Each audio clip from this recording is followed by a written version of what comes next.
Stuart Ridge from Australia coming on from the pavilion end. He would be bowling to Richard Merriman, the England captain. And as we were discussing a little while back, England won the toss and chose to bat.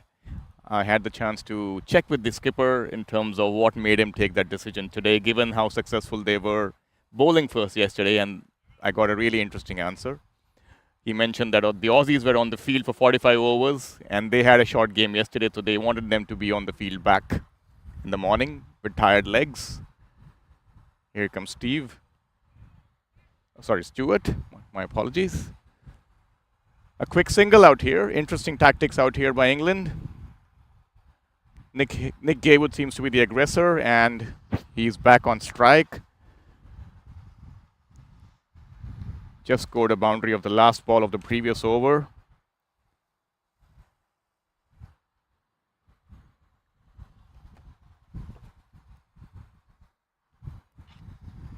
Cloudy conditions once again today morning here in Danville Park, Mississauga. And as we spoke yesterday, the pink ball tends to move around a bit early in the day, especially when the ball is hard and new. Nick is just checking out the field. They have one slip and a short extra cover as catching men. Here comes Stuart once again. Nicely bowled and played back.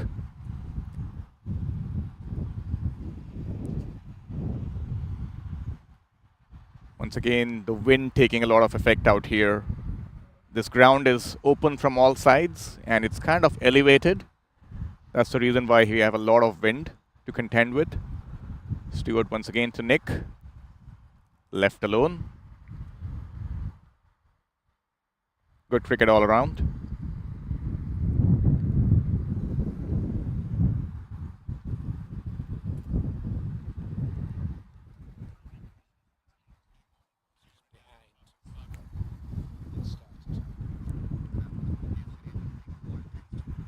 Once again, left alone.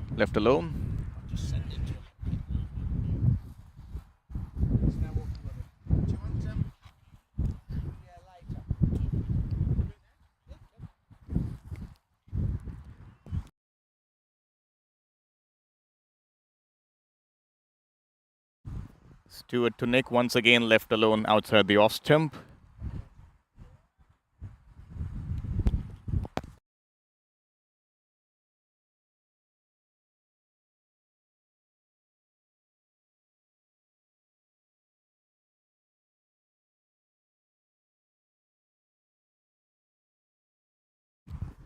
Stuart once again. Nick charging down the track, trying to use the aggressive option after leaving a few balls alone, getting a thick inside edge.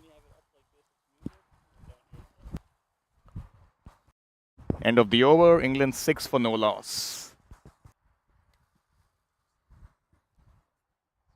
The pleasure of being joined by Kevin Bissett, the English keeper who's rested today. Kevin played yesterday's game against Canada. Kevin, welcome to the Combox. Thank you very much.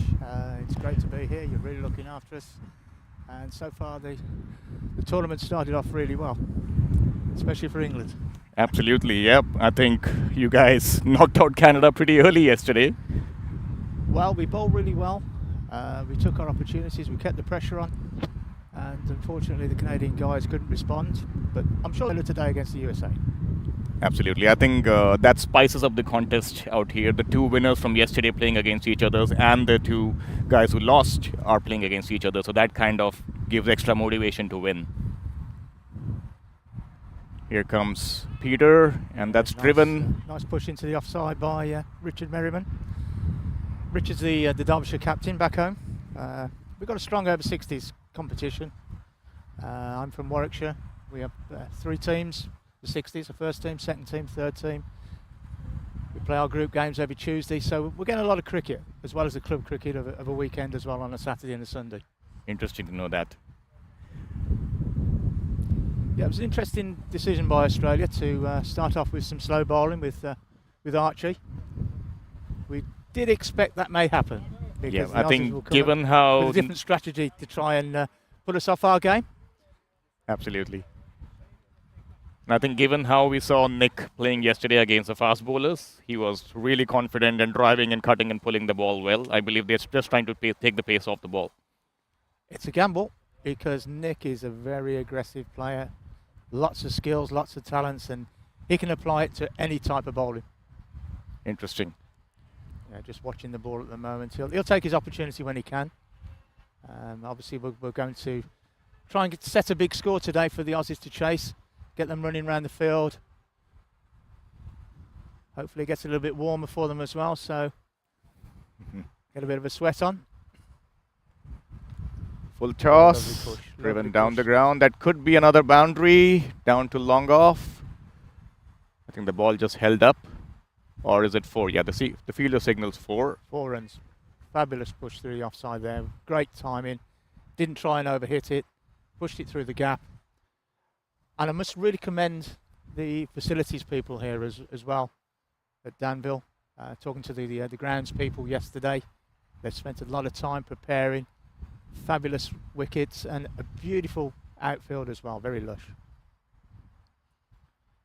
Nice little bit of forward defensive there by Nick. Thanks for that, Kevin. That's really encouraging for Cricket Canada as well. End of the over, England 11 for no loss after the end of 3 overs. While we were on air yesterday, Kevin, we were discussing how, Nick kind of looks a bit like Marcus Trescothick when he's in his stance, the former England opening batsman and Somerset player. What do you make of it? I'm sure Marcus would be very proud of that, being associated with Nick Gable. Yeah, I think the stance and the way he kind of punches the ball reminds me a lot of Marcus Trescothick. It's something that's quite synonymous with left-handers in English cricket. We do have a reputation, being a left-handed batsman myself, of course, we do have a reputation of being very much a lot bottom-handed and playing a lot more on the onside. Quite harsh comments, I do think, but we do have all-round skills, and Nick's top of his game with that. He can really demonstrate. I think it's shots all around the ground. It's not just his timing, but also his placement as well. The way he's placed the ball yesterday and today as well. Fabulous. Here comes Stuart Ridge once again. Oh, toe end there by the skipper. Yep, I think he played a little too early.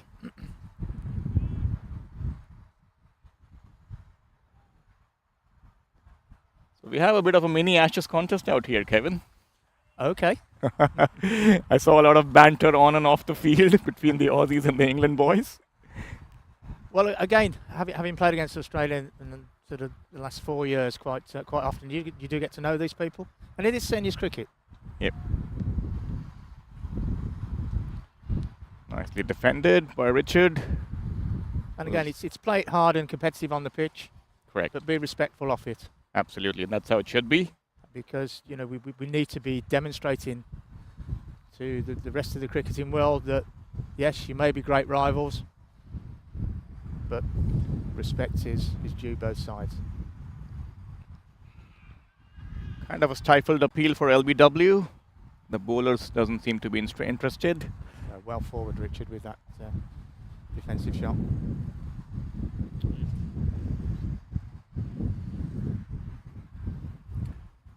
And it's a great setting here as well, with the aeroplanes coming in at a fairly regular basis. Yes, this ground is at an elevated level and pretty close to the airport.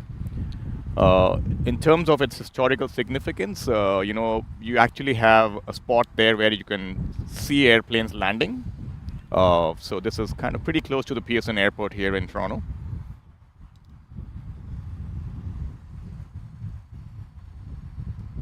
Once again, nicely bowled, and Richard nicely behind it as well.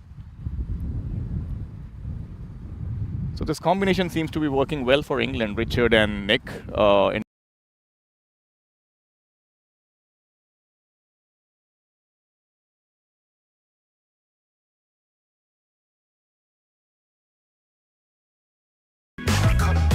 The last couple of years.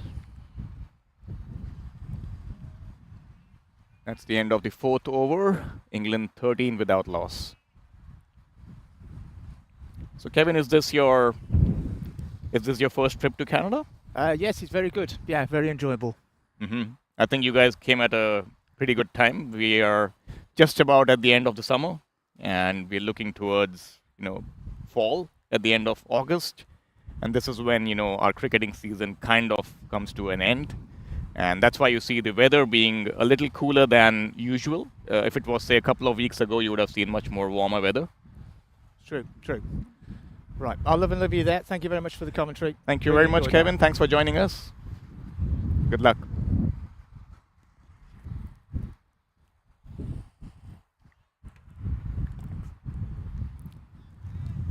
And we have Peter, the captain, who's continuing from the far end, or the airport end, bowling to Nick Gaywood, who seems to be in sublime form.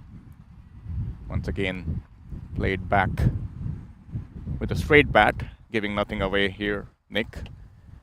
Not taking any undue risks and just putting the bat balls away. Here comes Peter. Oh, that was well flighted. And that's the end of Nick Gaywood. He tossed it up, went above his eye line, and just went through the gate. Brilliant bowling out here by Australia and the Aussie skipper.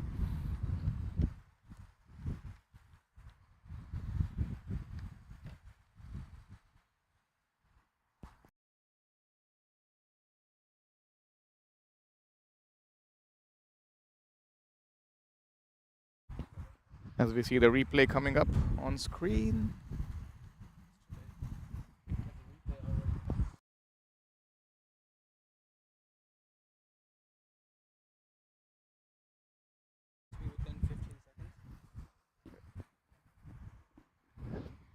So Australia getting their first breakthrough in the form of Nick Gaywood, who was the in-form batsman.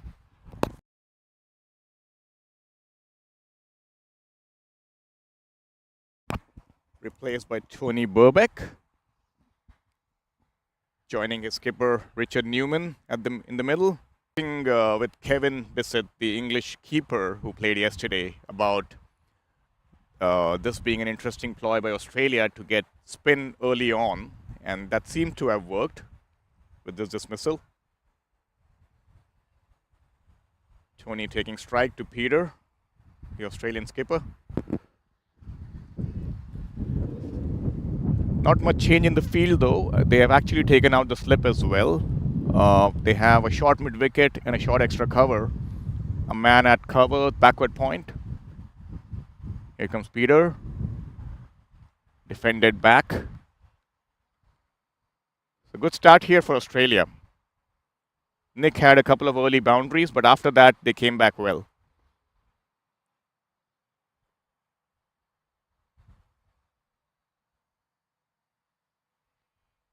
Tossed up wide outside the off stump. Left alone by Tony Burbeck.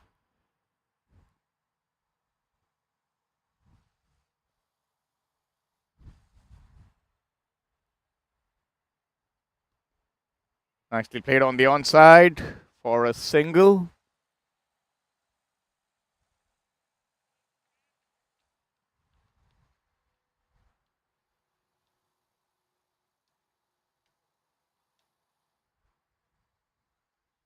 At the end of 5 overs, England are 14 for the loss of 1 wicket.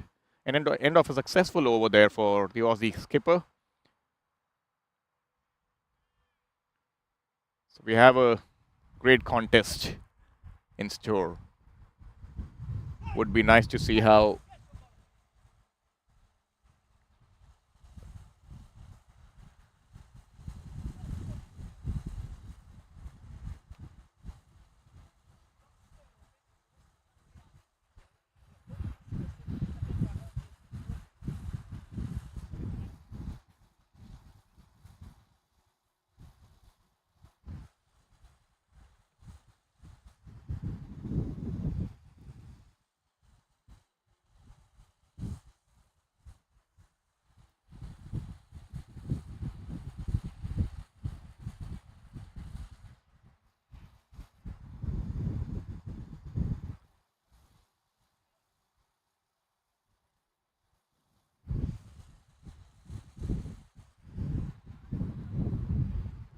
Stuart Ridge bowling to Tony. Oh, that's an interesting delivery, and a bit of cheekiness from the Aussie keeper, trying to stump Tony. Reminds you of the famous Bairstow incident.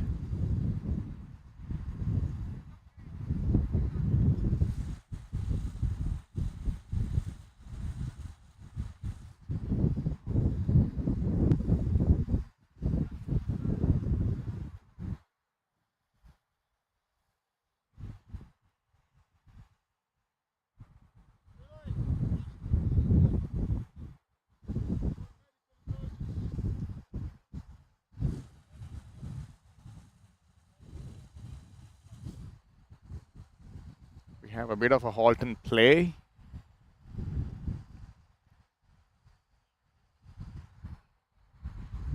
Because of a slight medical emergency for a player on the boundary side. We'll get back to you shortly.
Here comes Steve Ridge once again.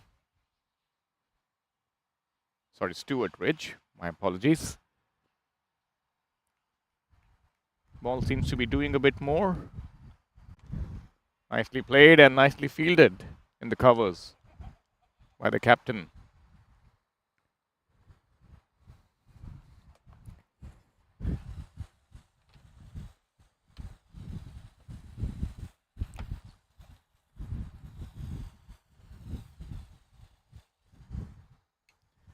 Stuart Ridge outside the off stump, left alone. So an interesting contest out here. Tight start here after the initial few boundaries scored by Nick by the Aussie captain, leading by example. 7 overs done. England 15 for 1. Quite a sedate start considering how they played against Canada yesterday. They were in a hurry to close the game out. And we might have Stuart Ridge coming again from the other end, or from the pavilion end. That's correct. Number 8, Stuart Ridge. Now bowling to Tony. Nicely played by Tony towards the covers.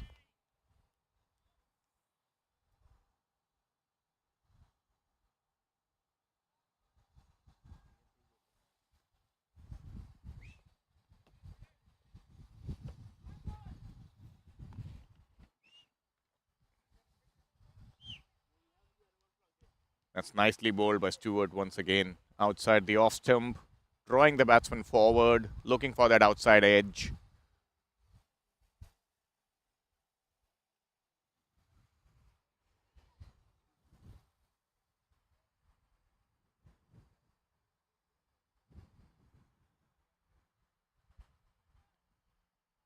Stewart once again.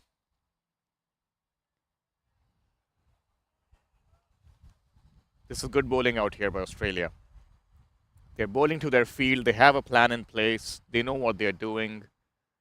And keeping England on a tight leash compared to what we saw yesterday, where Canada were a little wavered. Of course, they were not defending a huge total. Nicely bowled and nicely played once again. Good cricket all around. The English batsmen are a bit more circumspect today. They don't want to lose any more early wickets.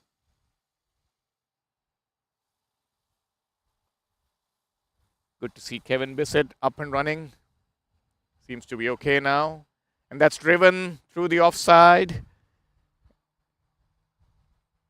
Found the gap between point and covers. And gets back for a comfortable 2.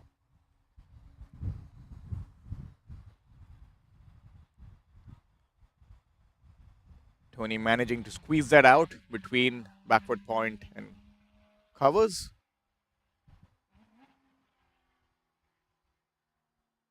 Here comes Stewart. Bang on target once again. So this is good bowling out here and good cricket all around. I think the batsmen are also ensuring that they don't give any more wickets to Australia in these opening few overs. They want to ensure that they've built a strong foundation and built a partnership of sorts.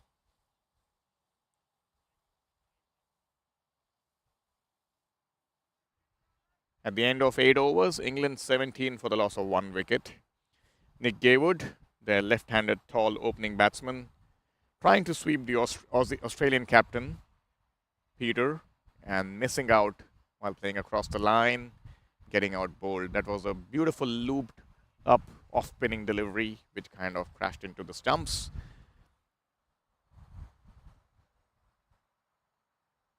And Peter seems to be continuing from the far end or the airport end.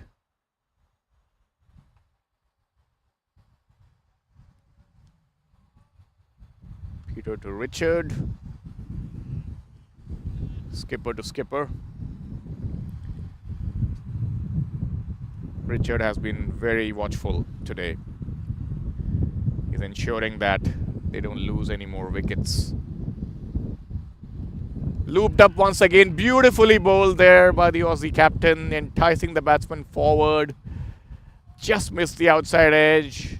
The keeper was also looking for the stumping, as you can see from the replay coming up. These instant replays brought to you by the 6 Creations, who are also doing the live stream.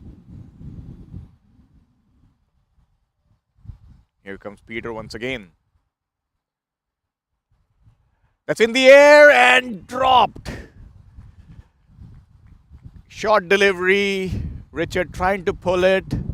That was a great effort in the end by the man at short mid-wicket. It was kind of going towards his right. Put in a dive. tried to hang on to it, just could not hang on to it. But a great effort nonetheless.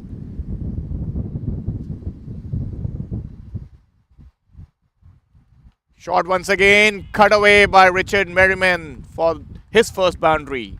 Beautifully played. He tried to play this shot in the previous over, could not find the gap. This time, timed it perfectly.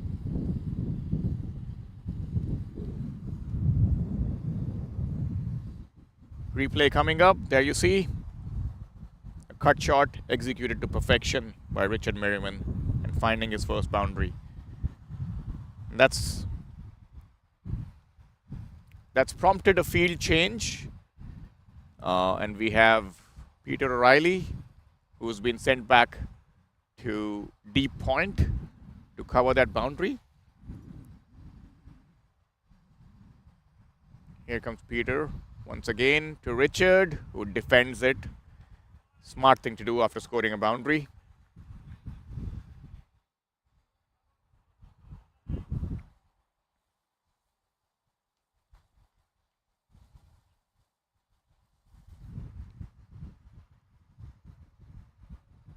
Once again, Archie bowling to Richard Merriman. Once again, beautifully bowled.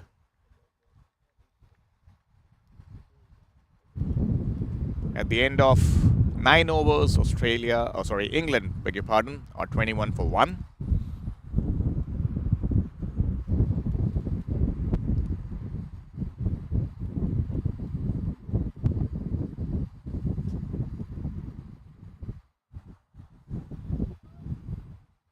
No change in bowling yet. Stuart Ridge would be continuing from the pavilion end.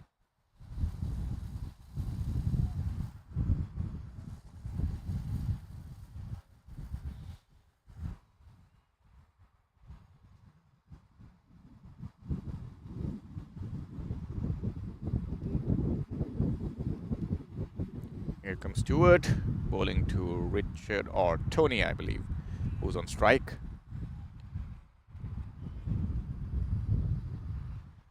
Played on to the onside by Tony. He's been around for 16 deliveries for his 3. He's looking rock solid in defense. Would be interesting to see if he looks to score more runs now that he's set. This is good bowling out here by Stuart Ridge. He's keeping it really tight, not giving any easy boundary balls, making the batsman take risks. The field is still up. Just one man on the boundary on the offside. And that's played on the onside, flicked away. That could be another boundary. Yes. Seems to have reached the boundary at deep square leg, backward of square. A rare bad delivery out here by Stuart. That was kind of swinging in, but it ended up being a full toss and flicked away by Tony towards the deep square leg boundary.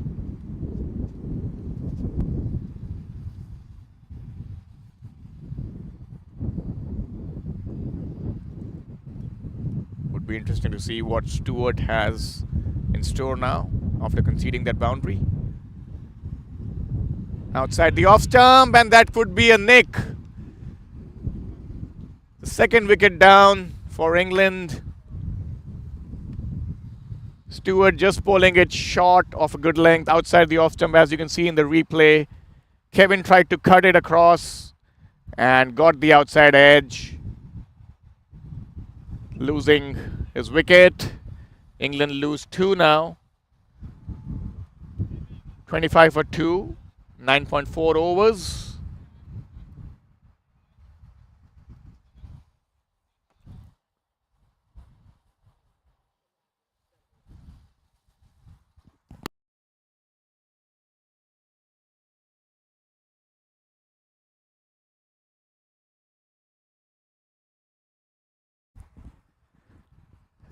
So we have Mel Hussain joining his captain, Richard Merriman. We have the 10th over in operation, 9.4 overs to be precise, 25 for the loss of 2 wickets.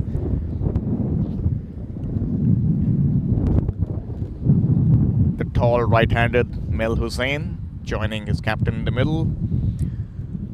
Interesting fact for the viewers, Mel is the brother of the former England skipper Nasser Hussain, who is also a commentator now with Sky. I must admit, one of my favorite commentators at present. Here comes Stewart, left all alone by Mel. He's trying to get his eye in.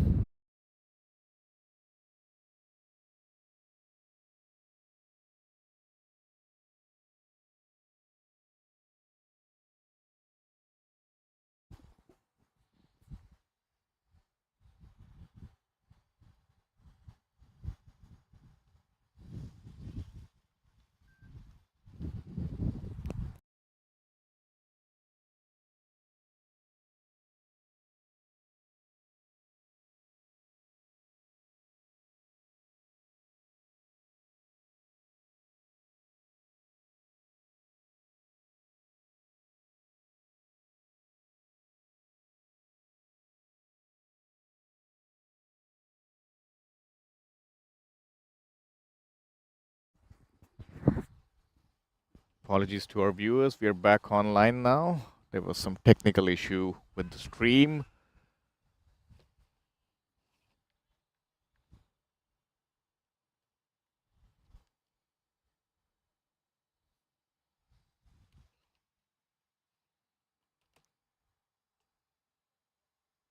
Still have Peter, the Aussie skipper, operating from the airport end, bowling to the English skipper, Richard Merriman. That's beautifully bowled once again. Peter has been extremely tight with his lines today in the morning and has been very clever with his variations of pace as well.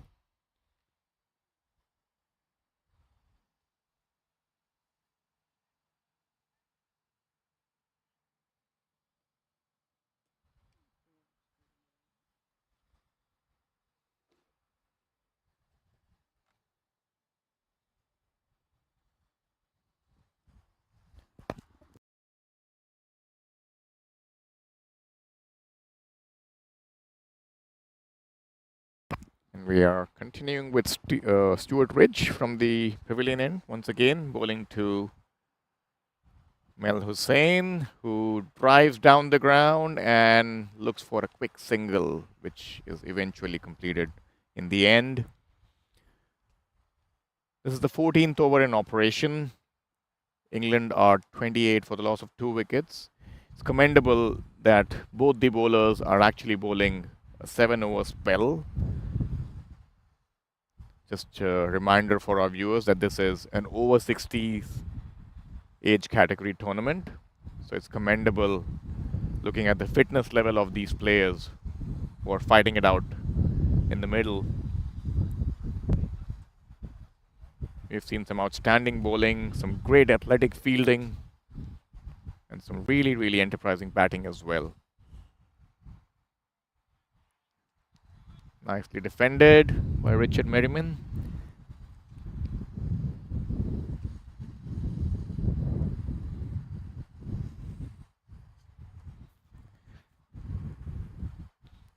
A very different start out here for England comparison to what we saw yesterday.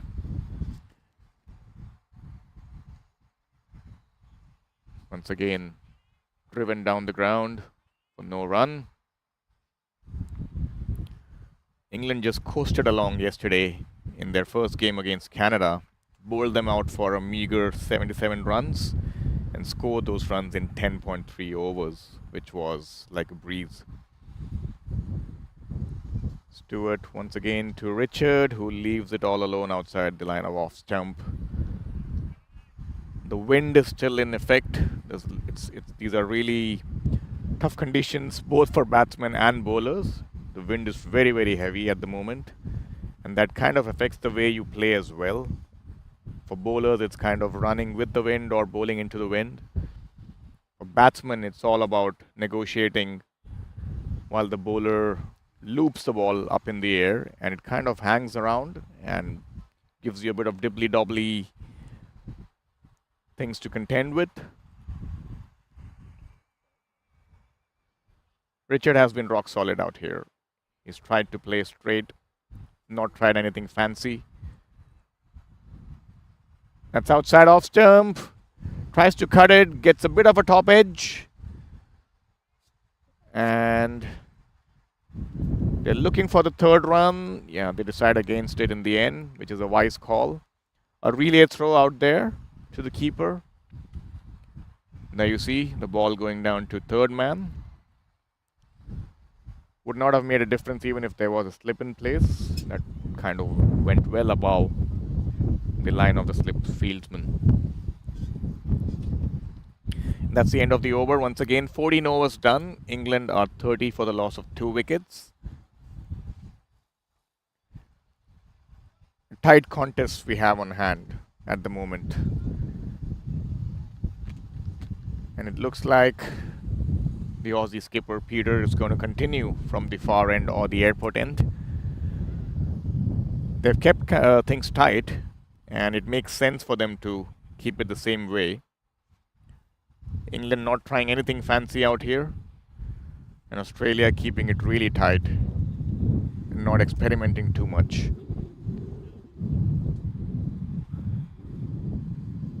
They have a short extra cover, a short mid wicket as the catching fielders.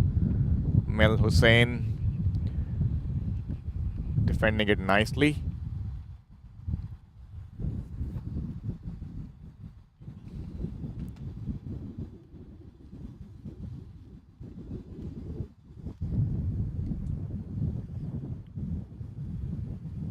Peter D once again bowling to Mel Hussain, who's on strike. Nicely looped up once again and defended well by Mel. This is a good old game of attrition, looking at who blinks first. The Aussie skipper trying to entice the batsman to play a false stroke. The English batsman trying not to make any mistakes.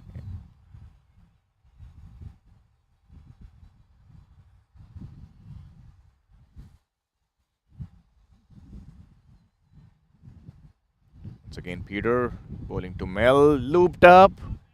This time, Mel takes charge, dances down the track, takes it on the full, and drives it past mid-on, to the right of mid-on.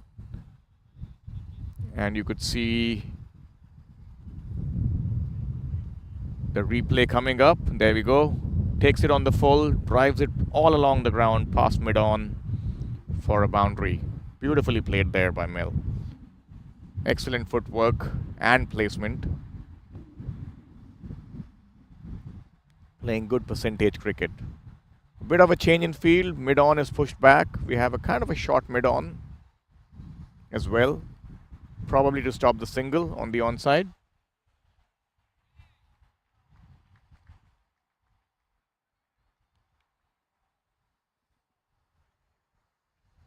Once again, good bowling out here by Peter. Good comeback. That's looped up once again and defended this time by Mel. So good start out here by both the teams. We might be looking at our first water break at the end of 15 overs. Australia have kept England on a tight leash. England are 34 for the loss of 2 wickets. The opener, Nick Gaywood, bowled by Peter, and Tony was caught behind as well. We'll be back after a short water break.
All right, viewers, welcome back after the short water break. 15 overs bowled. Australia have been really tight with their bowling. England 34 for the loss of 2 wickets. Still no change in bowling. We have Stuart Ridge operating from the pavilion end here at Danville Park, Mississauga on the northern ground. Here comes Stuart to Richard. Stride forward, stifled appeal for LBW. Turned down.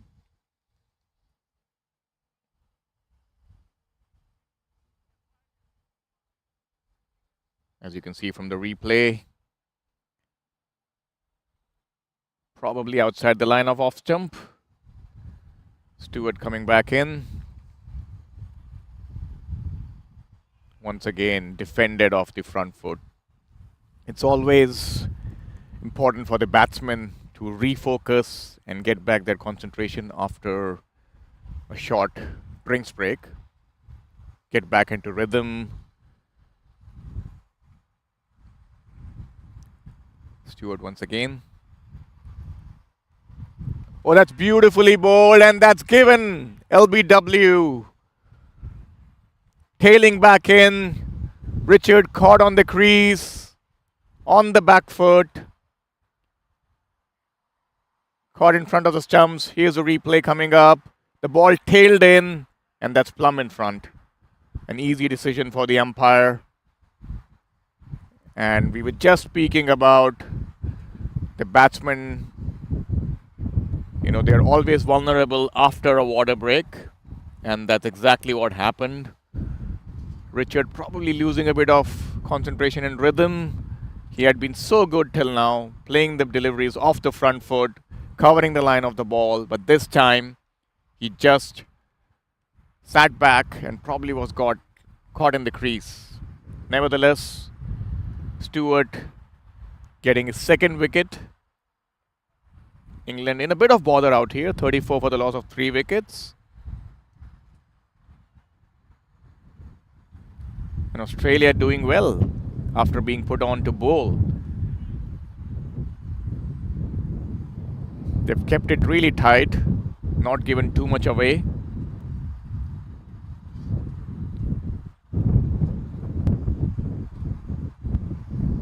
We are in for a cracking contest out here.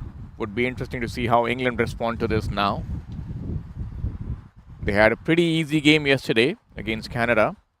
They were not challenged enough, but today the Aussies seem to be posing a big threat or a good challenge out here.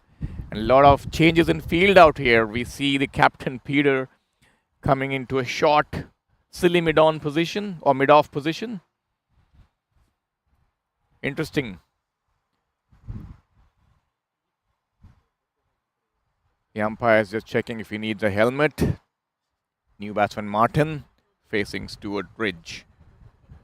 Once again, the ball tailing back in. Stuart getting some nice in-swing going out here.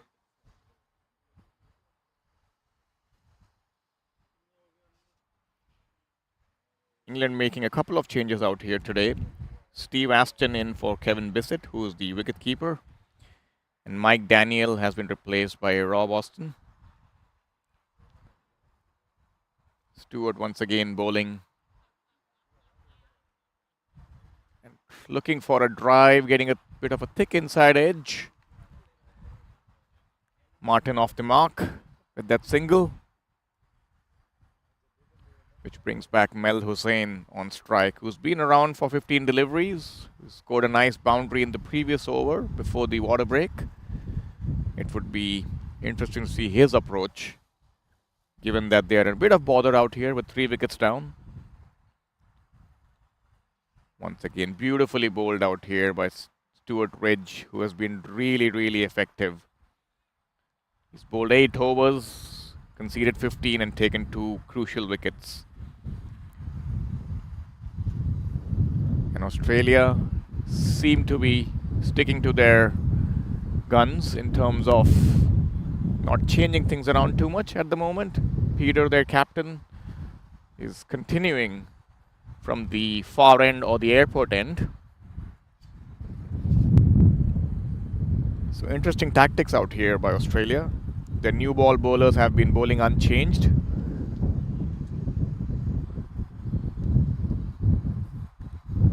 I think this may not be a bad ploy given that Martin has just walked down to the crease. You could see an aircraft landing in your background. The airport is pretty close out here from the Stanwell Park ground in Mississauga. Peter to the new batsman Martin. Peter has been very clever out here with his pace variations. Nicely looped up. Martin playing it off the front foot, having nothing of it.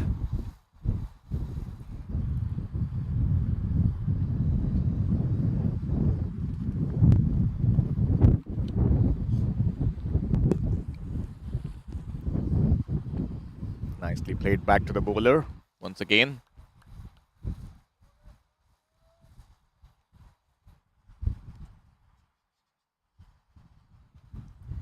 .35 for the loss of 3 wickets. England. This is the 17th over in operation. Once again, played to point for no run.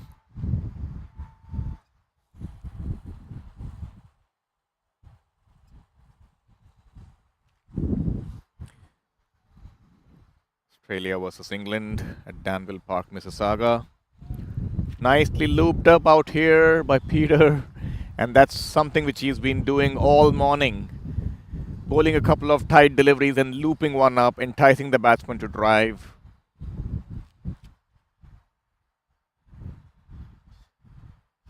There he goes once again. Straight wicket to wicket. Australia have been really tight with their line since the beginning of this innings. They have really kept it very, very tight. Barring a couple of boundaries here and there, I think they have kept England on a tight leash. Nicely defended by Martin once again. And that's the end of the over. 35 for the loss of 3 wickets, 17 overs done. We have a tight game. And it looks like it's going to be Stuart Ridge, who got success in his previous over, who's going to be continuing. I think Australia are trying to bowl him out from one end, which is not a bad ploy, given how well he's bowled since the morning.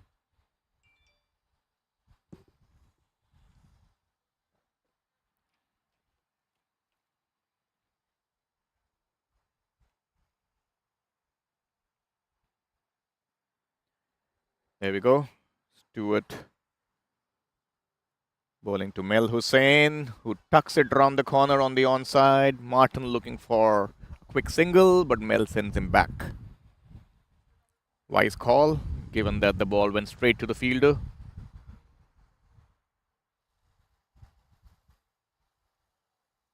We're seeing a good contest at the moment. Stewart to Mel, who tries to drive it, gets a bit of a thick inside edge onto the onside and steals a single. It's not been easy hitting Stuart Ridge today, given how tight he is bowled. He's getting some great in-swing right now, which got the English captain in the previous over, LBW. Stewart once again bowling to Martin, who defends it back. He's not giving any room to the batsman to play it on the offside. He's got 3 men on the onside, a short fine leg, short mid-wicket, and mid-on. So it's kind of a 6-3 offside field. Stewart once again to Martin, who dabs it round the corner on the offside. Well fielded by the guy at short third man.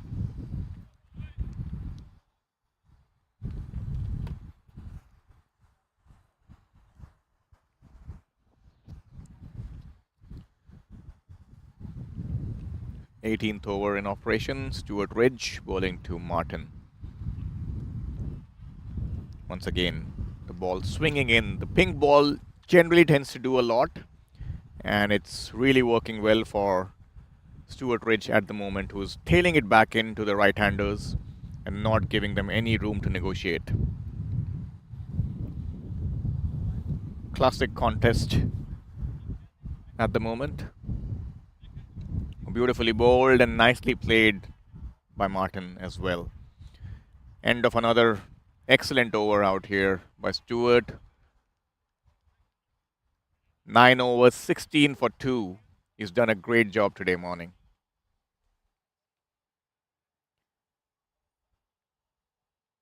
And we might see the first change happening from the airport end.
We have a bowling change from the airport end. We have Tim, who's been introduced into the attack and starts off with a tight straight line. England 36 for 3.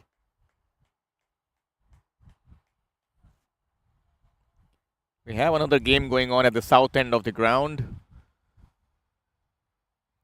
USA playing Canada. Both teams lost their first game yesterday in this tournament. Here comes Tim once again, bowling to Mel Hussain. Nicely bowled and nicely played. England need to find a way to break through now. The scoring has been very restricted.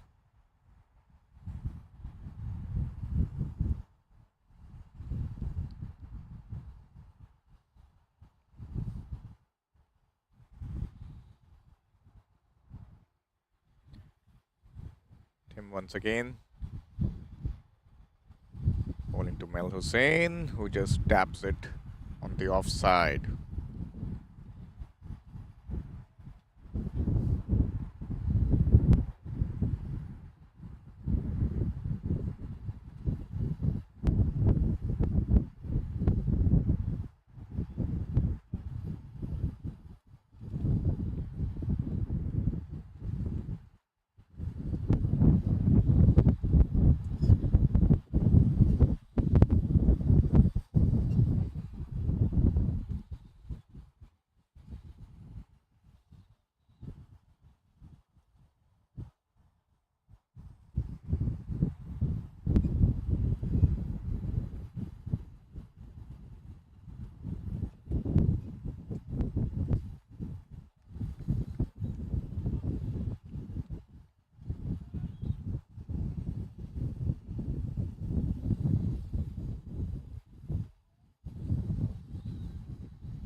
Tim to Mel, who flicks it on the onside, beats the infield, and would get a comfortable 2.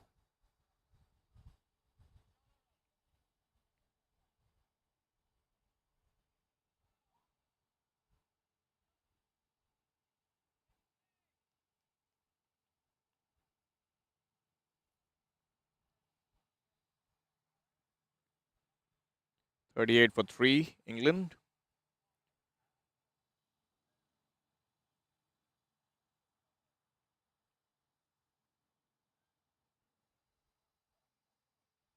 That's in the air, just over the infield. That might be pulling up a little before the boundary line, and Mel gets another 2 runs.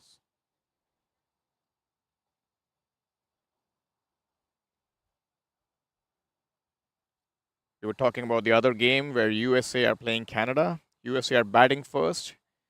At present, they are 66 for the loss of 5 wickets. Peter Jones and Javed Panjwani were batting. Krishna Ramnaresh and Kanti Patel are operating. Kanti Patel 5 overs 22 for 3 wickets. So Canada making good comeback out here after a devastating loss in the first game yesterday against the Aussies. Or sorry, I beg your pardon, against England. And the Aussies also defeated USA, which makes the table pretty interesting because today we are having a contest between the two winners from yesterday and the two teams that lost.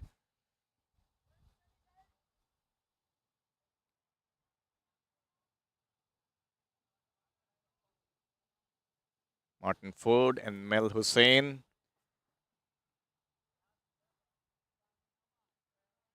And we have a bowling change where we have Paul, who's coming on from the pavilion end. The two opening bowlers bowled out their quota of 9 overs. And now we have the first bowling change from this end as well, wherein Martin Ford is facing Paul.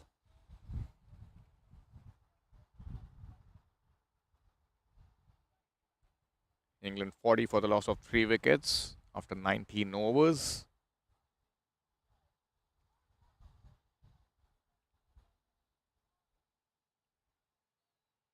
Paul to Martin, who defends it once again.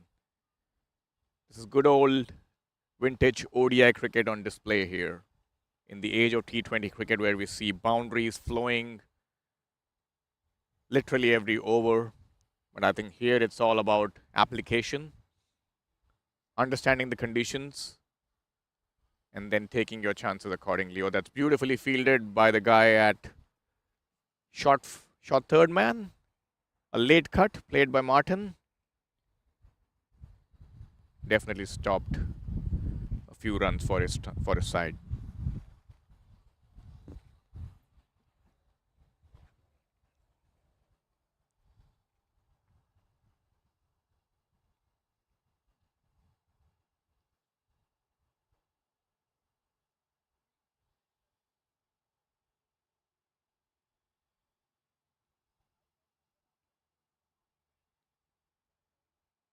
Here comes Paul, bowling to Martin. Tries to play it on the offside, but no run.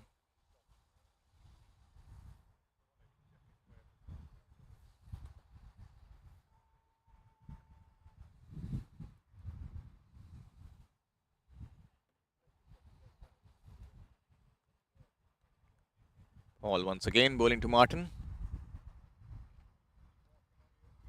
This time driven down to mid-on, and there's a bit of a misfield, but I believe Mel wasn't looking back, so they did not try for the second run.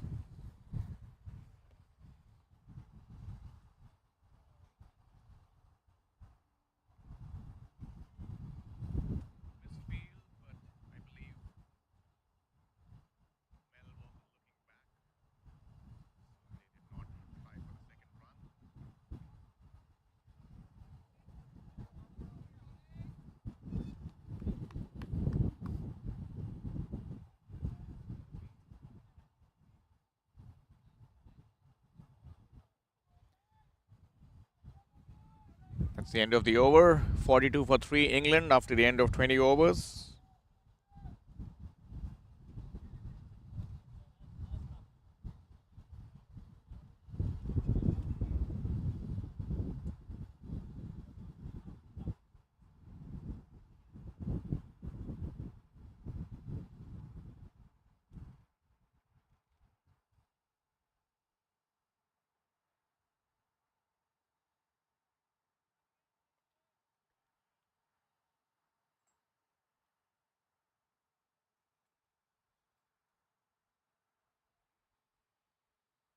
Would be Paul to continue from the airport end, bowling to Mel Hussain. Down the leg side, that might be called a wide, and it is.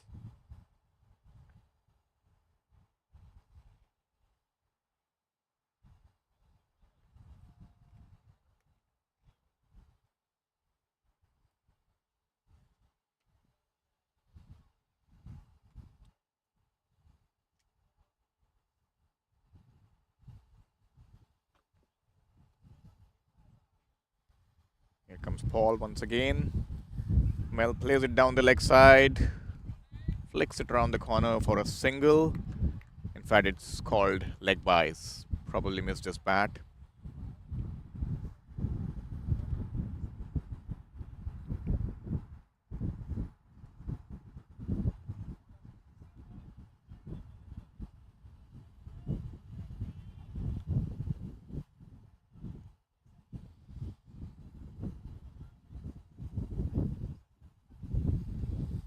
Once again, Martin taking strike. Plays it on the onside, looking for a quick single. Sent back by Mel.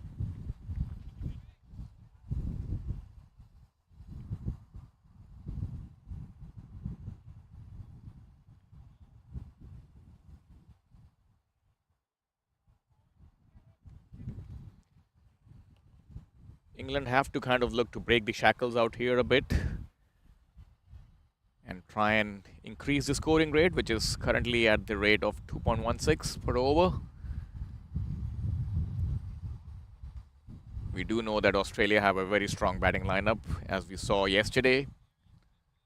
The way they started and the way they ended the innings. Peter O'Reilly, 78 not out, the man of the match from yesterday's game.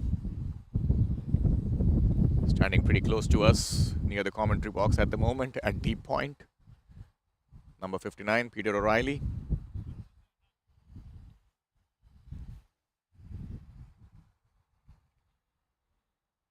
Here comes Paul, or here comes Tim, I beg your pardon.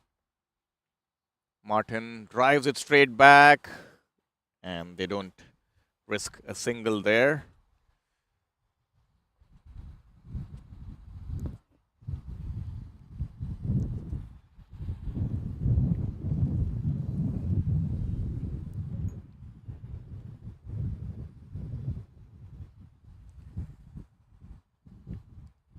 Can England find some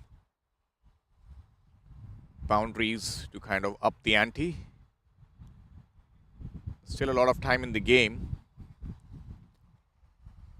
but they need to kind of break the shackles out here and try and spread the field a bit.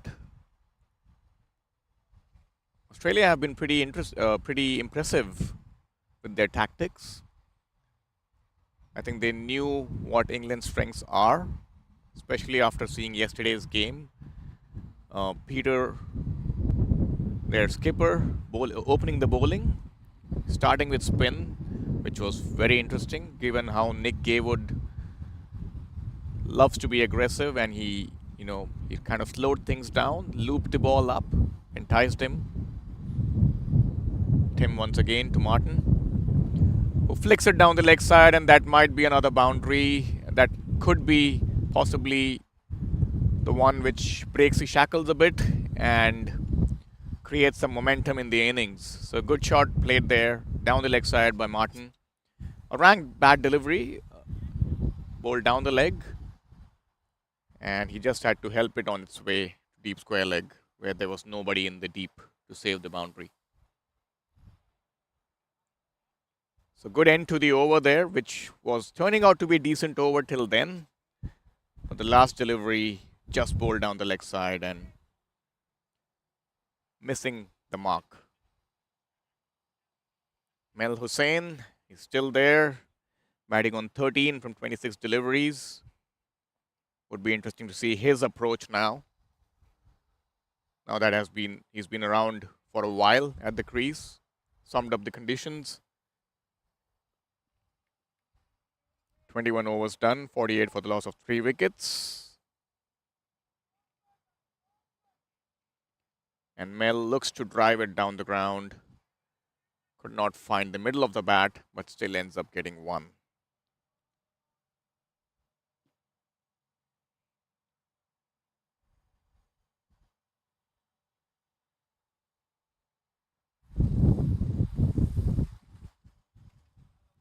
Paul continuing from the pavilion end. England are 48 for the loss of 3 wickets. In fact, it's 50 up for England with that single. Or rather 49 for 3. I think the score is still getting updated.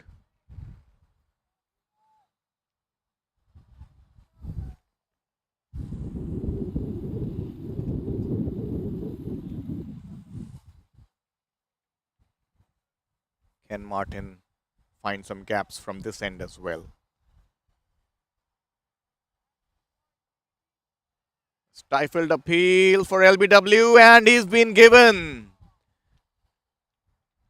Martin doesn't seem to be happy with the decision. He thought he was well forward, but the umpire raised his finger, as you can see from the replay. An interesting one out here. He did move his feet forward, but I believe he was kind of caught in front of the stumps, and the umpire thought it's good enough to be given out LBW. These are kind of those tricky ones, or those 50-50 decisions which can go either way. But we are living in the day of technology and DRS, and we have seen a lot of umpires giving these more often than not in favor of the bowlers. So a short stint at the crease for Martin comes to an end,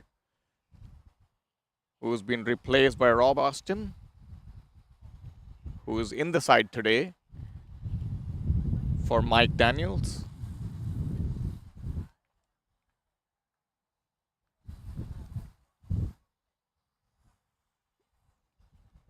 England in a spot of bother now. I think they really need to string a partnership together, which hasn't been the case today compared to what they did yesterday against Canada. I think they have been looking to build a partnership, but losing wickets right on the brink of forming a partnership. And Rob, who's been drafted into the side today, is going to take strike to Paul, who just got his first wicket. England 49 for 4. A reminder to the viewers that this is the Four Nation Canada Cup in Danville Park, Mississauga.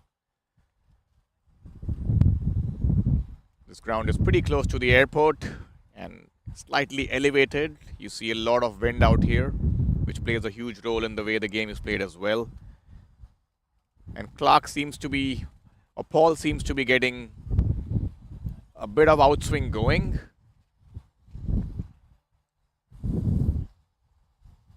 And he's kind of bowling with the wind or the breeze blowing across from right to left in the screen, which is also assisting the outswing.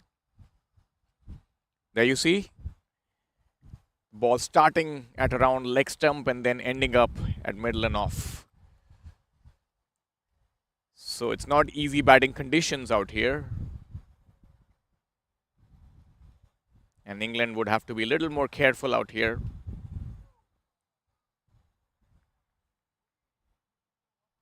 Once again, nice bowling and nicely defended. End of a successful over out here for Paul Clark. Over number 22 done. England are 49 for the loss of 4 wickets. And we have a very, very interesting contest on hand today. Given how it was yesterday for England, they were dominating the game against Canada. And today they have a tough opponent in Australia to contend with. Australia have been really, really good with their bowling and their plans, and they know what they're doing. I think it will be on Mel Hussain now, who's batting on 14, to kind of shepherd the innings. He's facing Paul, or Tim from the other end. My apologies. Mel would be using all his experience out here to kind of get England out of this troublesome situation and look to score a few runs and try to spread the field a bit as well. Right now, it's kind of an in and out field. It's predominantly an offside field. Backward point, covers, short extra cover, mid off, and deep point as well. That's down the leg side, and that's a bit of a half stop at short fine leg, and the batsman would come back for 2. Good running out here. Good intent shown by Mel, who's taking charge in the middle. That brings up the 50 for England, 51 for the loss of 4 wickets. a bit late in the day than expected, but nevertheless, it's a kind of a milestone of sorts. So these are not easy batting conditions from the look of it. The ball is still moving around and also gripping and holding off the surface. That's nicely bowled. Tim is bowling a really tight line out here, and Mel nicely behind it as well.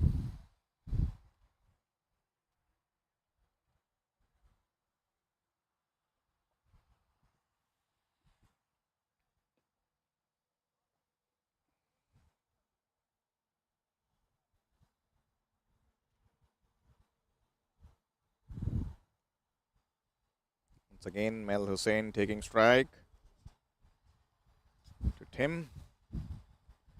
Nicely played on the onside, looking for a quick single, and that's a really, really good call in the end.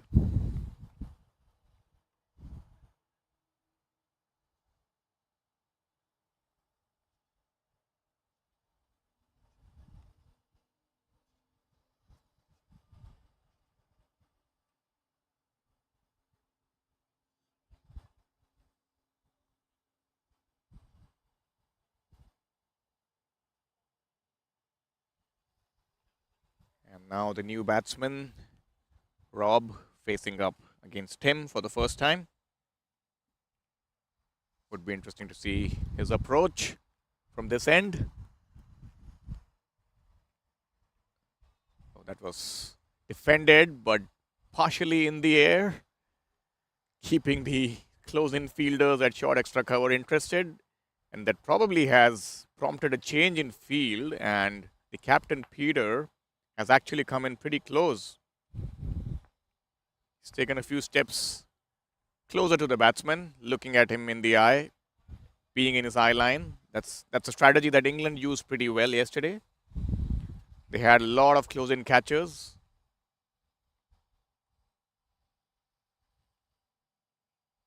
That's left alone outside the line of off stump and called a wide by the umpire.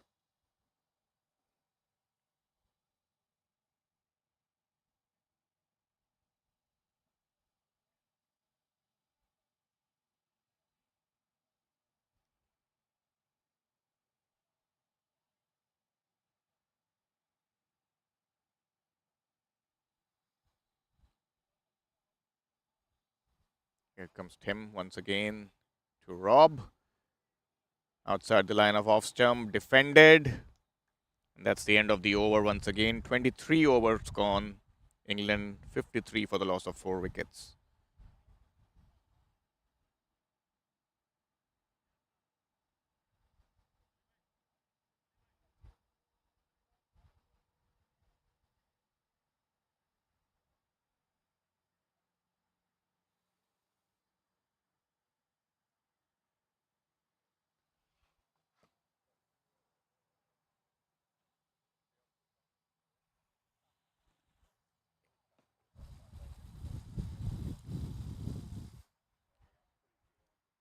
Paul would be continuing from the pavilion end. Mel Hussain taking strike. Here comes Paul. Mel drives it down the ground, and brilliant stop there by Peter O'Reilly, I believe, who's at short mid-wicket. The star Australian batsman who's in terrific form in this tournament.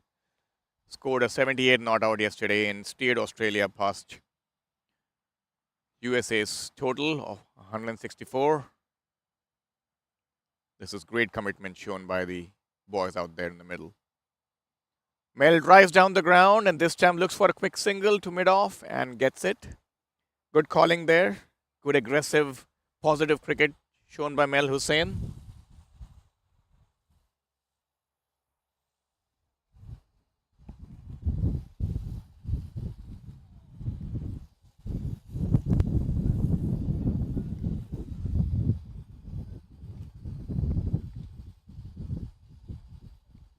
Once again, Paul bowling to the new batsman, Rob, who defends it on the offside. Paul still getting that outswing going from this end with the breeze blowing across the ground from right to left, which is assisting the ball as well to move from right to left, from leg to off. There's still a slip in place, a bit of a field change with Peter, the captain, once again coming closer to the batsman. 6-3 offside field. Once again, Paul bowling a little wide this time, left all alone, called wide by the umpire.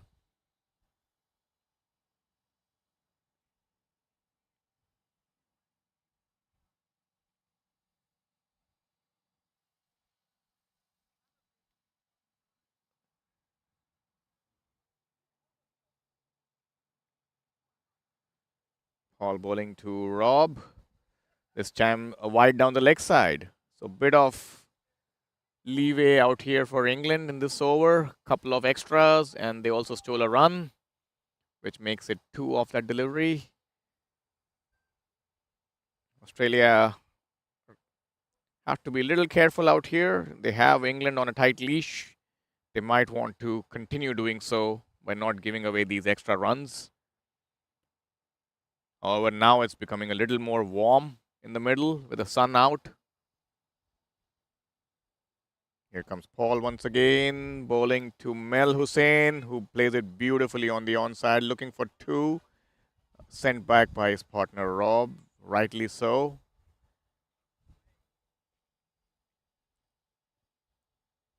Mel seems to be a really, really quick runner between the wickets and a good judger of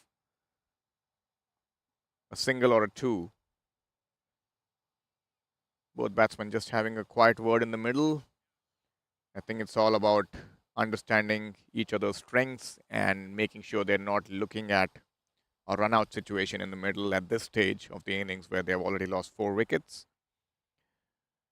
Paul bowling to Rob, who leaves it all alone outside off stump.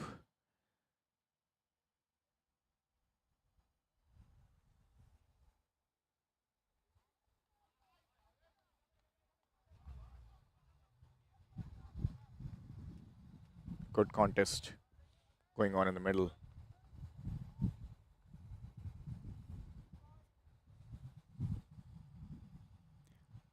Down the leg side, called a wide. Excellent keeping there by the Australian wicketkeeper. Looking for a stumping down the leg side. But Rob's foot was firmly planted in the crease. But nevertheless, a great take down the leg side.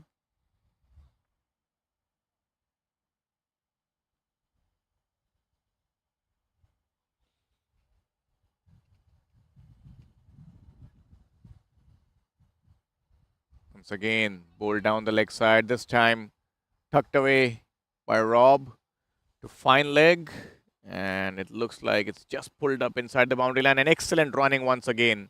We just spoke about how good Mel Hussain is with his running between the wickets, and he's converted that 2 into a 3 by running to the danger end. And I think this is the kind of commitment that England have to look for in converting those extra singles into doubles and 2s into 3s. Mel doing a great job out here by putting pressure on the fieldsman. Reminder to our viewers that this is an over 60s tournament, and we must appreciate each and every effort like this made by these gentlemen on the field who are passionate about the game of cricket and giving their all for their countries in the middle. Slight change in field. There's a short square leg in place now.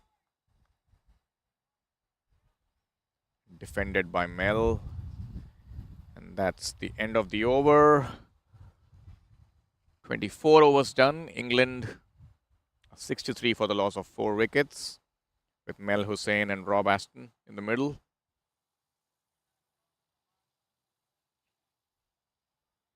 Would be interesting to see England's approach in the next few overs. Will they try to take an aggressive approach, or will they look to build this partnership by looking for singles and 2s?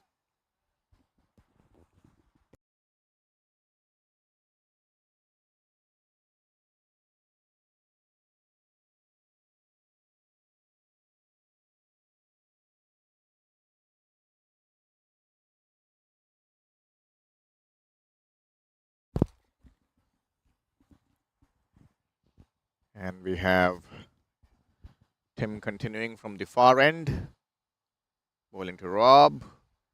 Nicely bowled, and Rob defended it. Was looking to get on the front foot, but the ball was lifting up from a good length spot.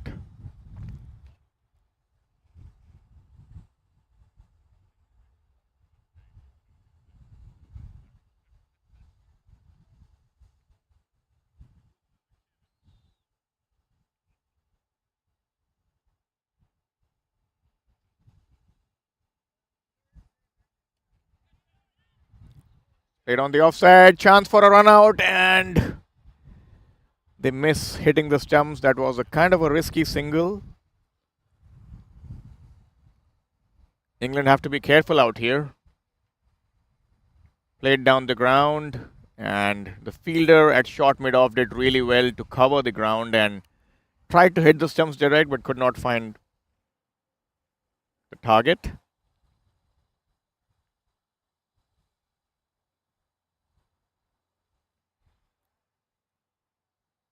Mel taking strike.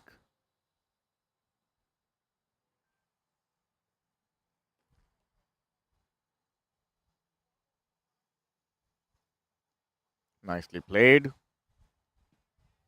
Showing some great technique out here, Mel Hussain.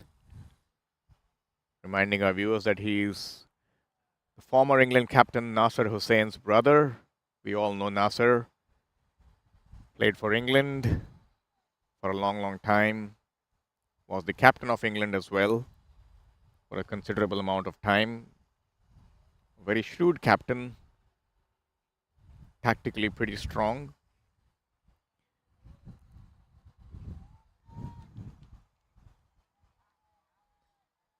Very elegant batsman to watch as well. Extremely competitive on the field.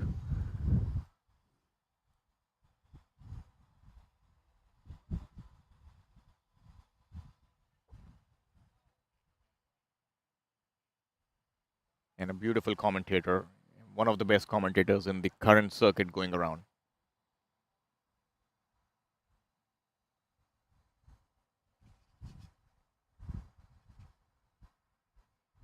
Nicely played once again by Mel.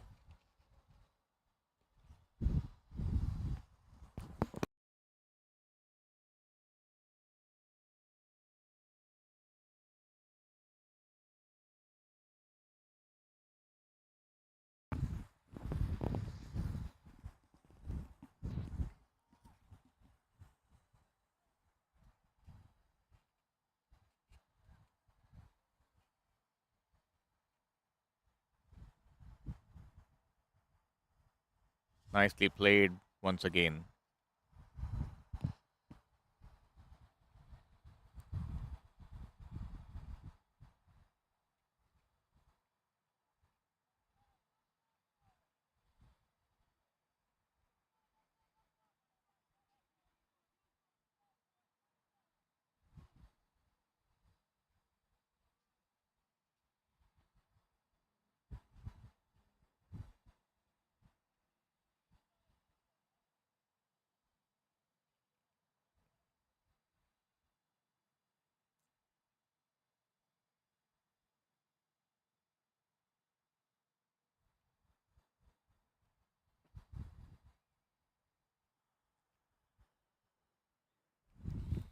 "25 overs done. England 64 for the loss of 4 wickets.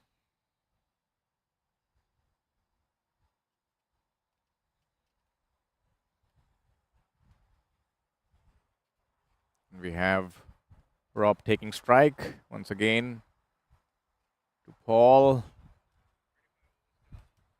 from the pavilion end.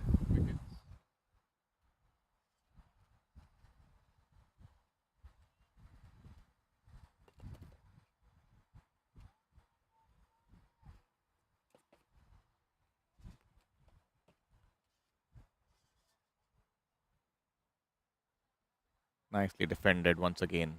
Paul is looking really, really sharp with his outswingers. And Rob is also equally up to the task, showing the full face of the bat, coming on the front foot and defending the ball. He's wary of the fielder right in his eye line. The captain of Australia has positioned himself at a kind of a silly mid-off position. And he's trying to put pressure on the Englishmen, trying to see if they are willing to take risks. Ball once again. Oh, that's beautifully bowled and nicely played as well by Rob. So England are kept on a tight leash out here by Australia. They've not allowed them to get away with boundaries. Of course, there have been a few occasional boundaries, but they have been pretty good with their tactics, bowling wicket to wicket, not giving anything away. And that's left alone outside the line of off stump.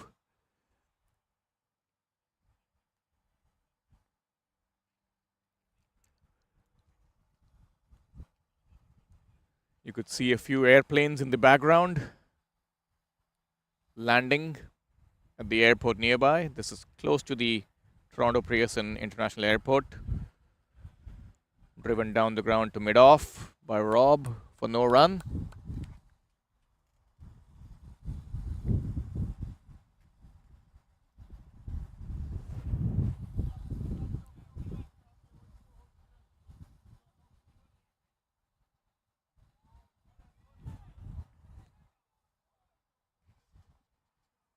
That's the end of the over. 26 gone, 64 for 4. Australia keeping England on a tight leash.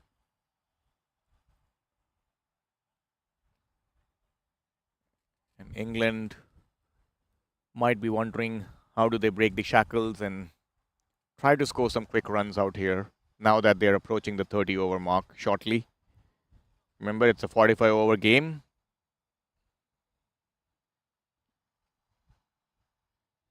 Here comes Tim, who's now bowling to Mel Hussain, and an appeal for LBW, and that's been given out. And England lose their 5th wicket. This was excellent bowling out here from Australia. The ball moving in. Mel trying to put his front foot across and trying to play the ball on the onside, missing it, caught in front of the stumps. And the umpire had no hesitation in raising his finger. England looked to be in deep trouble now. 64 for 5, losing half their side. And there's still almost 19 overs to play for.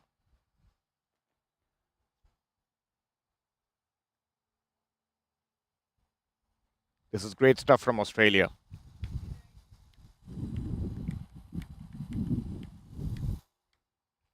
Complete contrast to what we saw yesterday in the England game against Canada.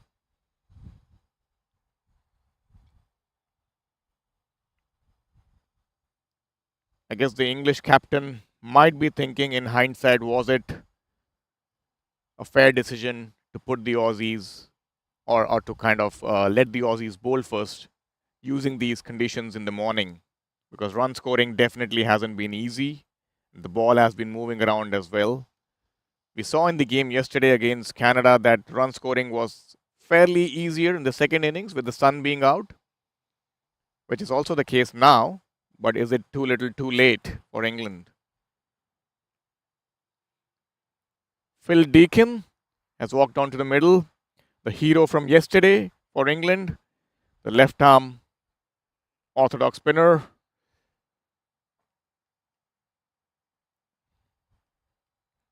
He took 5 wickets in a low-scoring contest yesterday. Broke the backbone of the Canadian batting. Bats right-handed, would be taking strike. To Tim, who just got his first wicket. Oh, that's nicely bowled once again. Was there an inside edge? There was an appeal for LBW. Looked pretty close. The umpire probably indicating that there was some bat on this one. There we see the replay. A nervous start out here for Phil Deacon. The ball is doing a lot from both ends. This end, it's predominantly coming in, and the other end, it's kind of moving away from the bat.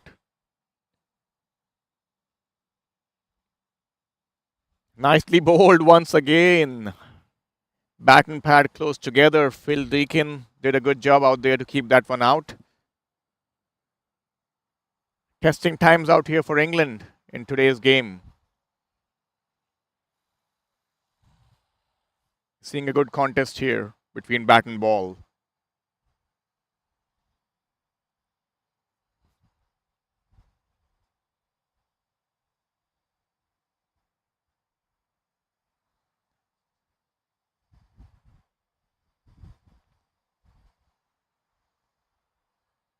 Tim once again bowling to Phil Deacon.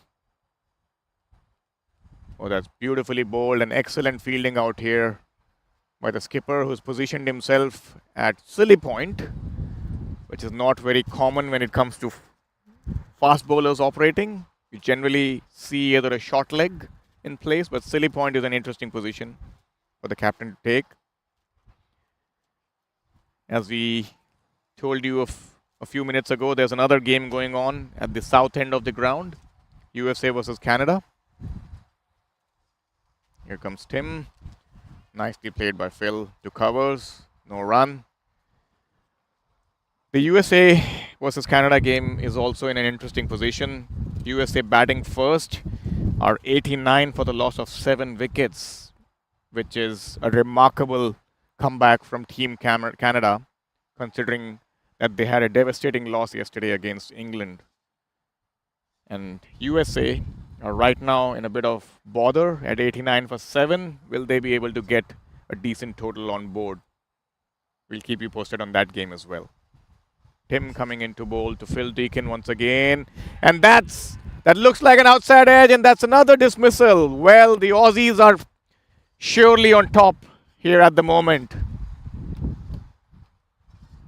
Excellent bowling out here by Australia, as you can see from the replay coming up.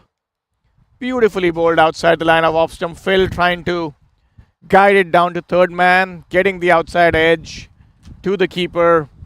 Tim getting his second wicket. Brilliant bowling out here from Australia. 64 for 6 England at the end of 27 overs. This one left the bat. Till now, all the deliveries was coming into Phil. And this one definitely left the bat and caught the outside edge.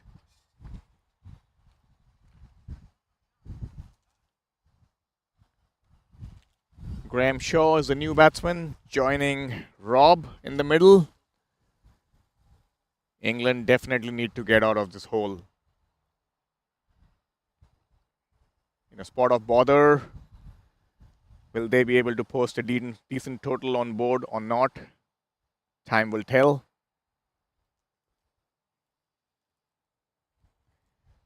This was brilliant bowling out here from Australia.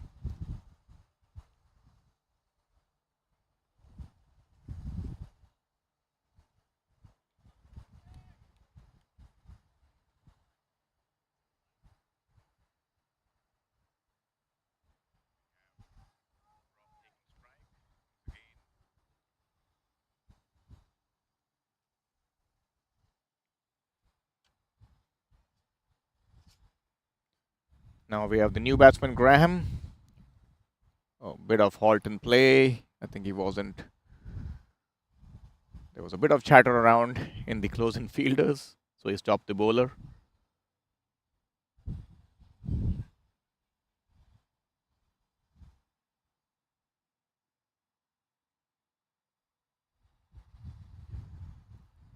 Here comes Paul.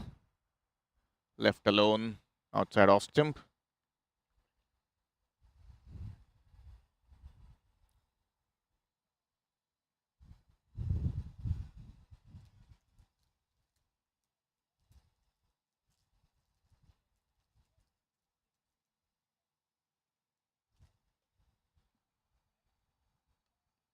Nicely played on the onside.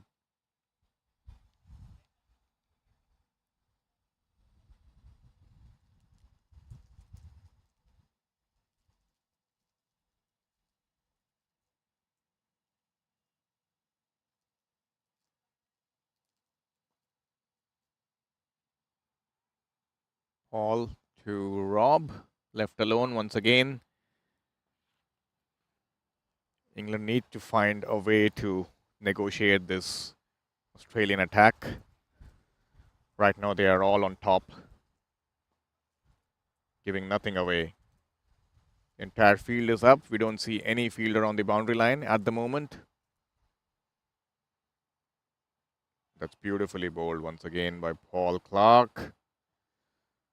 He's in his 5th over, 13 for 1.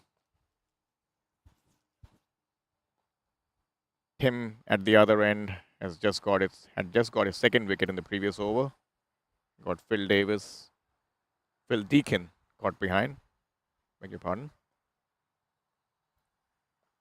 Paul once again, nicely bowled and played back to the bowler. Some friendly bowling conditions out here at Danville Park, Mississauga. Both games are turning out to be low-scoring contests. Lots of wickets being lost. England versus Australia and USA versus Canada at the other ground.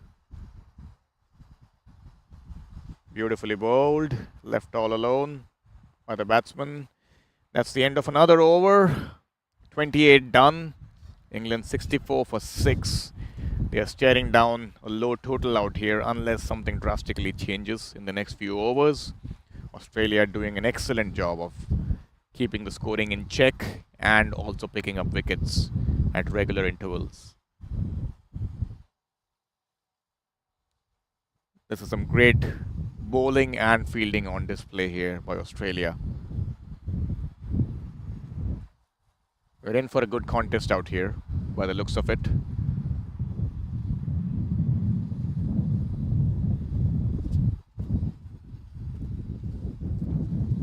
Tim once again operating from the airport end.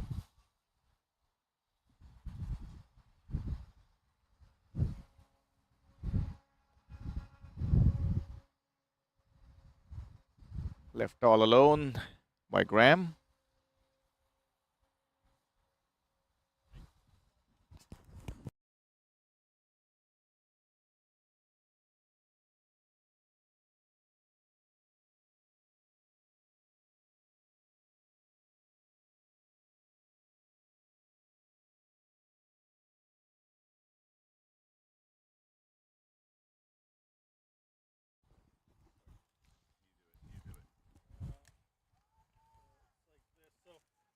Tim bowling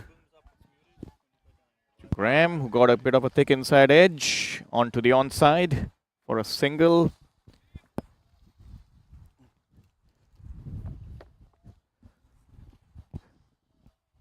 The 29th over in operation. You commentating every ball? Yeah, good. I've been joined here by a guest commentator, Tony from the English side. Tony, welcome to the Combox. Hello, everyone. Yeah, it's Tony Burbeck from Durham County. Here comes Tim, bowling to Graham, who plays it back. Yeah, So, Tony, you batted out there for a while. Is it kind of, are these difficult conditions for batting? I think the wicket is a lot better than yesterday, and basically the Australians have bowled superbly today, the openers. And then you think you're going to get a little bit of leeway, but the two guys coming on, first change and second change, have been... Yeah, it was interesting looking at the tactics from Australia. Both the guys bowling out their quota of 9 overs. Yeah, which may help us later on. Obviously, if these guys bowl, there's going to be ball right through. There's going to be they've got to find a fifth bowler still, and they've got to find 9 overs from a fifth bowler. So interesting. Hopefully, we'll move our score on a little bit. Were you surprised when England won the toss and decided to bat first, considering how they did yesterday? No, we as a team, I think we like to bat first. Runs on the board, and we discussed it earlier, and we were always going to bat first if we won the toss. So it just hasn't worked out for us this morning. Yeah. So what do you think is a decent enough total to defend, considering how things are at the moment? I think possibly 140 at the minute. 140, 150 would be a blessing, really. What are we now? At present, Oh, it's 64 for 6. Yeah, definitely 150. We've got some, Graham Shaw he hits the ball really hard, and we've still got Steve Aston to come in, and he is an opening bat in his club cricket and his county cricket. And then Jason Corn, left-hander, opening bowler, he can hit the ball. So we've just got to hope that some runs come later on. Interesting. We're 64 from 6. We're a long way away.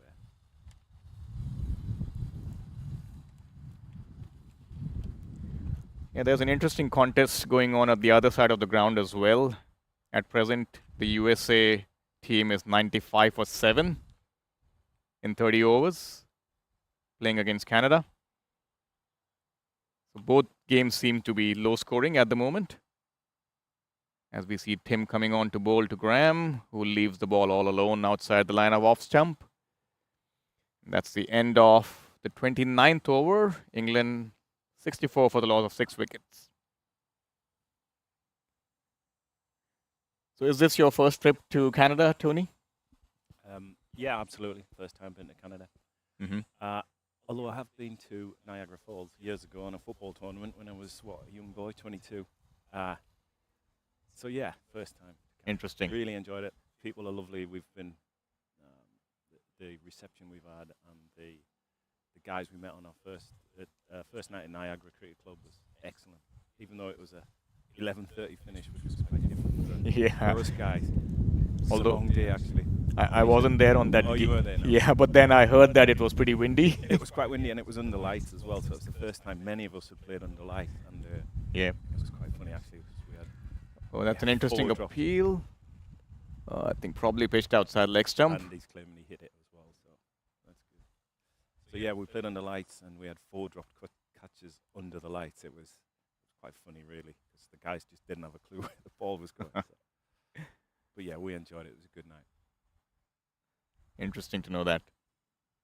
Yeah, I think we are kind of looking at the fag end of the summer at the moment, and generally September is when the fall season begins in Canada. So you'll see that the temperatures are a little more cooler than usual. It's nice. Yeah, I think, yeah, for now it's nice, but it would have been warm maybe a couple of weeks ago. Ah, right, okay, got you. No, this is good. This is English summer weather. We're happy with it. Yep. We're just not happy with the score. It's 64 for 6. You need to double it more. Rob taking strike to Paul. Interesting. The Aussie bowler here, I think it's Clark. I chatted to him the other day, and he played in my league up in Durham leagues, and he played for Sunderland Cricket Club, Ashbrook. He played there for a couple of years. I mean, I couldn't remember him. He couldn't remember me, but you know, it shows where all those years have gone. Absolutely. He's getting some good outswing going out here from this end.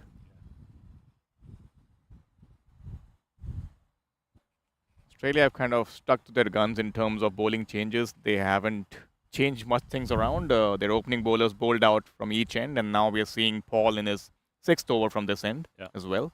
Yeah. As I said, they've got to find 9 overs from somewhere, so that will be interesting.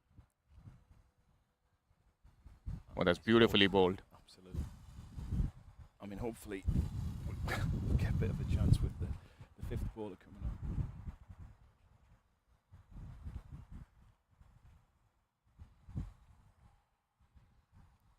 on. Any news on Kevin? Is he doing okay now? Kev obviously went to hospital for a checkup, and again, we haven't heard from him. So it was either a bee sting or a wasp sting or something else stung him, and hopefully he's fine. He was fine. He left. He obviously walked away, but he did have a pretty bad reaction to it. So we're gonna have a bit of a break now for drinks. So that's 30 overs done. End of the over. 30 overs done. England still 64 for the loss of 6 wickets, and we are having a bit of a small water break at the end of 30 overs. Just a reminder, this is a 45-over game, and we have a water break after 15 overs and the 30th over.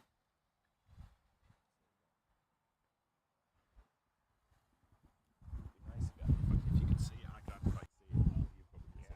I think it's a little hard because of the... Yeah. It's all right. It's fine. It's good. It's interesting doing it. Huh? I was just gonna have a slow walk around the field. The setup's great. I didn't realise you had all the cameras there as well. It's brilliant. I think last time these guys had 2 cameras, but I think this time they have 4 cameras set up. Brilliant. And they also show an instant replay for any event happening. Oh, that's good. I don't know how many people are watching it at home. Yeah. I think yesterday we had a lot of crowd watching. Yeah. Today as well, I saw some 28 people online some time back. I don't know. Probably close 30 or 23 at the moment. Little flies have a nip, don't they? Yeah.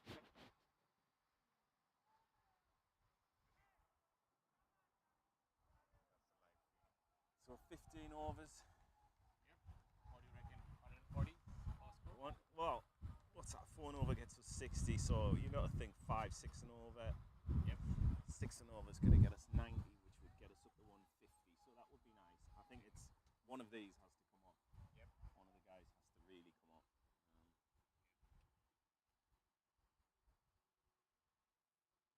Take a small washroom break and be Done back. it.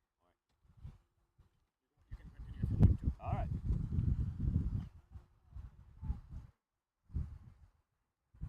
Oh, there's Kev back. He's back. Kevin's back. He's back. Oh, you're back? Oh. No, he's back, yeah.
Shot, Shawsy lad! Excellent, mate! Pick him out! Sorry. Welcome back. Oh, we saw the first signs of aggression out here. Beautiful lofted Straight drive there by Graham. Graham Shaw. Yeah. Played it down the ground. Yeah, he's a Durham colleague of mine. Tony says that he's his Durham colleague. Hard. Yeah, hits the ball super hard, Graham, when he goes. Yeah, looks like a big unit. Yeah, he's a big lad. He hits it miles. Here comes Tim once again, bowling to Graham. A bit of a tangle out there. There's a bit of an explosion off the wicket. Yeah, but yeah. A couple of Aussies are nice and close. Staring him in the eye.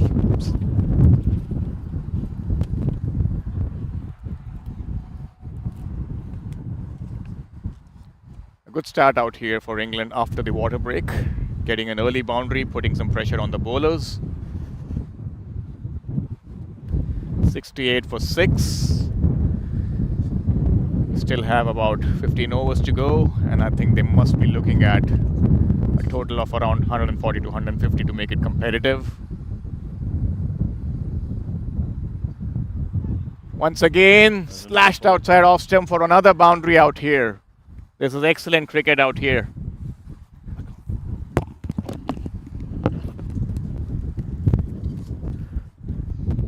A lot of width. And Graham just slashed it outside the line of off stump over the deep point fielder, and that kind of prompted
we're back live once again. We had some technical issues. It's pretty windy out here in Danville Park, Mississauga. Sometimes you have to deal with certain weather-related issues as well. Nicely played by Graham. He was actually looking pretty good after the water break. He started playing a few shots and trying to put some pressure on the bowlers. Interesting tactics out here by England after the break. I've been told by Tony, who was here a few moments ago, that Graham Shaw was his Durham colleague, and he's definitely a good hitter of the cricket ball.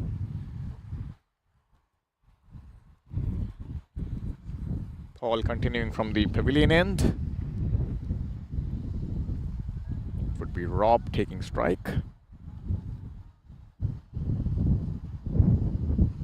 And that's nicely cut away, and some excellent fielding out there at backward point.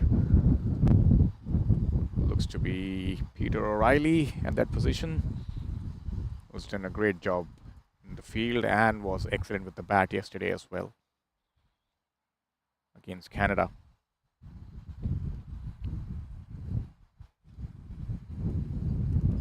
England 74 for the loss of 6 wickets. Nicely cut away or punched away on the offside. This might be another boundary. And it is. So England showing some great intent after the water break out here. They've started playing a few shots, started finding the gaps,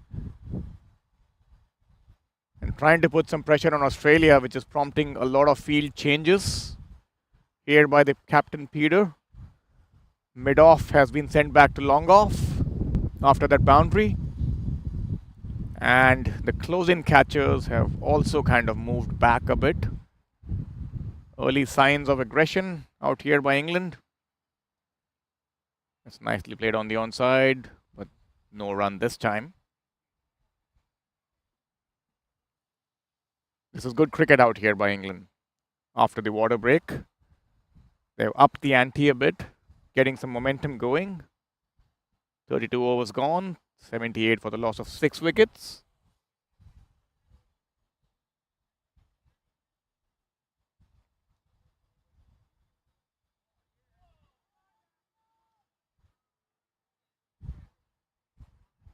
In the other side of this ground, there is a USA versus Canada over 60s tournament or game going on as well. USA are 114 for the loss of 8 wickets in 33 overs. So both sides, we are looking at a couple of low-scoring contests.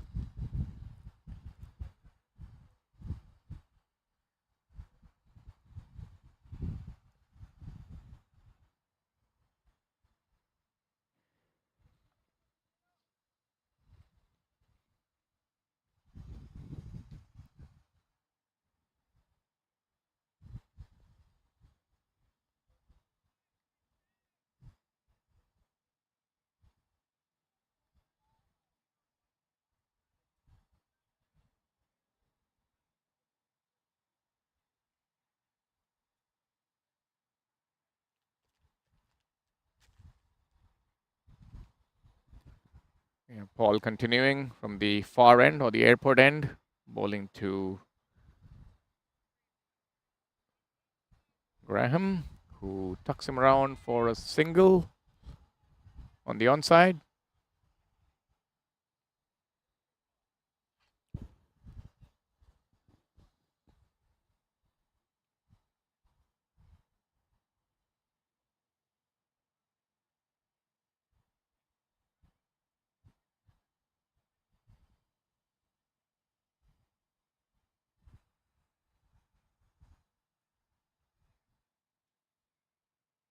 England 79 for 6.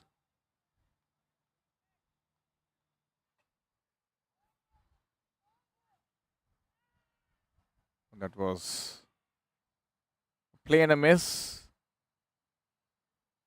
The Aussie keeper trying to run the batsman out, but I think his back foot was planted. We had a change in bowling in this over. I think it's Rex Bennett, who is bowling from the far end.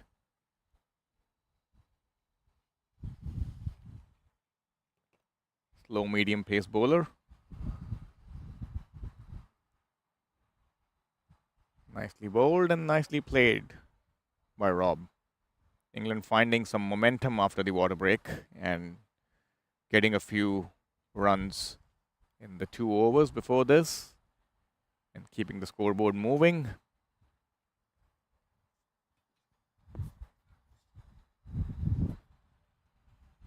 Good to see this fight being shown by England after being dominated for a considerable part of the game. Once again flicked on the onside, but straight to the fielder, no run. As you can see, another aircraft in the background landing at the Toronto Pearson International Airport, which is pretty close to this ground.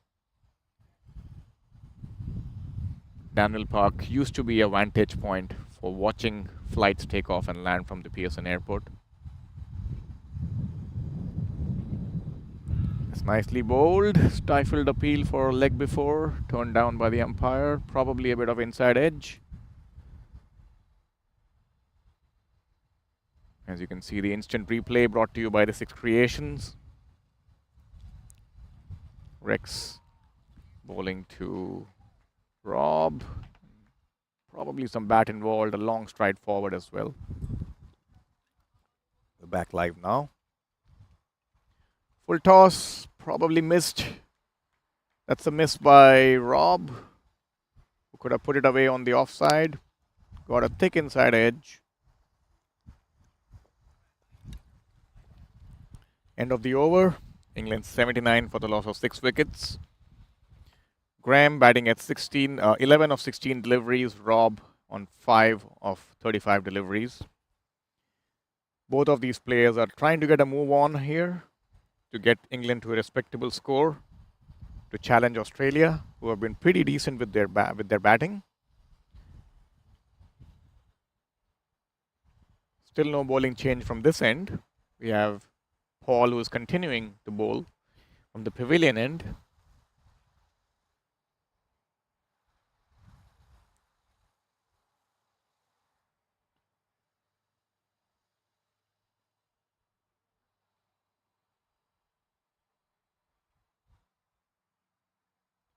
Paul bowling to Graham Shaw. Defends it nicely back to the bowler.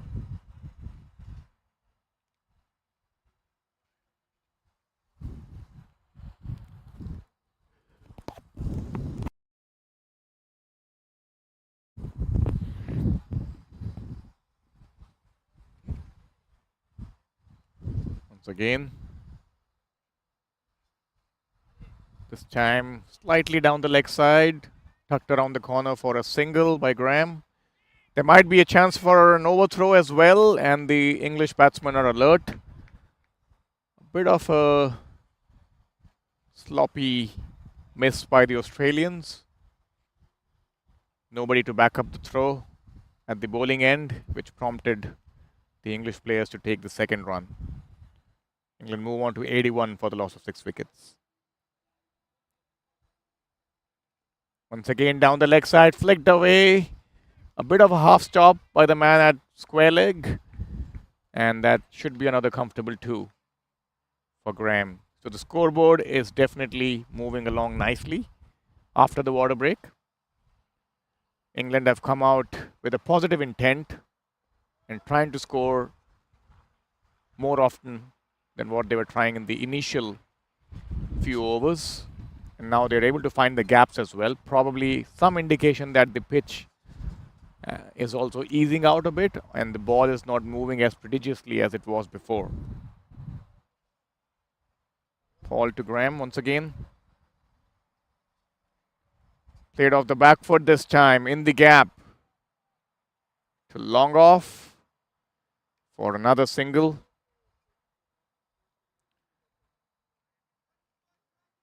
Good to see this positive change in approach by England.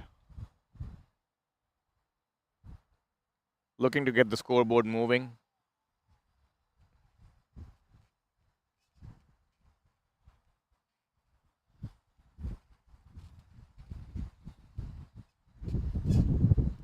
Oh, that's beautifully bowled.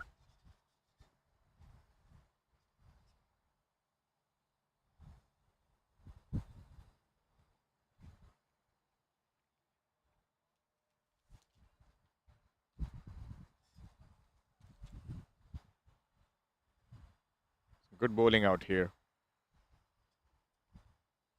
Paul has been pretty consistent, 7.5 overs, 23 for 1.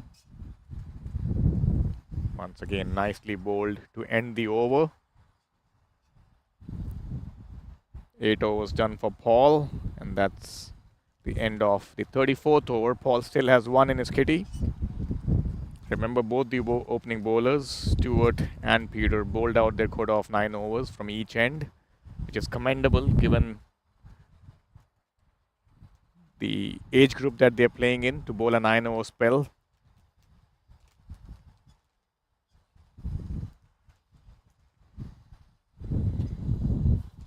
Would be interesting to see if there's any change in approach by the Aussies after this break.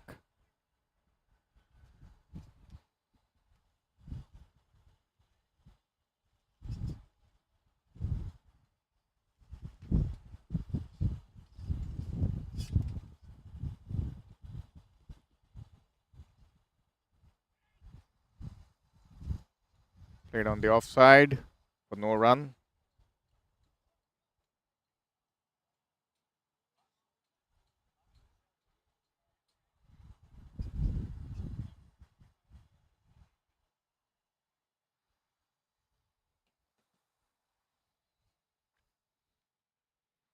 Rex Bennett continuing from the airport end or the far end.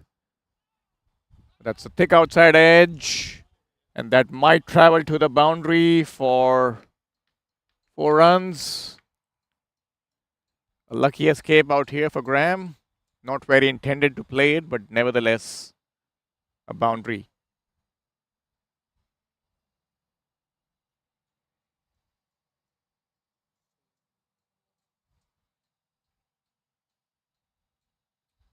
Graham Shaw has definitely shown a lot of intent to score runs at a brisk pace after the break. We're seeing a lot of field changes out here by the Australian captain. Third man is being pushed back.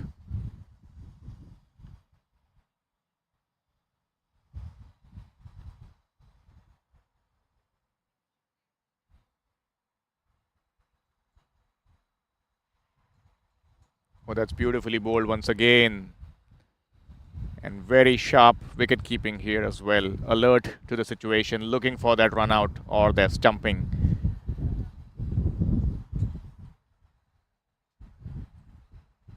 This is good bowling out here by Bennett.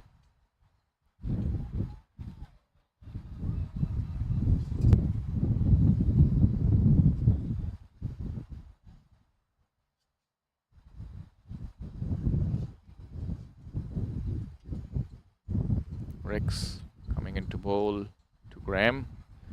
Driven down the ground, but no run. Nicely bowled.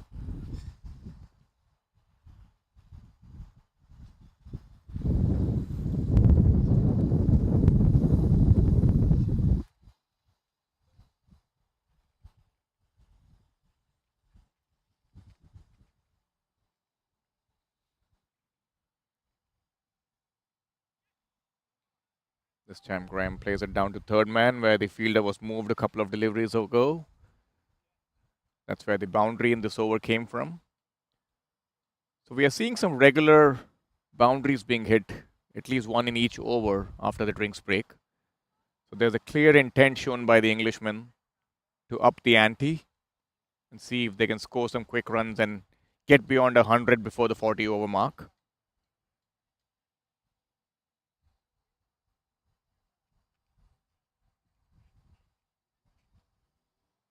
Played on the offside. That's the end of the 35th over. England are 89 for 6. We're heading towards an interesting finish out here with the English innings.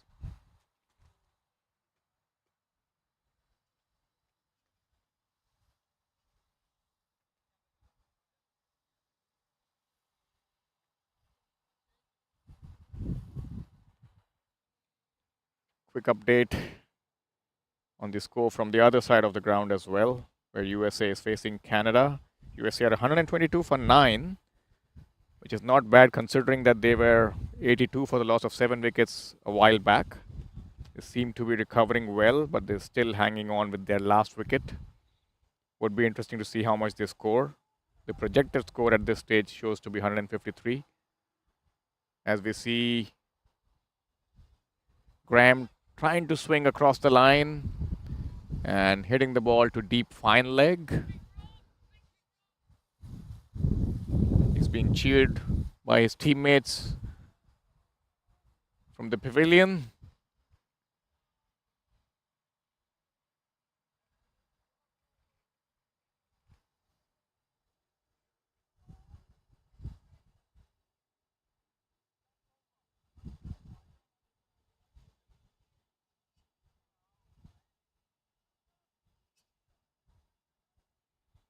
England 92 for 6.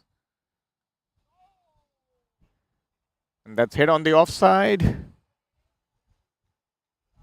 for a single. Did not have the power to go through with the shot.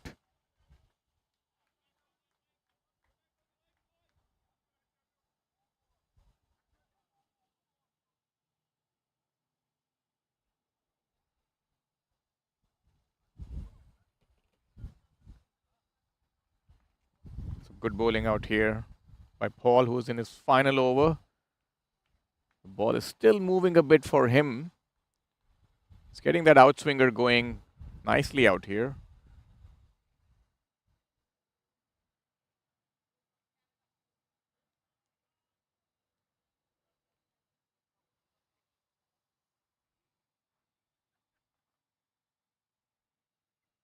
Ball bowling to Rob.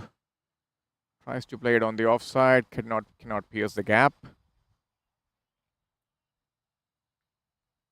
England 93 for 6 in this 45-over contest. We are playing at the Danville Park, Mississauga. The twin grounds out here in the city of Mississauga.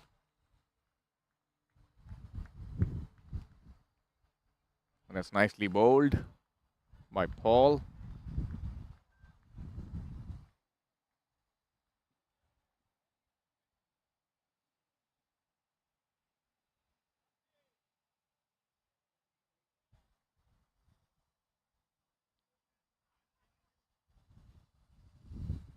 (93 for 6).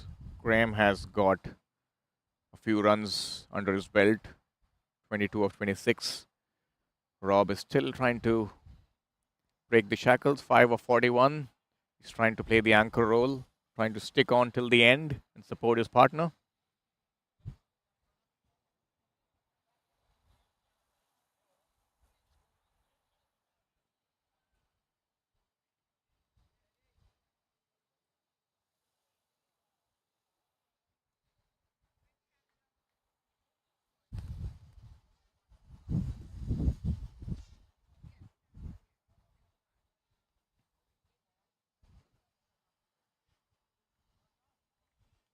End of a good over here for Australia.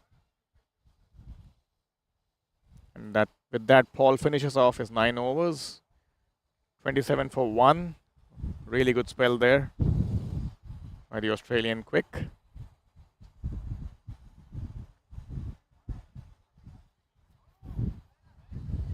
And Rex seems to be continuing from the far end.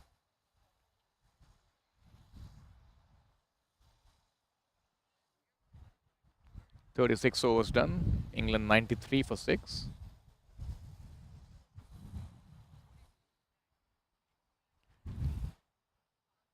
The update from the other side of the ground is that USA have been bowled out for 123 in 36.3 overs against Canada. So well done, Canada, to fight back after the loss yesterday against England. Remember, even the USA lost to Australia yesterday.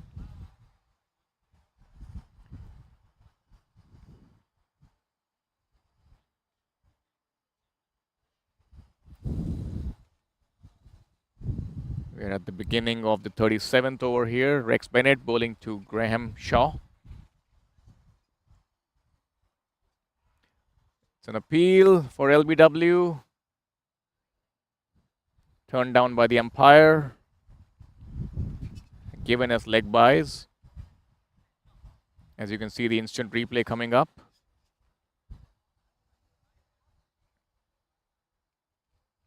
Looked to be missing the leg stump. Good decision in the end.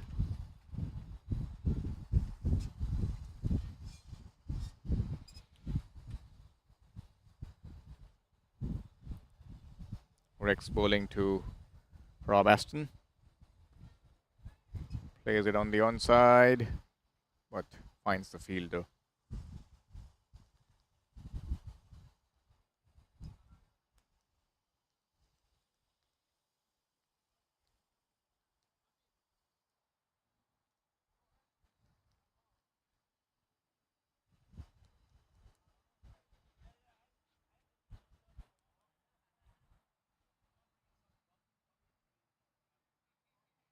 Once again, played on the onside. A slight misfield out here from Australia, which allows the single to be taken and brings Graham on strike once again.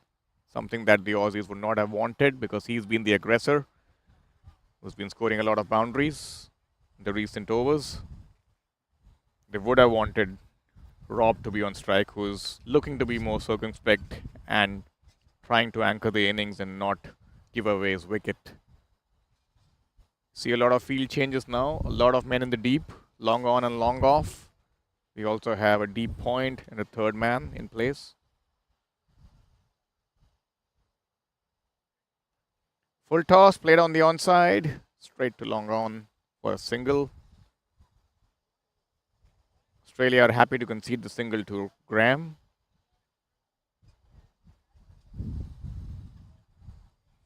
Looks like a few fielders are walking in for Rob.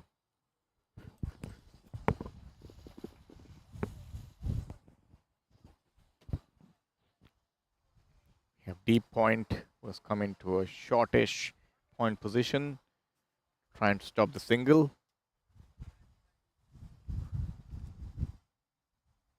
Rex to Rob, tries to play it down the ground. A half stop here by the bowler. Good cricket all around.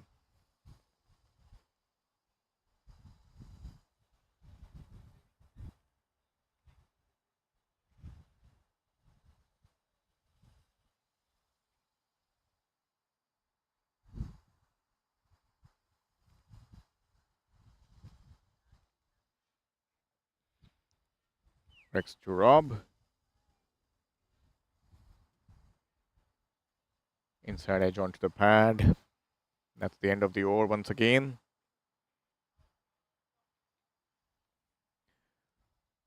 Both players taking a bit of a breather and a small water break.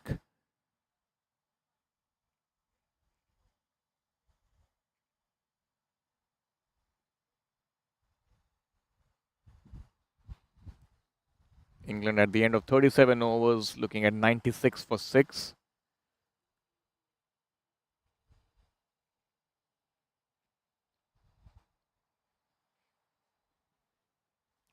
Sorry.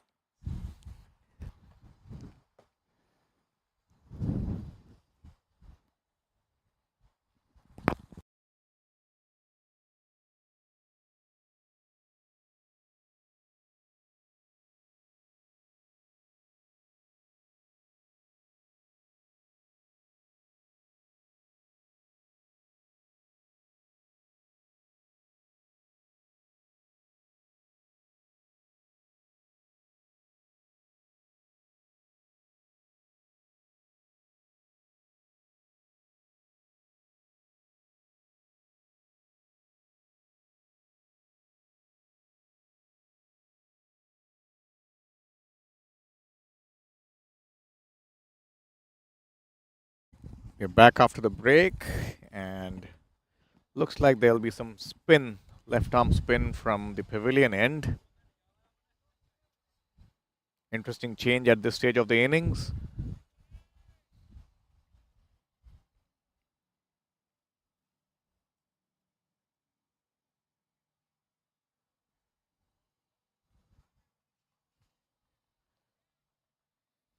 Pat Henry seems like bowling from the pavilion end. Bowling to Graham Shaw, who's looking in good nick today.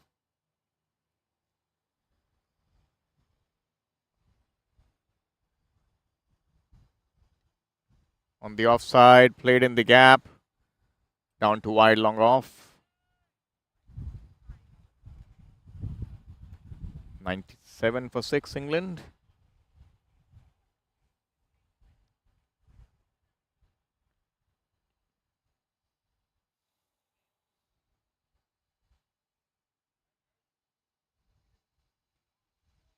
Looking for the quick single, which wasn't there.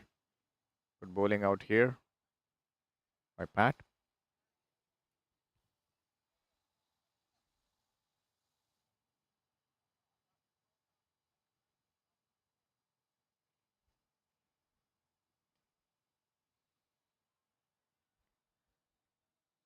Once again played back to the bowler. Conditions have been challenging for the batsmen on both sides. On this ground as well as the other ground, USA were bowled out for 123. Struck on the pads, probably missing leg.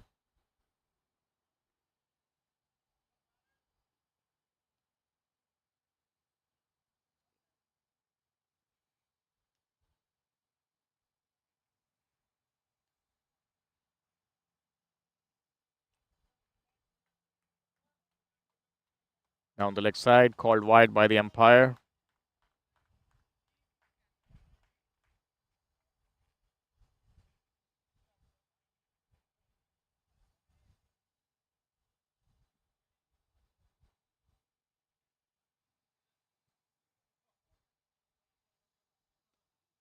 In the air, but chipped over the infield, and that might find the boundary and does.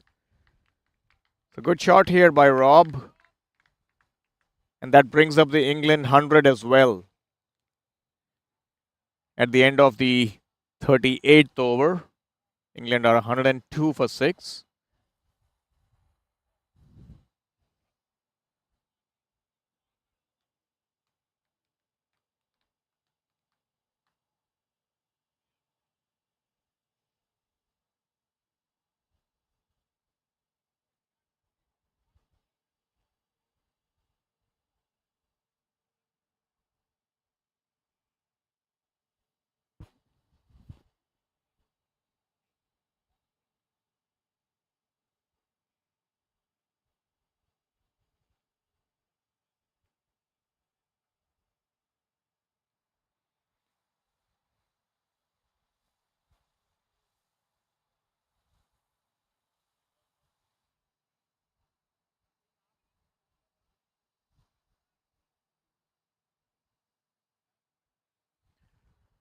Rex continuing from the far end.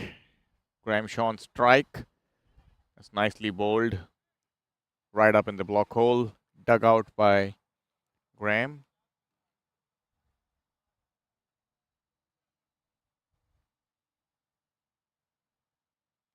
(103 for 6). The 39th over in operation.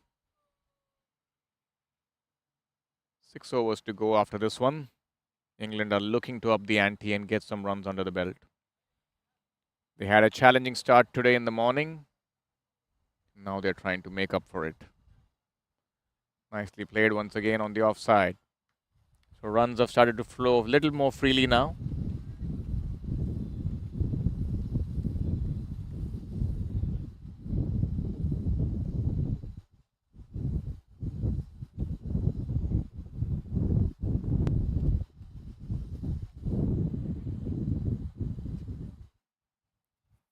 Graham on strike to Rex.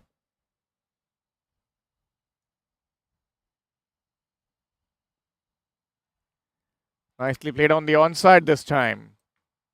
Looking for a couple of runs. A dive put in by the fielder at the boundary line. Great to see that commitment from the Aussies. Stopped the boundary and restricts it to 2.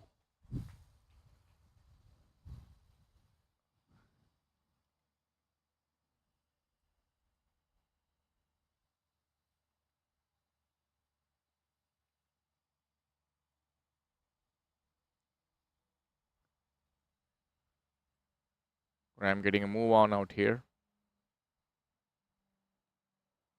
This time hits it in the air, and that might be the first 6 of the innings. What an excellent shot there by Graham. Down the ground, lofted the ball over the top of the long off fielder for a 6.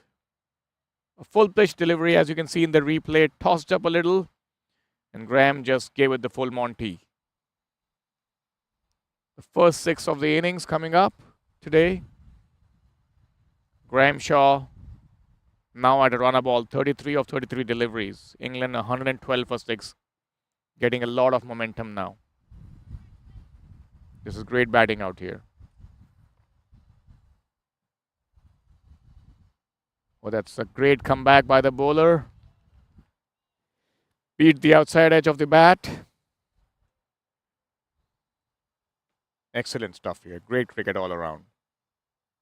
He was hit for a boundary in the previous ball. He tried to kind of slow it up a bit, entice the batsman to go for the hit, and Graham was up for the task. And this time, he didn't give him anything to work with. Graham still went for the drive and missed it all over.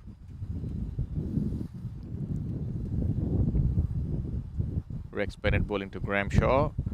This time, once again, Graham trying to hit the ball down the ground. Did not make a nice connection this time and gets a single down to mid-on.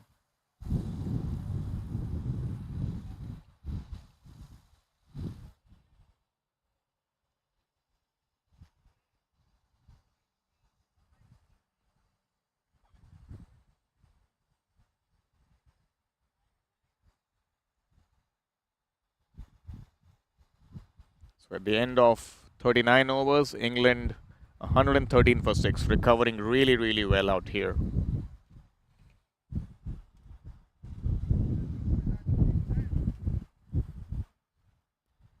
Previous over, counting for a lot of runs. 11 runs off that over.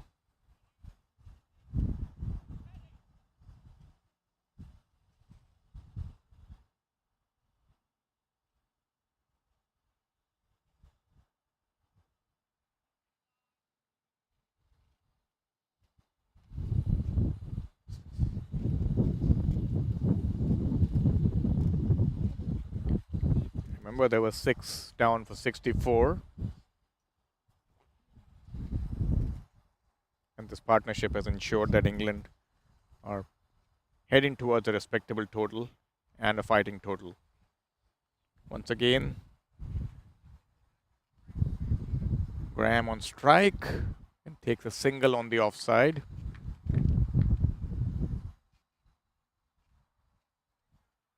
To Pat Henry. This is a great partnership and a great recovery by England.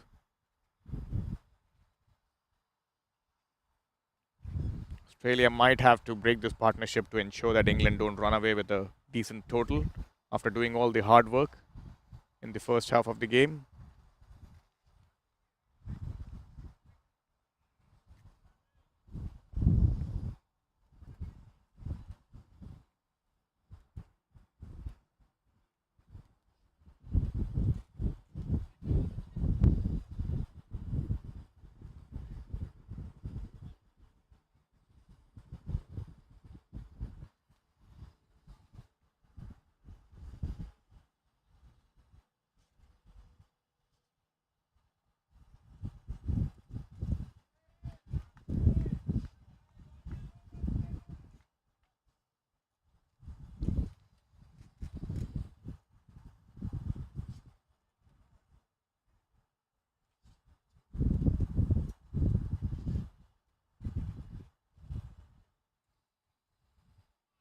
Oh, that's beautifully bowled.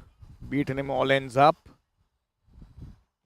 Down to the third man boundary for a couple of runs. Would be interesting to see if it's buys. Yes, buy signal by the umpire.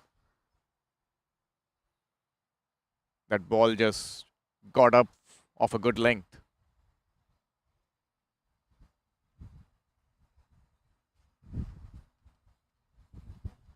At Henry.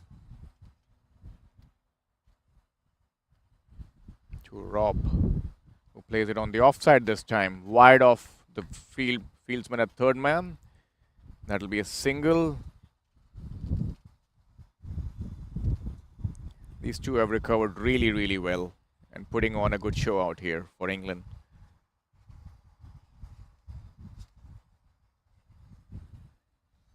Graham on strike to Pat Henry.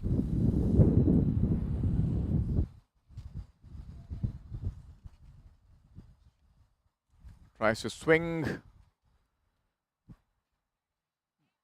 Hits it down to deep long off for a single. Good intent shown here by the English batsman. 117 for 6.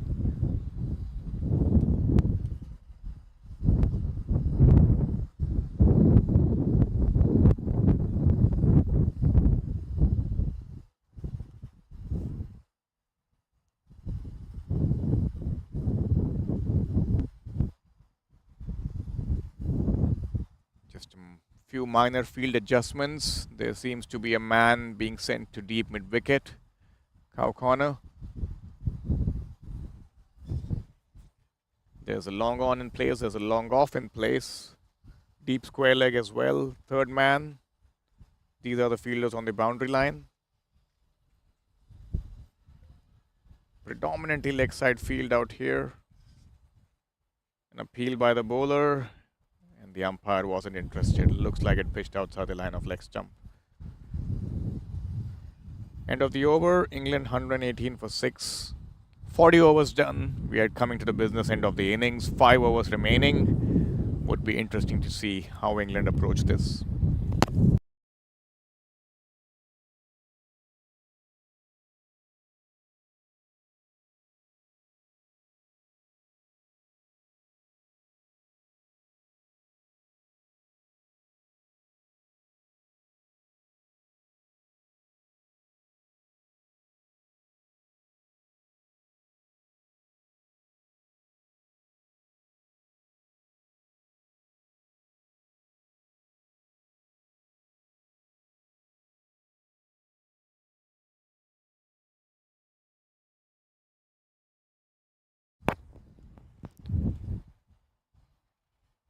41st over coming up. There seems to be a change in bowling from the far end.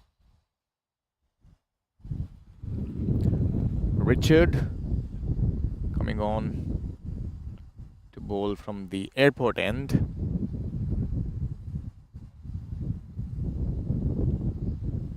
Looks like another left armer. Tosses it up outside the line of off stump and beats him all ends up.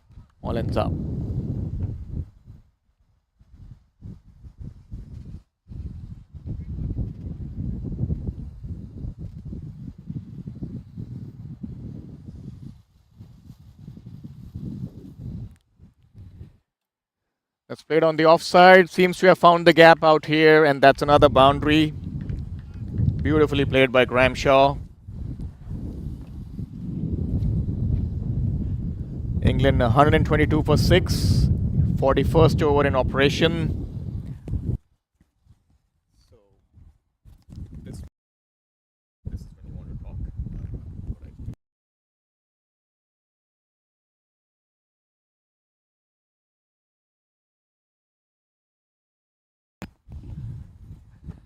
I've been joined by Steve Moore from the Australian team. Steve, what do you reckon? How do you see the game going? Well, the English side's starting to pick up their intent. Yep. And the boys have lost a bit of a way with their length. Some of their fielding has been a bit subdued. But 120, is it? It's 123 for 6. 123. Yep. Yeah. Another wicket here to slow it down. Be Correct. Good stuff. I think these two guys have picked up a lot of momentum after the drinks break. Yep, and we were quite aware of that at the drinks break, saying that their intent will lift. Yeah, they have put on more than 60 runs together. Yep, change of bowler there, Richard Johnson. It's interesting to see spin being operated from both ends in these slog overs. Yes, well, they like the ball coming on the palms. Nicely played down the ground. Looks to be a comfortable single. Doing some boundary riding there. He's got a good arm.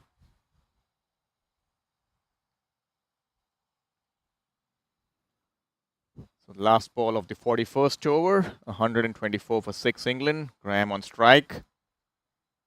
Looks for the single and gets it easily in the end.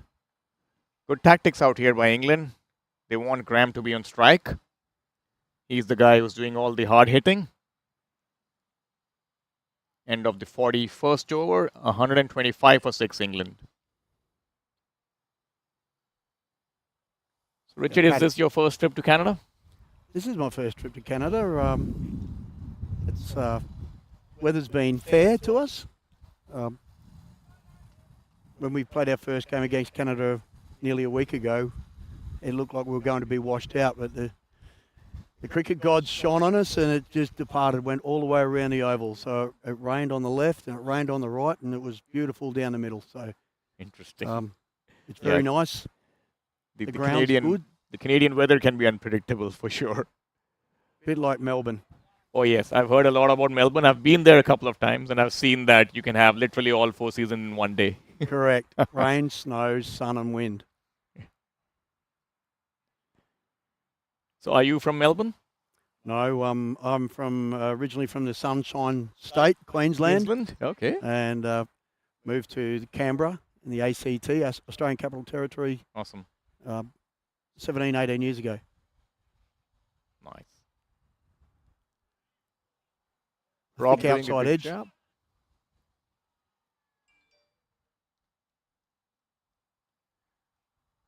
Easy couple of runs out here for Rob, who's also done a great job in supporting Graham from this end.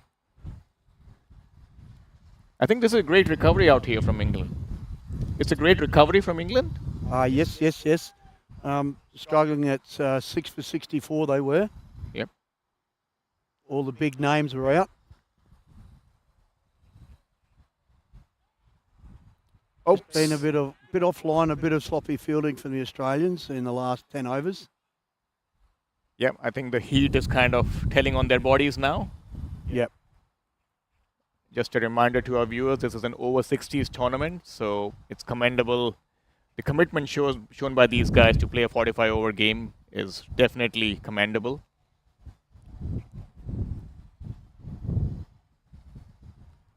As we see, so for the Australians, this is the 5th match in 7 days.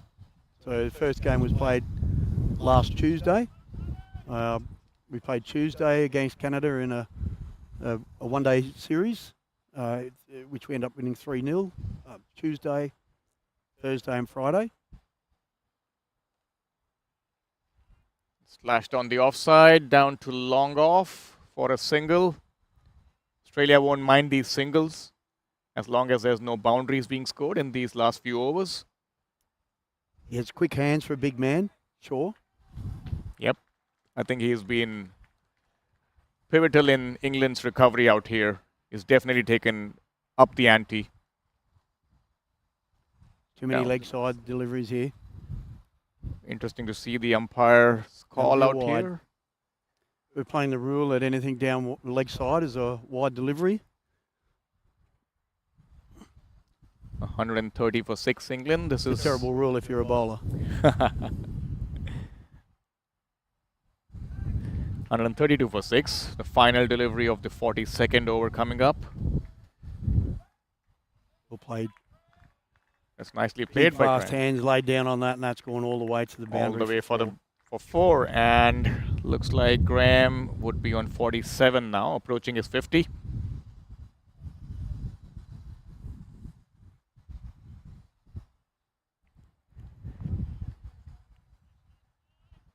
So, Rob, did you play first-class cricket for Queensland?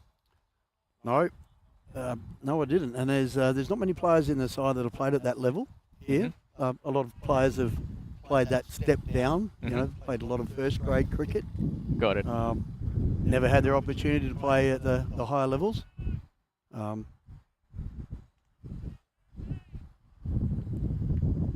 Interesting. I think that makes this even more special for you guys to come here and represent Australia. It does. It does. People that have played first class and represented Australia at an open age level, they've done their cricket. They've had enough. Their bodies have probably wrecked, just like us. But everybody strives to play at the best level they can. And if this is our best level, well, then this is our best level. Absolutely.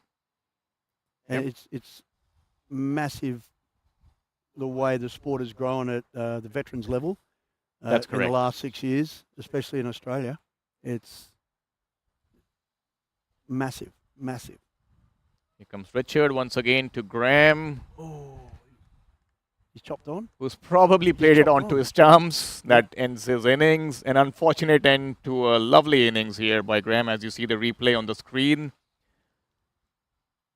These instant replays are brought to you by the Six Creations. You'll see Richard bowling to Graham out here, and he chopped it onto his stumps. Unfortunate end. Deserved a 50. Played really well, Graham. England lose their 7th wicket, 137 for 7. This is the 43rd over. Remember, there's 45 overs in total. A great innings out here by the big lad, who's moving back to the pavilion and being cheered upon by his teammates. So giving them a total there for them to bowl at. Yeah, I was speaking to Tony from the England side a while back, and he reckoned that 150 or 160, 140 or 150 might be a good, decent total to bowl at. So I think they are. Cricket. Pardon me? You never know in cricket. Oh yes, absolutely. It's a funny old game. Yep. I think that's why we play. Absolutely. I think these are bowling-friendly conditions as well. Obviously, the pitch has eased out a bit now with the older ball, but I believe morning it was nice. The ball was swinging along as well as, with the off-spinner, it was kind of hanging in the air a bit. And good tactics by Australia, to be honest. So we knew we had to take the pace off. New batsman is Steve, who plays it on the offside for a single. I think Rob is the set batsman out here, and he's been there for 61 deliveries for 17 runs, and I believe it's up to him now to up the ante for England and get them to 150 to start off with. 138 for 7. We are in the middle of the 43rd over. Tries to go down the ground and possibly a missed jumping opportunity. Was a difficult take for the keeper.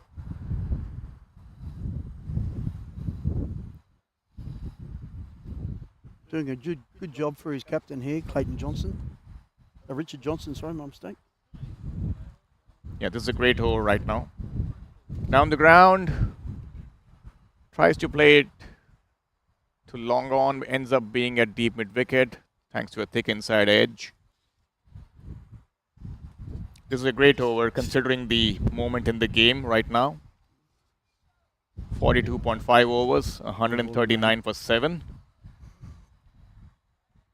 Steve on strike, the new batsman. Tossed up nicely.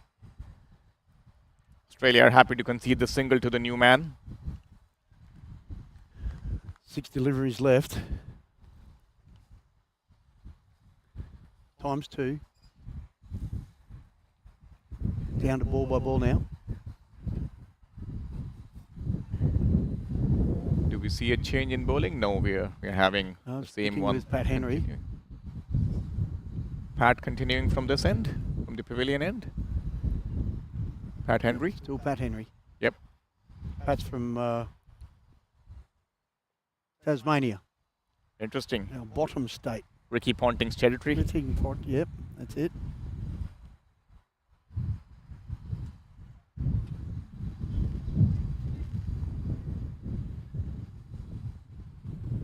So we have the 44th over coming up.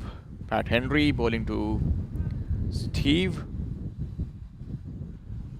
Plays it down on the offside. Down to third man for a single. I think England have to make every delivery count now. Just 11 deliveries remaining in their innings, and if they can score a runner ball, that will take them beyond 150, which is a decent total considering where they were. Correct. Nicely So played. they've got to give the strike to Rob as much as possible here as the in batsman. There you go. Another sloppy incident in the field for Australia. Even the backing up, missed in the backing up. Yep, I think signs of tiredness shown by the Aussie fielders. They've been put in the field for 2 continuous days for 45 overs. Yep. And that was the rationale behind the English captain putting Make them tired when they bat. Yep. Yep. Which is a fair call, given the conditions. That's beautifully bowled. A rare dot delivery in these final overs.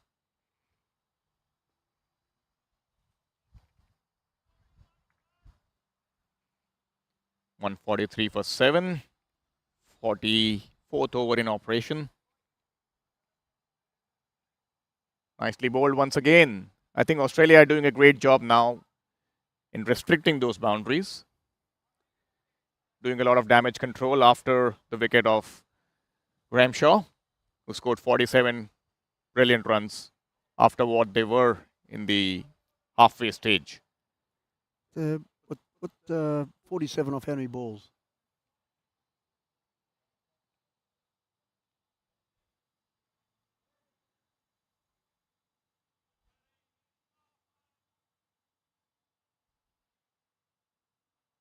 .46 balls. 5 fours and a 6. Better than a runner ball, but absolutely. He took his time early. Yes.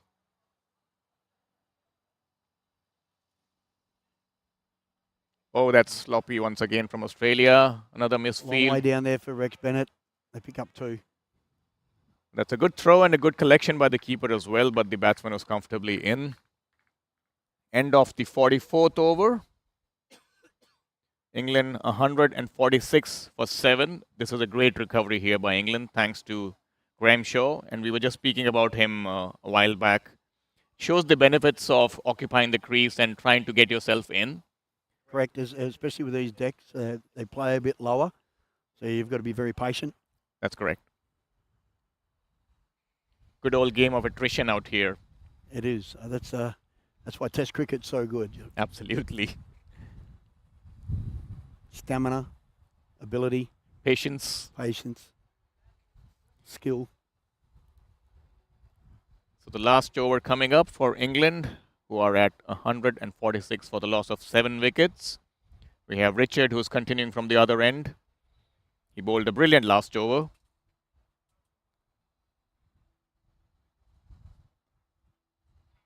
That's gone to deep mid-wicket there. Yep, that's a boundary, and that brings up the 150 for England, which was looking very unlikely a while back. This is great recovery out here from England, which kind of, puts the onus on Australia to put up a great show once again with their batting, which they have done. That's right. And previously, in yesterday's game, they dominated the USA. Canada. No, I'm talking about Australia versus... Australia dominated the USA yesterday. Yes, with the bat. And I think this kind of makes for interesting viewing in the second innings. That's right. And it wasn't easy for the Australians yesterday against USA. That's correct. They bowled some good lines. They batted with intent. In the air, kick outside edge. That's a single. Yes, I think USA did put up a great fight yesterday. I believe they dragged the game deep. They took the game deep. The last couple of batsmen really put it to the Australian bowlers. Yep. 151 for 7, England. Once again, slight misfield in the infield. They're looking for two. Decided against it. Fair call. Rob would want to keep strike. 3 deliveries gone. The final 3 deliveries coming up for England. Can they inch past 160? They have 3 deliveries to score.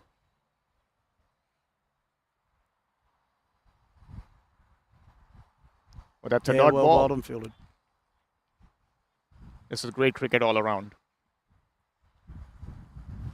Richard trying to ensure that England don't get away with the momentum at the end of this innings. With the wind also picking up. A high ball. Hoiked down the onside.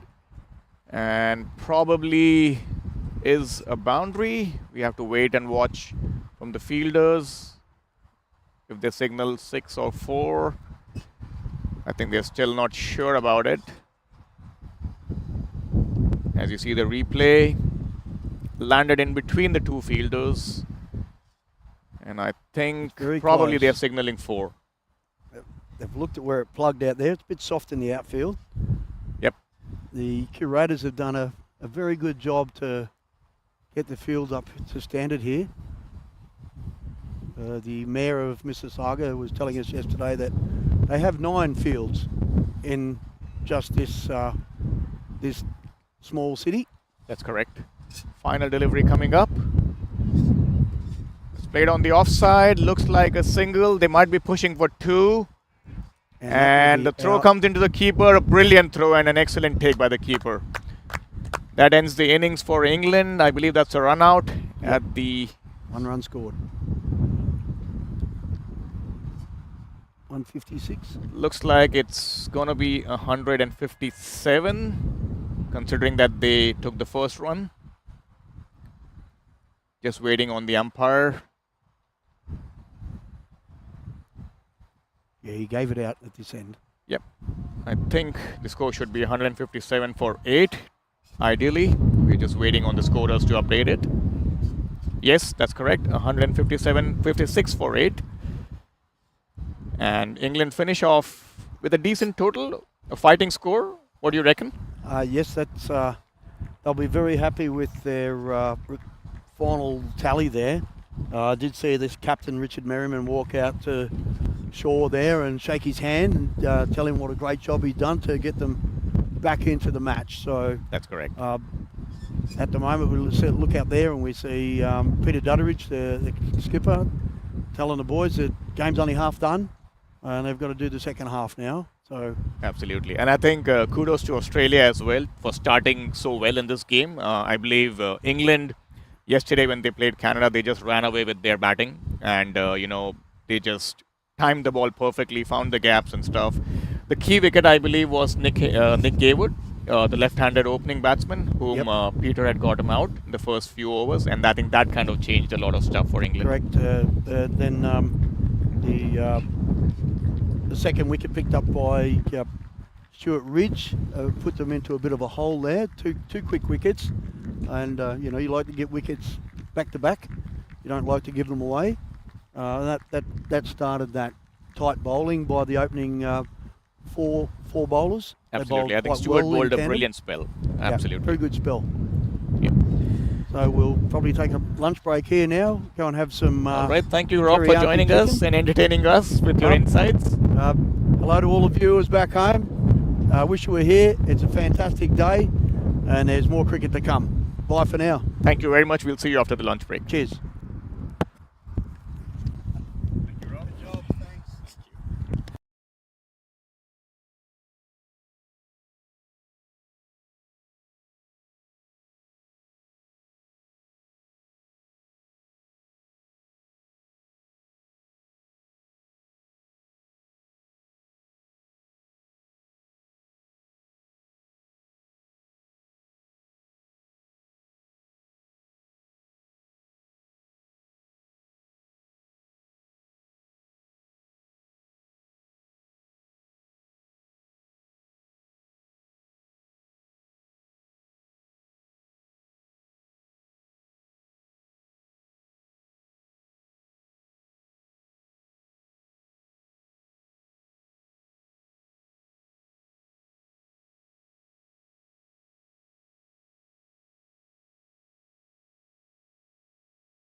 it so dark?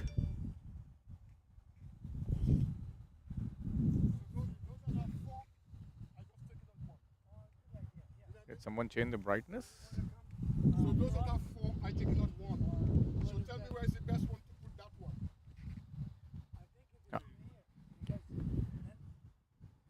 All right, good afternoon, ladies and gentlemen. Welcome back to the live stream. We have Australia now with their reply to England's 156. And we have Peter O'Reilly taking strike to Kevin. A good first delivery.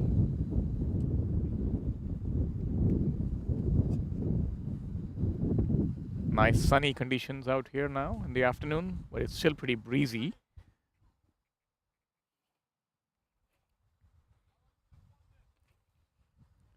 Kevin once again, bowling to Peter. Plays it on the offside, through the gap. Australia off the mark with 2.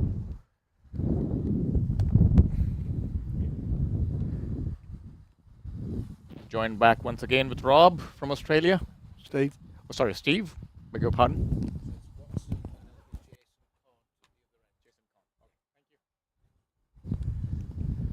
Kevin Watson once again.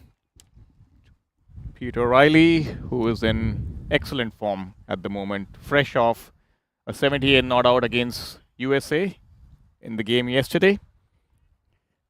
Yes, that's correct. He's been batting very well.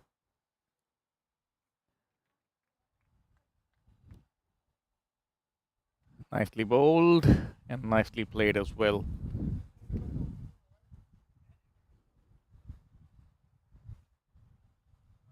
Would be interesting to see how the pitch plays now with the sun out.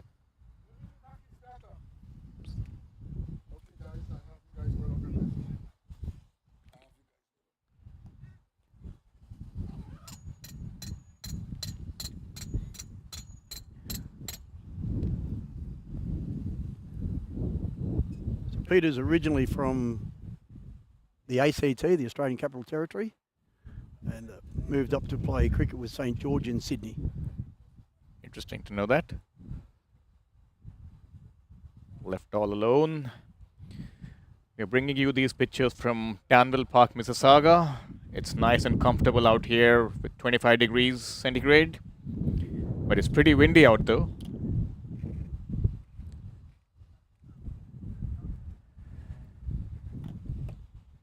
Would be a bit of a test of fitness for some of these individuals. Remember, this is an over 60s tournament and they're playing back-to-back matches literally every day. Tomorrow being a rest day, and then they resume on Thursday. We move to north of Toronto to King City. King City was the place where we had the first global T20 league held in Canada. That'll be nice to go and have a look at another venue. Yeah, I think it's kind of surrounded by a lot of trees and much more cooler out there, I'll say. Not that it's not cool here, it's pretty windy though. Jason Cont. So we are waiting. Bowling from the north end. Yep, I think we generally call it the airport end. The airport end, but the airport goes all the way around us here, doesn't Yeah, it? it's that side, yeah. Or the far end, if you could call it so. We have Jason Cont, who bowled pretty well yesterday against Canada. Bowling to Richard. Will be taking strike for the first time. Here comes Jason. Outside the off jump, left alone.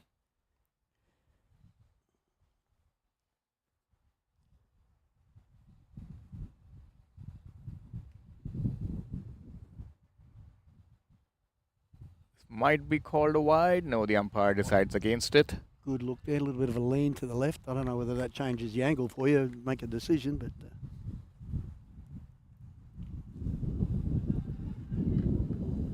Once again, nicely bowled by Jason. He's getting some good shape away from the right-hander. Richard Merriman, the captain, stations himself at short extra cover. That's nicely bowled once again. Stifled appeal for LBW. No support by the cordon.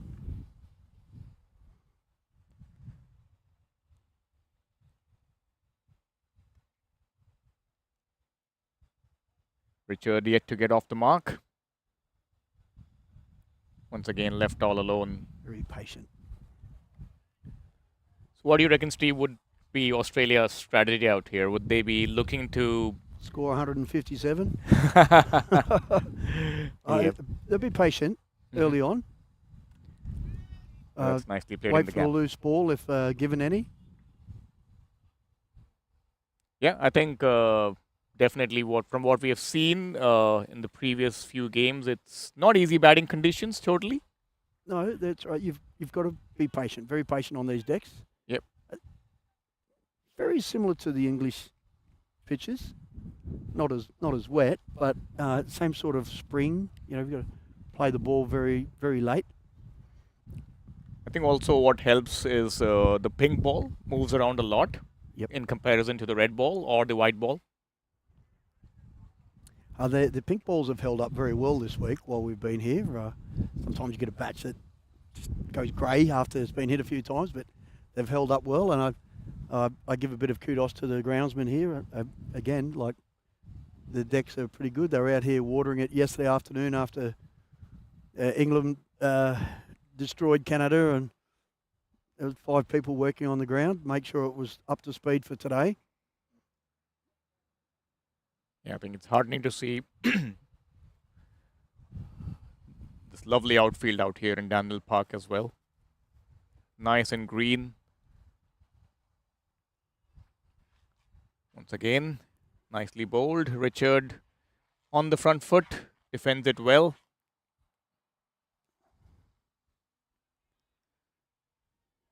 Australia 3 without loss. This is the third over in operation.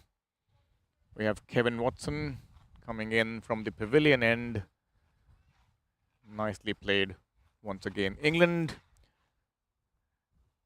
do not have the same kind of attacking feel like they had yesterday against Canada, but then they still have a couple of men in catching positions. The captain himself being at short extra cover, and I believe there's a kind of a fly slip in place. Yeah. Their intent will to be strangle our stroke players. Find a spot they like and put a big plug in it. Would be interesting to see how they go with Phil Deakin, beg your pardon, who was a leading wicket taker yesterday, took 5 in the game. Correct, yes. Would be interesting to see when they bring him on. Cut away. In the gap would be the first boundary for Australia. Short and wide, got the treatment he deserved. I'm surprised they didn't open with Phil Deakin. Maybe he's feeling a bit sore from his overs he bowled yesterday. The trip. Yeah, I think probably he might be coming on first change. That's my prediction. That's beautifully played and good fielding by the captain.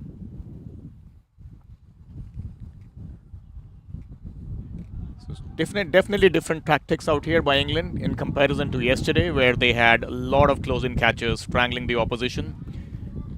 I think since they're bowling second today, they recognize that they may not need so many people in catching positions early on. While they started yesterday, it was overcast, windy, wet conditions, and then it kind of eased out in the afternoon. End of the over, 8 for no loss.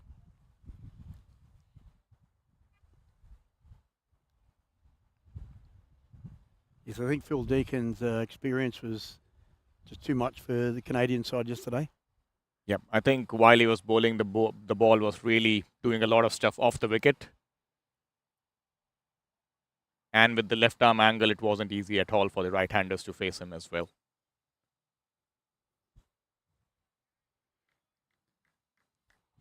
Canada seems to be doing well today against Australia. Oh, sorry, against the USA.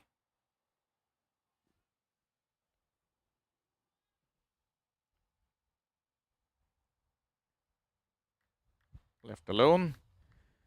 Currently, Canada are 22 for 1, chasing down 123 posted by the USA. 22 for 1 in 7.3 overs. An appeal for LBW, and that's given. Playing across the line, Richard to a delivery which was straight enough. We'll probably see the replay coming up on screen.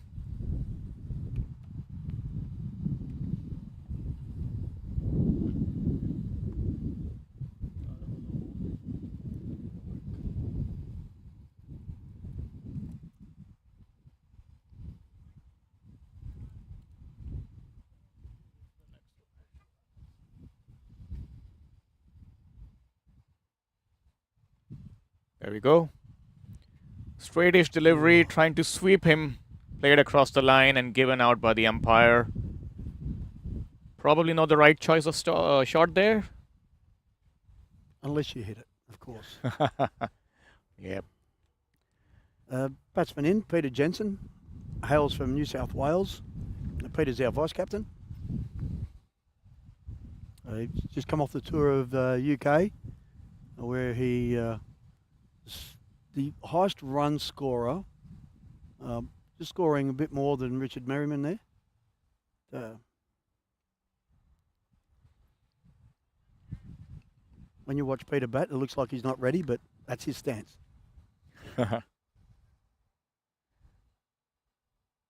Down the leg side, called a wide. We have a slip in for Jason Conn.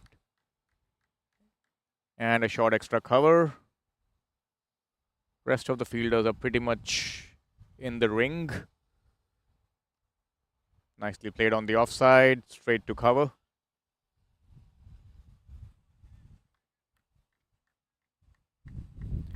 I think the key here, Steve, is Peter O'Reilly at the non-strikers end. I think his form is pivotal at the moment for Australia's success today.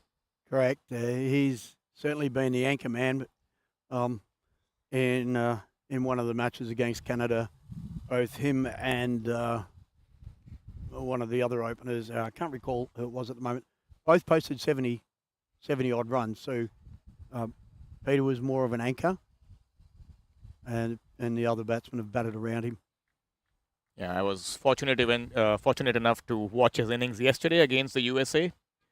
The good old style, vintage ODI cricket, building the innings and taking the team through.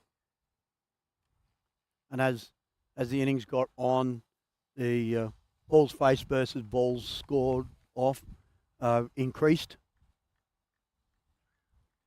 End of the over, 4 overs done. Australia 9 for 1. This was a successful over for Jason. England would be happy with that breakthrough.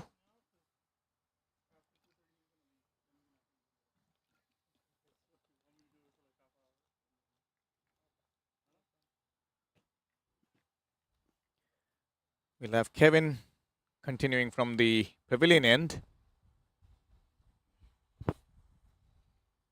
who's kept things pretty tight till now. Peter O'Reilly on strike. Plays it back to the bowler.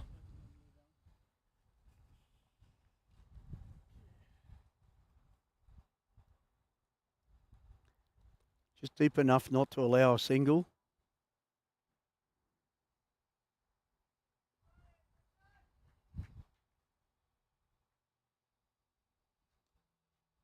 It's interesting though, the field is kind of quite spread out for Peter O'Reilly. I don't see any men in catching positions for him. No. Would you think that's a defensive move by England? A defensive mood. Waiting for Peter to make a mistake, perhaps. That's right. Tie him down. Not give him anything. Shot and played to covers.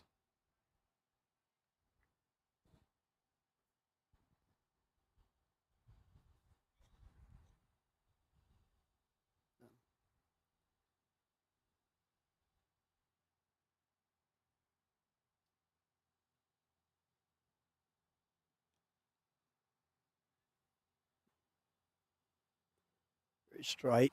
Very straight.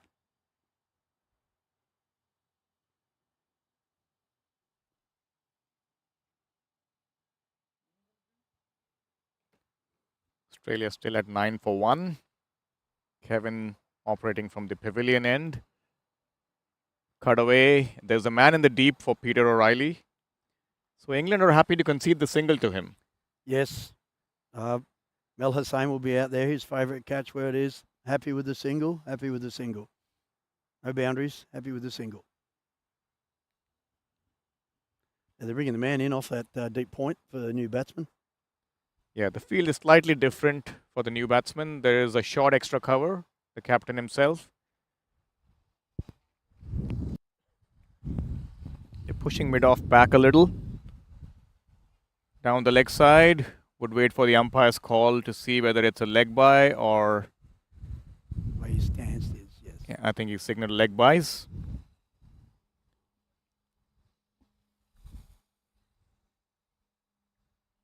That's the end of the over. England 11 for 1 after 5 overs.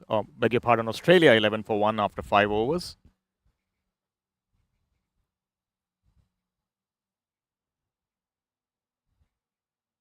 It would be the new batsman Peter Jensen on strike to Jason Count, who got his first breakthrough. You may see that mid-off is back a bit deeper when Peter Jensen's on strike. And that's from Does he look to hit through the playing line?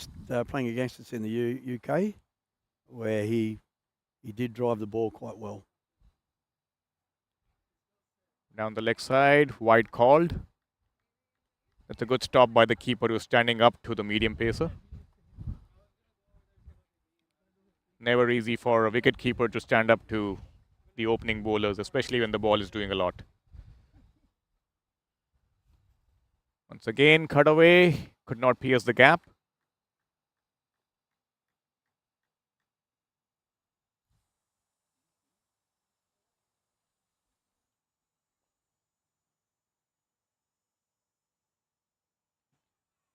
Oh, bit of an edge there.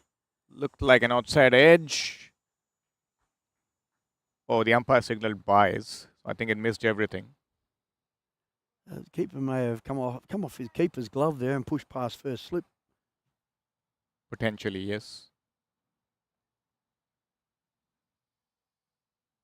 There we see. Yeah. I think it went off the keeper's gloves, as you rightly said, Steve. As we see another aircraft in the background making its landing at the Toronto Pearson International Airport, which is pretty close to this ground.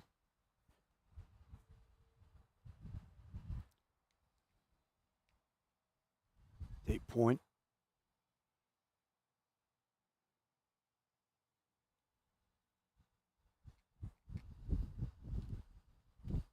Dead ball. Signal dead ball. I believe one of the fielders wasn't quite there yet, while the bowler was still in operation.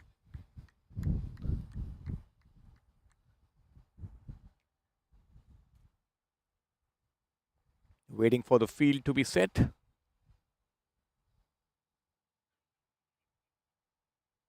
Nicely bowled, left all alone by Peter. You got a lot of Peters in your team, Steve. Too many.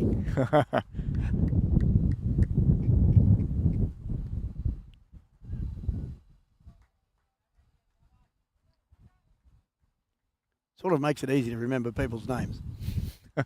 In my team in Canberra, my Masters team in Canberra, we had 4 Steves at one stage. Unfortunately, one of them passed away by an accident, but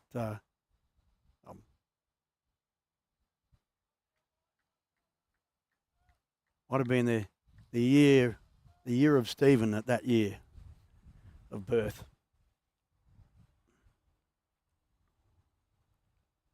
Peter O'Reilly batting on 7, looking solid as ever.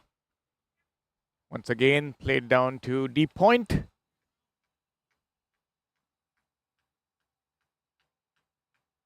And that's probably the end of the over as well. And 6 overs done. Australia 14 for the loss of 1 wicket.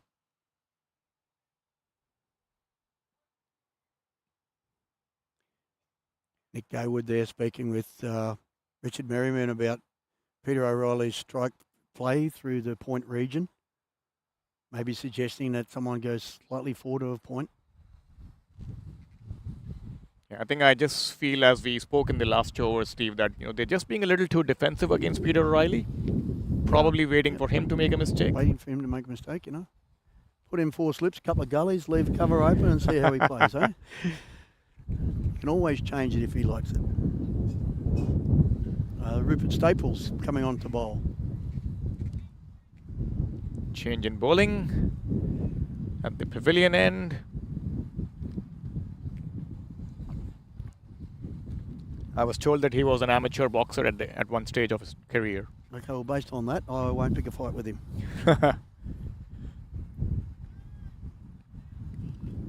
He's tall enough. Yep. Heavyweight.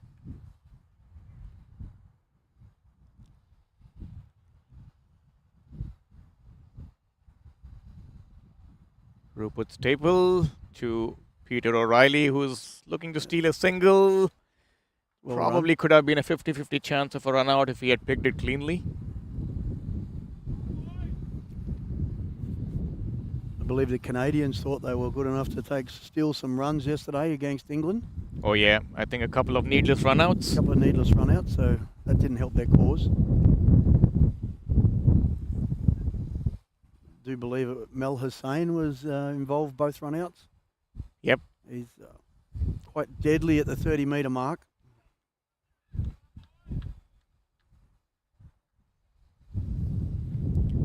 I think as of now, it looks like it's way too easy for Australia to get these singles. I think England need to control or contain these runs.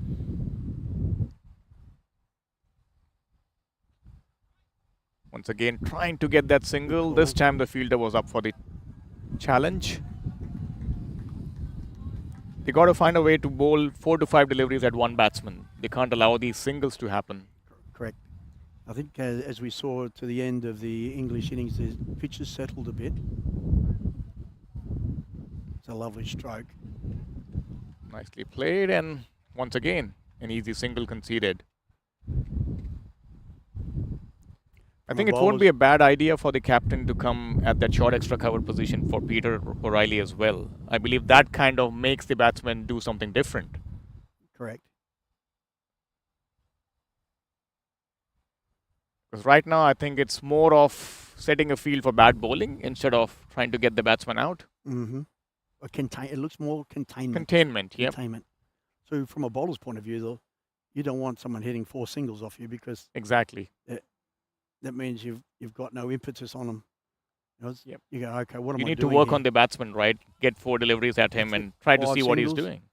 I'd rather get nicked for 4. Exactly, yeah. End of the over once again.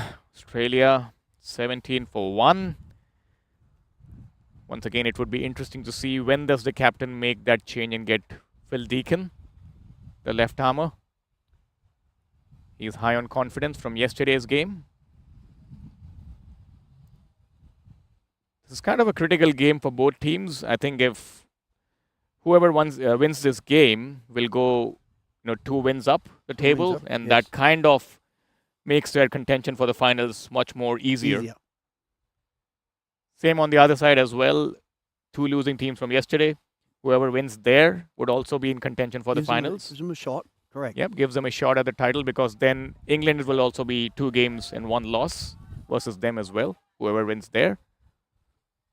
In case England lose today, that is. They're sticking with Jason Corn. Yeah, he's a successful bowler from that end, and he's getting a lot of shape outside the right-hander. That's a good He's got that outswing going.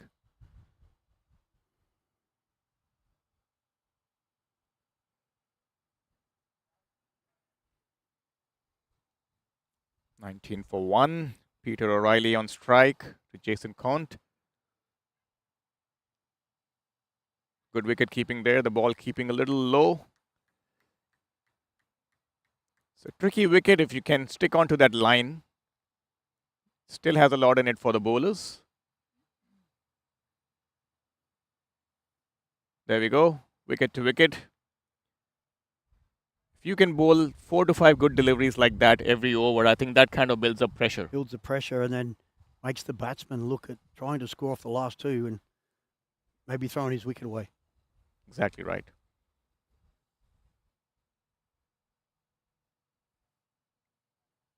Nicely bowled and left alone. So Peter O'Reilly was a roommate in a previous tournament. Got to learn a bit about him, and he's very patient man, very patient. Beautifully that short played. ball, dispatched it away to mid-wicket. Yes, this is definitely a hittable ball, not the one which England would want at this stage, wherein they are looking for early wickets. There's no one there at a short mid-wicket at all. Yep. You got square leg. Wide Square outside leg, off stump. a wide mid on, and I think that's only 2. Yeah, it looks It's to be a 2-7 7-2 offside field, 2-7 field. which kind of gives a very less margin for error for the bowler. Yep. 2-7 field. At the end of the over there. 24 for 1, Australia getting a move along. Peter O'Reilly batting at 14 of 26 deliveries. Peter Jennison, 3 of 11.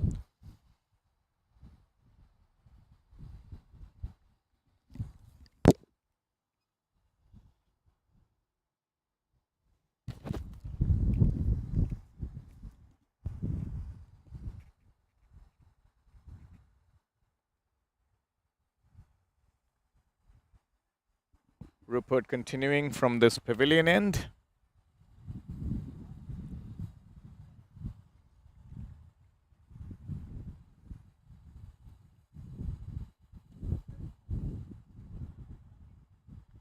So he wants a change here in position.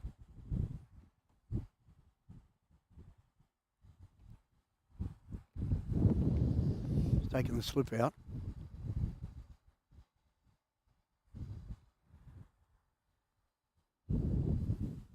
Interesting field change out here.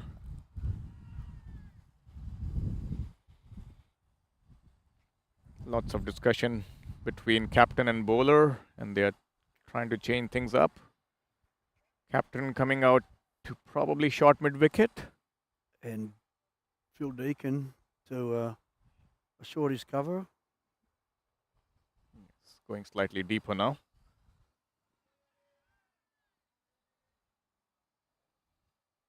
That's nicely bowled. Good gloves from Steve, the keeper. Yeah, it's tough. Keeping is definitely a tough job, especially when it's 45 overs and at this age as well. Requires a lot of fitness. If your knees aren't already shot. Another run to Jensen there.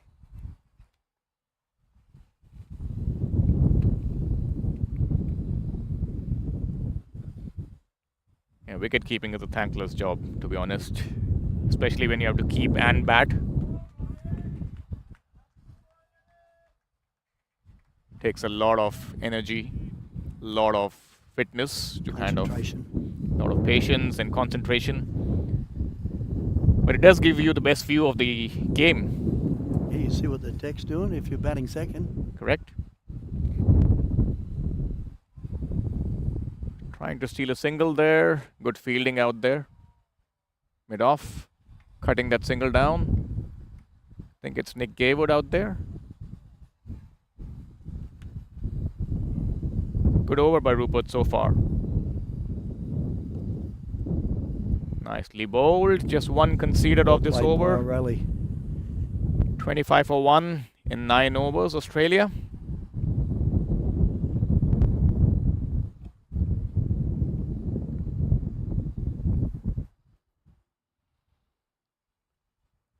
The afternoon breeze starting to pick up here. It's a pretty short summer out here, Steve, and for Canadians, each and every day counts in the summer.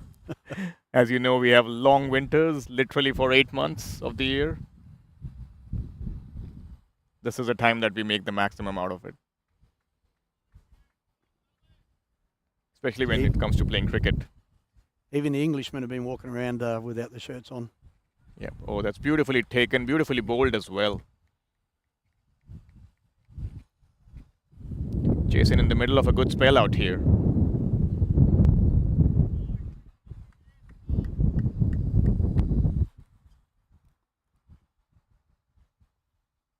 Once again, I think this is the key out here for England. If they can keep this tight line going and dry up the runs, there might be a chance that the Aussies might find ways to score runs and might give away their wickets. Shot. Beautifully cut away, a late cut. That's a good stop at the boundary line. A bit of footwork, fancy footwork by Kevin. Stops 2 runs for his team.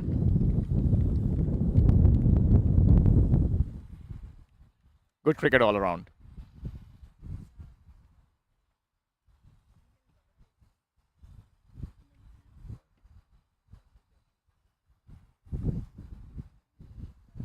Nicely bowled, taking the outside edge. Could be a chance for a run out at the bowler's end. There was nobody to collect the ball at the stumps. It's the bowler's job, that one. Yeah.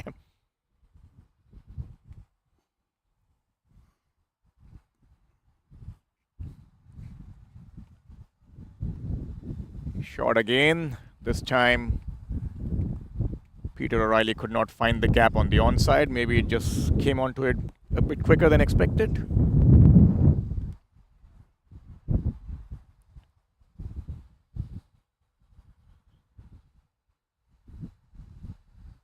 Drifted into the air. Riley tucks it around the corner nice. Mel Hussain chases.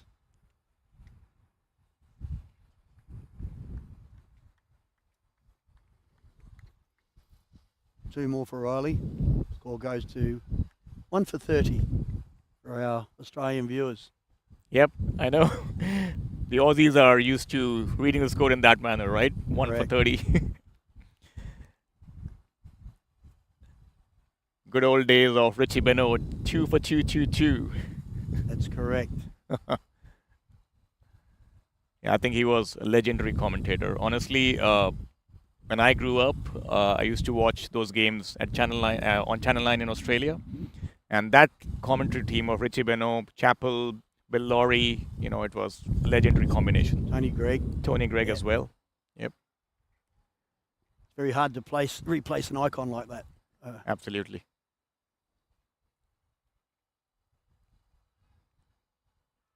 Nicely bowled by Rupert. He bowled a good last over. Lots of noise coming from the ground behind us, Steve. The wind's carrying the appeals. The Might be a cries good time. Might be a good time to check the score out. So Canada is currently are 41 for 2 in 13 overs, chasing 123 against USA. Evenly poised, I'd call that. Tight game. Just like here.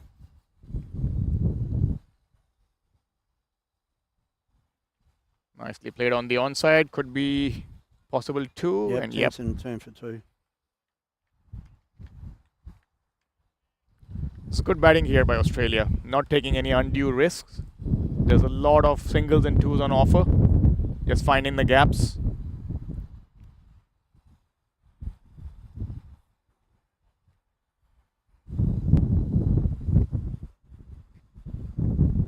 Once again, played on the onside. This time could not pierce the gap.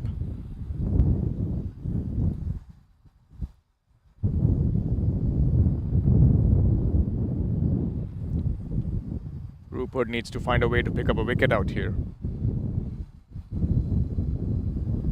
Length. Line.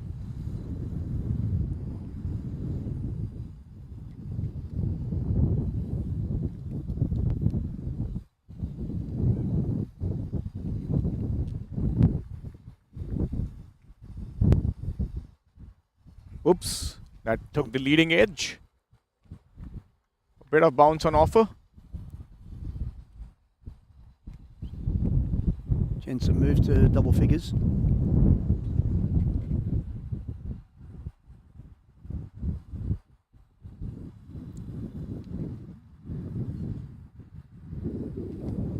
I think we have Graham walking in front of us, the top scorer from England. Oh, that's close. Yeah, Graham Shaw. An appeal. Didn't get up much at all. Bit of bat on there. Giving us Probably what runs. saved him. Would be interesting to see the replay for this.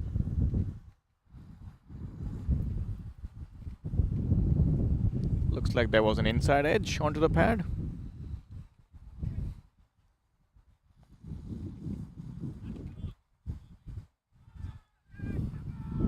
Batsman looking for a change of Jensen gloves. calling for a helmet.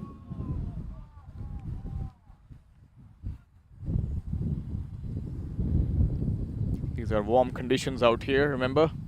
25 degrees out here in Mississauga. Change of gloves. We are sitting in the comfort of a nice shade in the commentary box, so we are not aware of the heat which the players are facing in the middle. Today's commentary box sponsored by Physio. Alpha Physio is one of our sponsors. Alpha Physio and Rehab. Wellness for life. That's why we're playing cricket at this age. Absolutely. That's it there. Wave to the folks at home. That's us in the commentary box.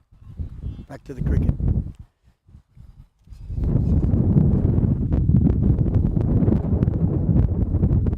Jason Cont.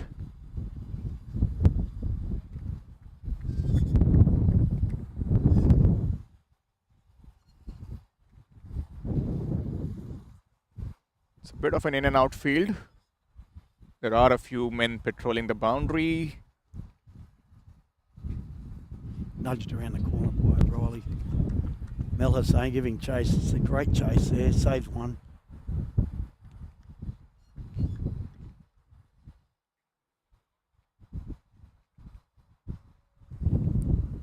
Australia 34 for 1. 35 for 1 at this stage. Peter Jensen cuts this one, but there's protection at the boundary.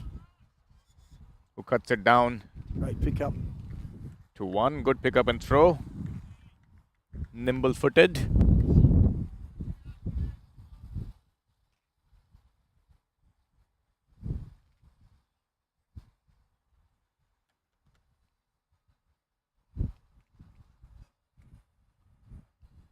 Nicely bowled once again by Jason. England need to find a way to break this partnership now.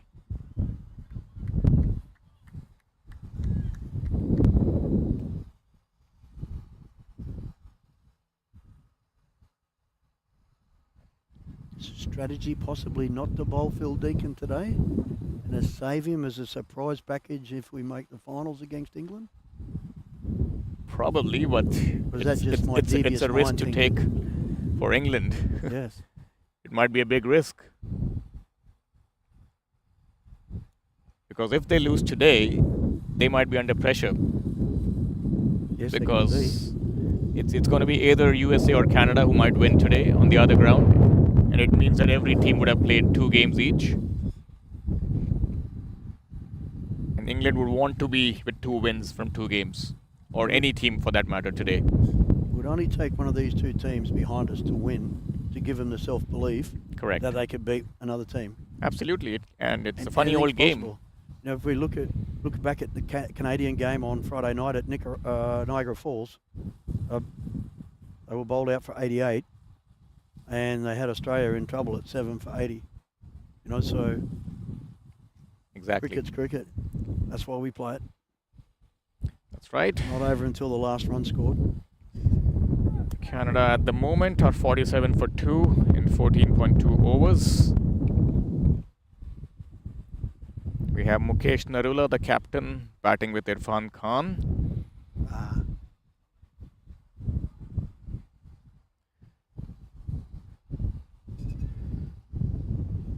They managed That's to a steal very, a run. very good run there. Good running.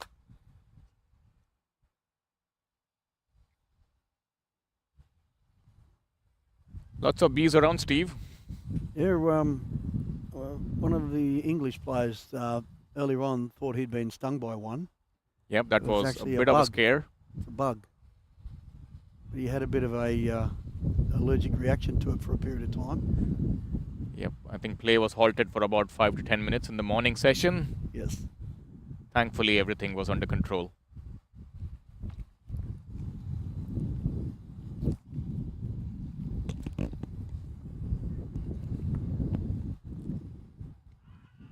An appeal for LBW, Oh, probably missing leg stump. I don't like it when the umpire holds up his counter like that. Yes, can be giving out confusing signals as we see the replay Even on as screen. a bowler, you think he's giving it. Oh. Yeah, I think it's probably missing leg stump. The keeper was also heading towards the onside. That gives you a fair indication of where the ball is heading.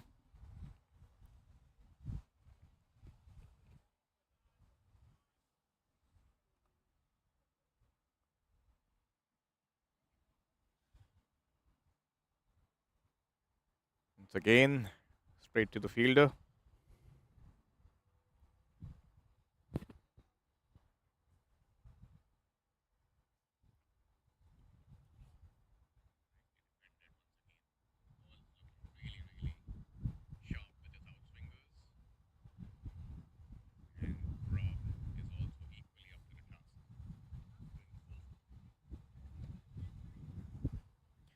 End of the over. Australia 38 for 1 in 13 overs. Two of the Peters batting, Peter O'Reilly and Peter Jensen.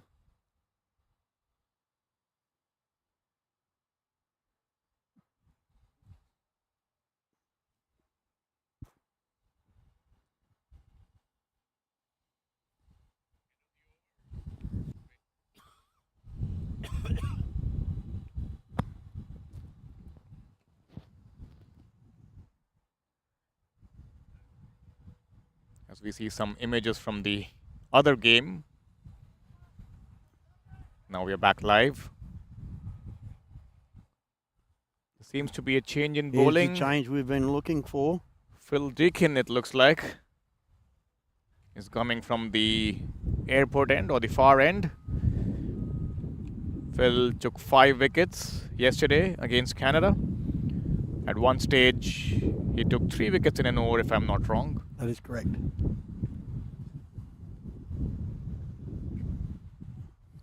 Was on a hat trick as well momentarily.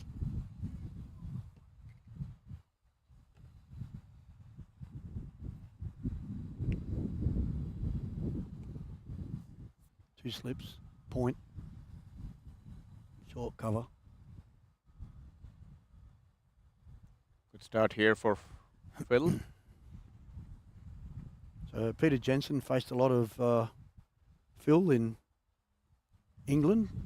The tour of the Grey Ashes against their mighty foe during July.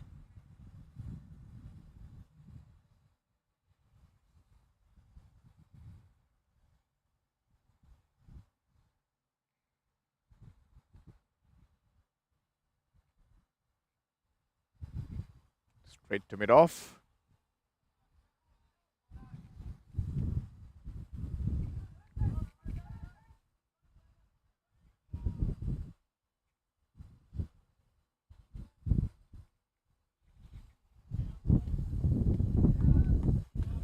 Nicely bowled.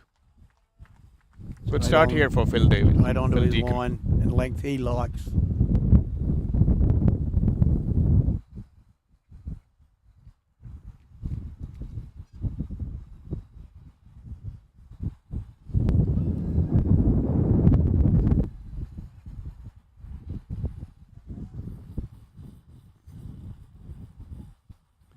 It was a good USA change picks up by a England. wicket. Canada now 3 for.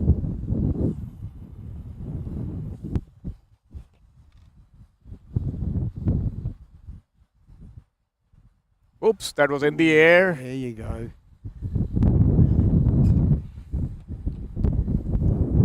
Thinking, why wasn't someone under that? I think this might prompt a bit of field change, and the captain might come up a bit. He was there at silly mid-off yesterday.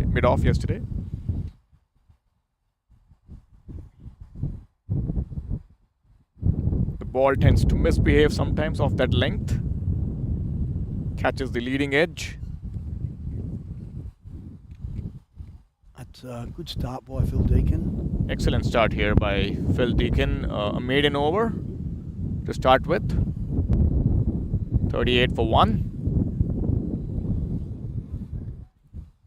And you were right, Steve. Canada is 50 for 3. Is the captain still there? Mukesh is still batting. That's correct. Yes. He scored a very good 126 against us a week ago, and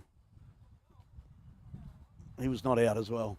So it's quite a handy bat.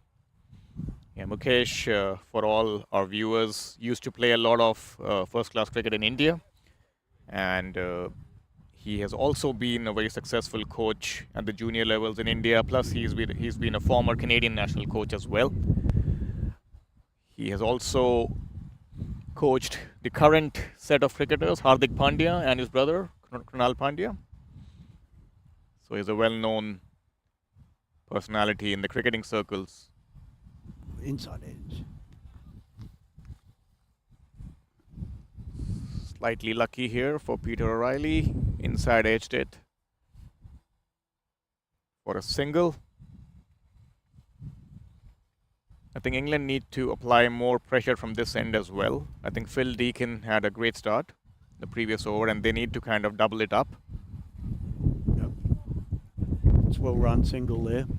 Yeah. I think both these batsmen recognize that fact, and they would try to kind of milk the bowling from this side. I still feel that the field is a bit too back.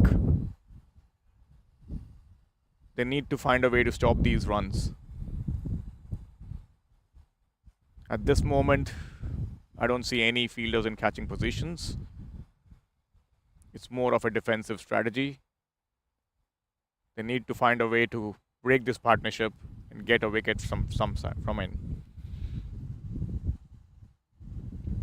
Shot. Beautifully Riley played. just leans back and glances it past the keeper. Yeah, that's a cute little shot there by Peter O'Reilly.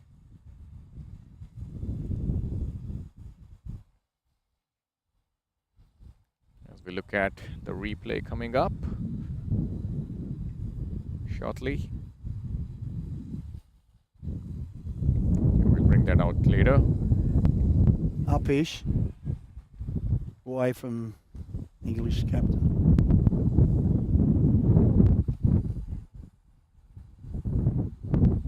I'd be right to say one ball left before drinks. Yep. I think after 15 overs, we have the official drinks break. Over number 15 and over number 30. Oh, that's great keeping out here. But I believe the batsman... He's been given. Or did he... Oh, he gave him out. Oh, interesting. Has he called the wide butt? It's called a wide, but he's been given out stumped. That definitely is a keeper's dismissal. Yes. I saw him take 2 dismissals in the UK. Very, very sharp behind the stumps. And he was on a hat-trick of stumpings. He had a left-hander stumped and then a right-hander stumped very first ball. Which also means that there would be the first official drinks break. As you can see from the replay, that was a brilliant set of wicket keeping.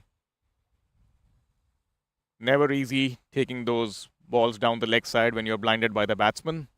And he did a great job in collecting it and then tripping the bails off. All right, viewers, we'll take a quick short break while the players enjoy their drinks, and we'll be back in about 5 minutes. Cheers.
back after the drinks break. The first ball seems to be another wide down the leg side. This time missed by the keeper. And that would be 4 byes and the wide as well. So that'll be 5 in total. Not the ideal start that England would have been looking for right after picking up the wicket. We have another Peter who has joined another Peter. The captain, Peter Dedridge, popularly known as Archie.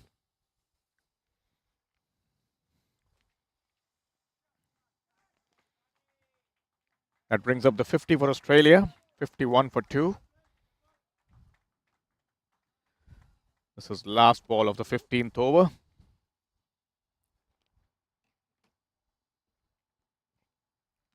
Beautifully played. Driven straight to mid-off, no run. 51 for 2 Australia after 15.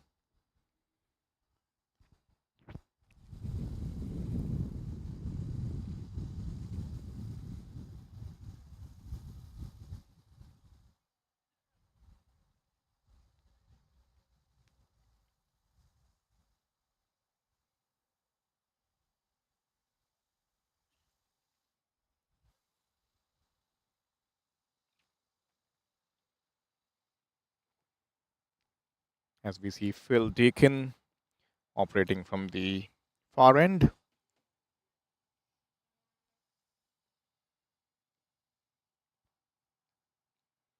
Bowled a really good first over. Was a maiden over to start with.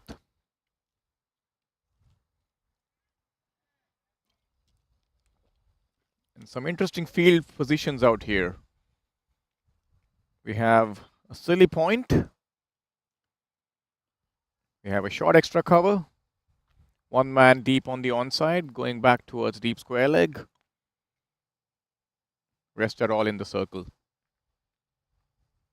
Here comes Phil. Nicely played. Nicely bowled as well.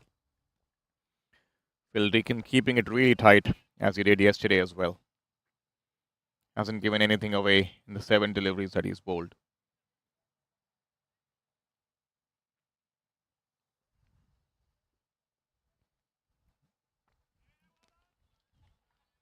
And Peter manages to get a single.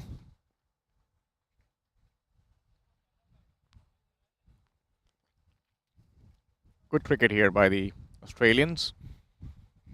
Trying to keep the strike moving.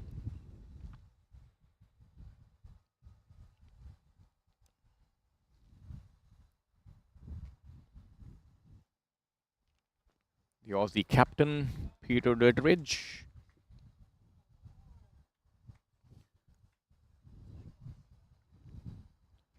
Oh, I beg your pardon, I think it's Paul Clark who is replaced Peter Jensen, who was out.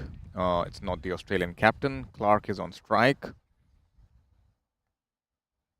My apologies.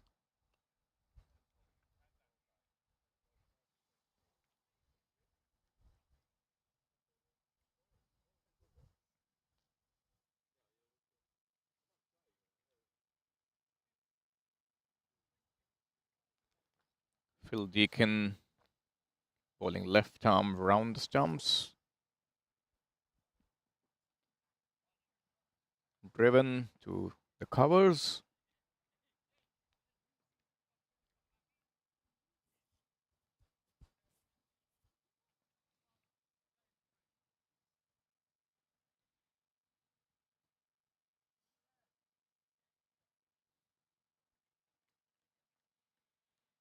Nicely bowled, left alone outside the off stump.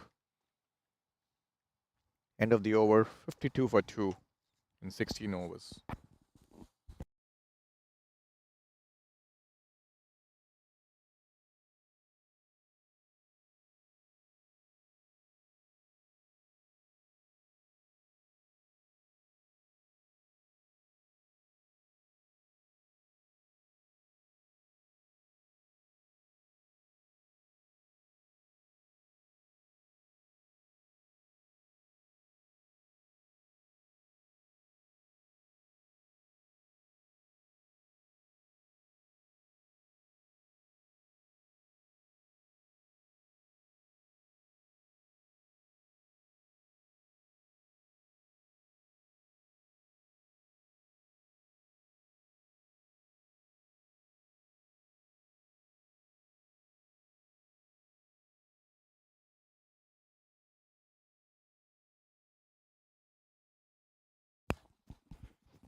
Rupert Staple continuing from the pavilion end. It's nicely flicked away on the onside. Might be just pulled up before the boundary line for a nice, easy 2. Paul Clark, who bowled pretty well during the Aussie innings, or the Aussie bowling.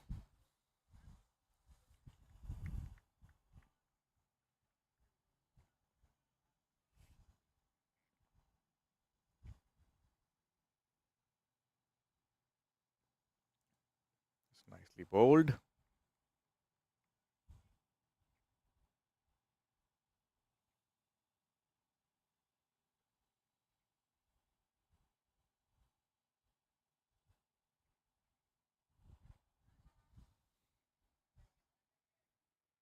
Rupert Staple left alone outside off stump.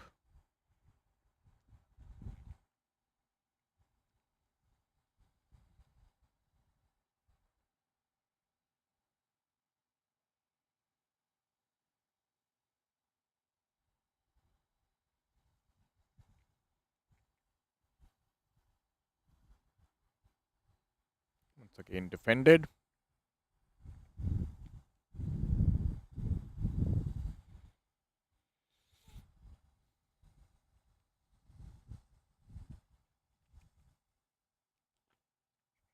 Peter O'Reilly is still the key here for Australia. He has been in superlative form the entire season out here.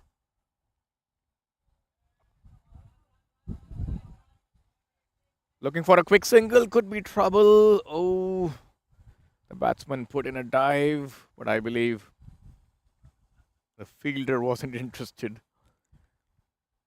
to throw the ball. But good commitment shown here by the Australians, putting a price on their wickets.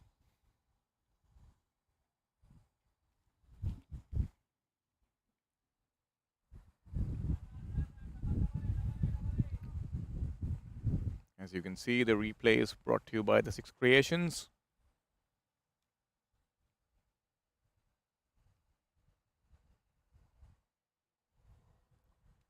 Phil Deacon to continue from the airport end.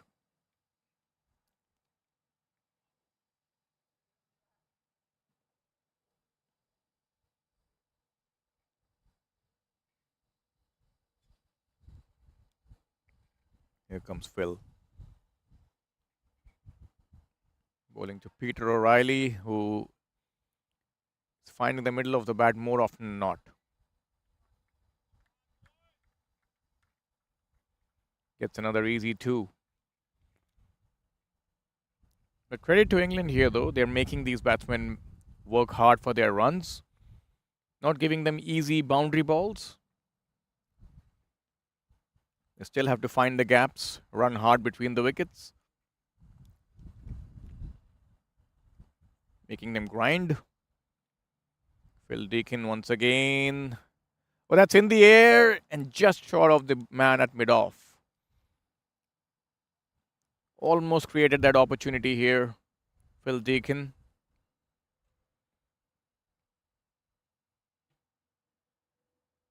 There we see driven. Probably played a little too early. Back live. Left alone outside the off stump by Peter O'Reilly.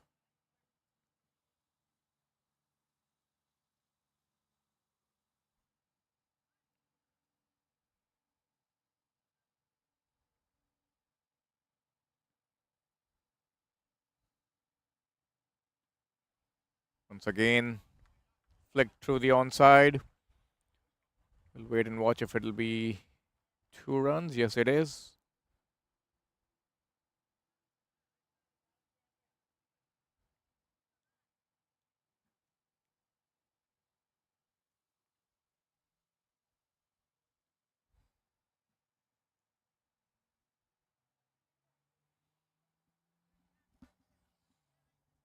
Slight change in field.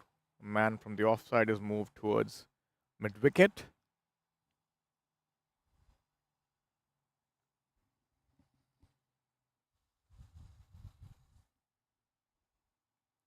Phil Deakin once again, bowling a tight line. It's important for Phil Deakin to maybe pick up a wicket or two to get England back in the game.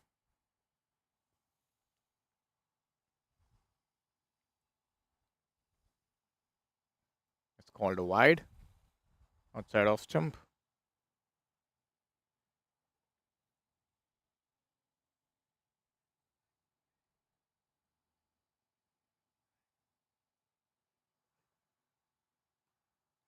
Played on the offside, straight to cover.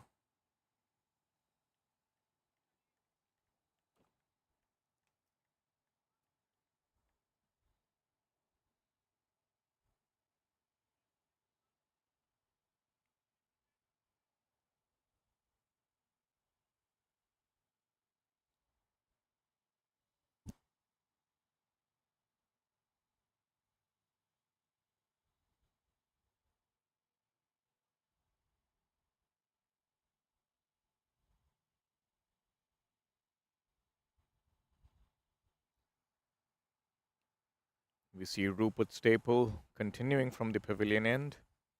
He picked up a wicket just before the drinks break of the last ball, although it was called a wide. Brilliant stumping by England's keeper down the leg side. Steve Aston, who's replaced Kevin Bissett today, who was rested for today's game.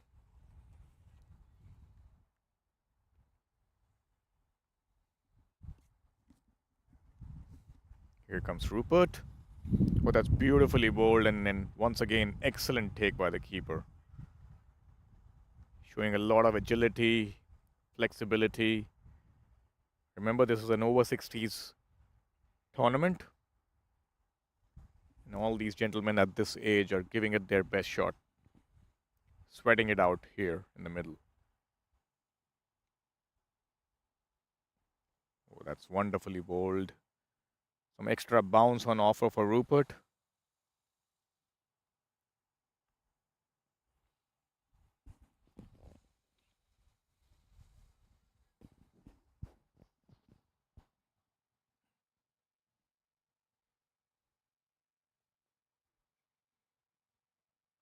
Slightly on the shorter side.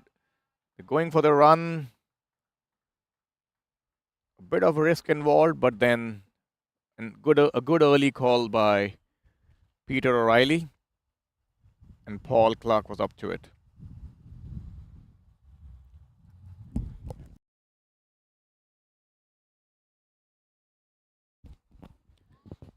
The England captain Richard is pretty vocal and involved with the bowler. Generally walks down to the bowlers mostly every over and talks to them about the field that they want. Slightly short, played off the back foot towards the offside. Richard, the England captain, was really proactive yesterday with his field placements against Canada. Seized the opportunity to pick up wickets at regular intervals, had attacking field set, especially when Phil Deakin was operating. That's in the air. Is that a wicket? Well, the umpire doesn't feel so. Probably off the pad. Might see the replay to get a better understanding of what happened there. Peter O'Reilly off the front foot. They were looking for an inside edge.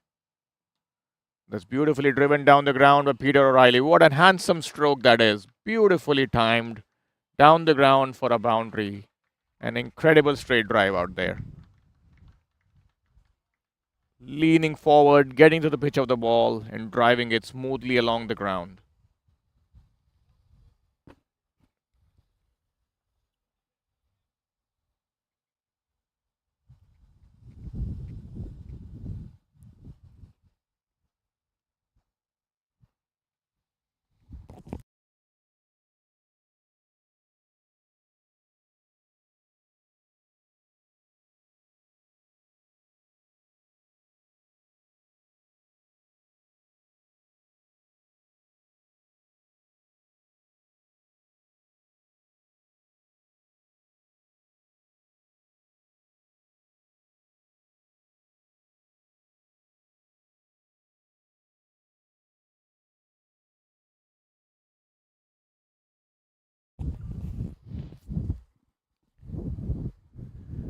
So at the end of 19 overs, Australia are 65 for 2.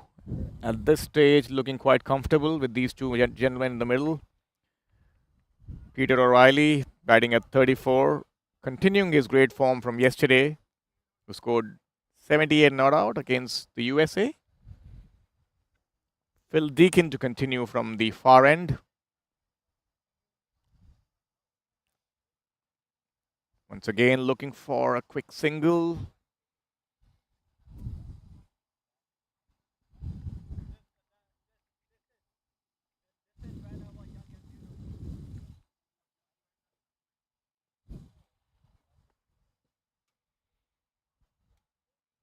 Once again, Deakin bowling a tight line, not giving the batsman enough room to play shots. I think the length is the key with Deakin operating. Is always in that spot wherein he's drawing the batsman forward, but it's never a half volley. It's always difficult to drive him and find the gap.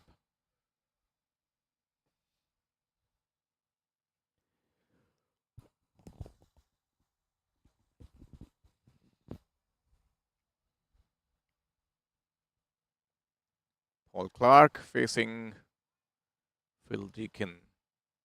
Nudges is on the onside. Tries to look for the single. This is good batting out here by both the Australian batsmen in the middle. They're not taking any undue risks. They know that the game is under control at this stage. They need 93 from 25 overs to win this game. A lot of time left in the match. Phil Deakin doing his job quite nicely as well. Applying pressure from that end.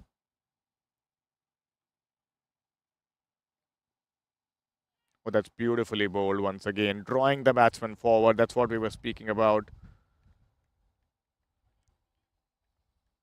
It's hard to get to the pitch of the ball when he's bowling. He's drawing them forward all the time, and there's a certain dip which he's getting, which is enticing the batsman to get on the front foot, and then they're missing it out. Beautiful bowling out here by Phil, who took 5 wickets in the game yesterday. Might be a good opportunity now to look at the score from the other side. Canada seem to be doing pretty well, cruising along 77 for 3. With Captain Mukesh Narula at 14, Farooq Kirmani, Vice Captain, at 14 as well. Coincidentally, both are 14 of 18 deliveries with 2 boundaries each. Identical scores at the moment. As we see a bit of a change in bowling.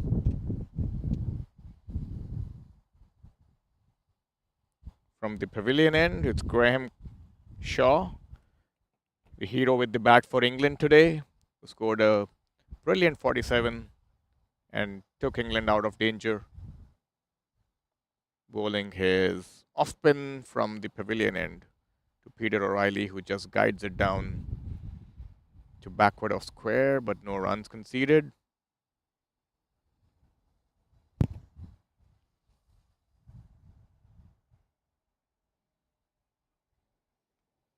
Shaw again.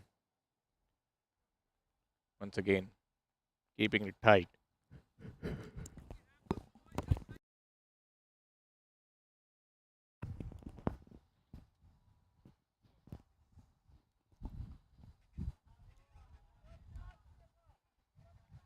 Played out the back foot this time towards cover. Good start here by Graham Shaw. As you see, one more aircraft in the background landing. We're at Danville Park, Mississauga, the twin grounds, at a slightly elevated position. It's a nice vantage point to look at some airplanes taking off and landing.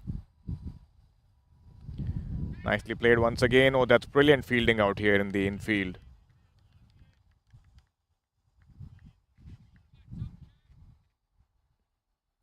Stopped a certain boundary.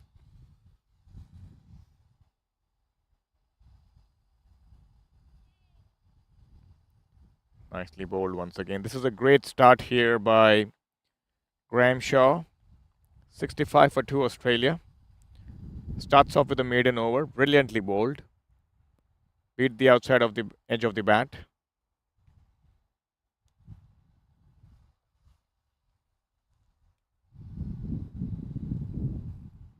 Peter O'Reilly at 34 of 64 deliveries. And Paul Clark, 3 of 19 deliveries.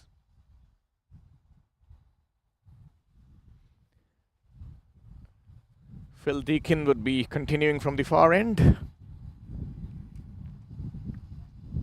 Would be interesting to see if there's anything that the captain would change for this over. He seems to be coming at the silly mid-off position or the silly point position. 2 slips as of now in operation. So it's quite an attacking field for Phil Deakin. The captain seems to be having a lot of trust in his premier bowler. Oh, that's beautifully bowled once again. The ball misbehaving a bit of that length. Excellent bowling out here by the veteran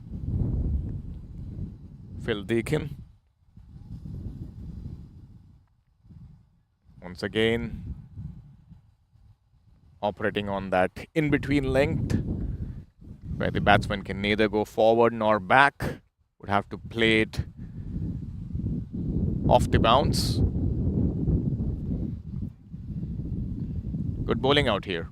England keeping it tight. Once again, he's getting some good bounce out here, using his height to perfection.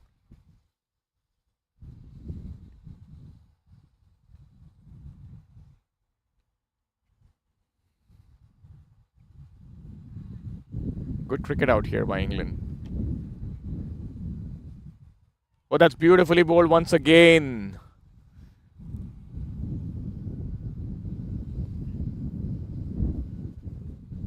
Phil Davis making some amends out here from this end. Has been unlucky so far not to pick up a wicket, but he's been really on target. Every time he's come on to bowl, he's got the ball to do something different.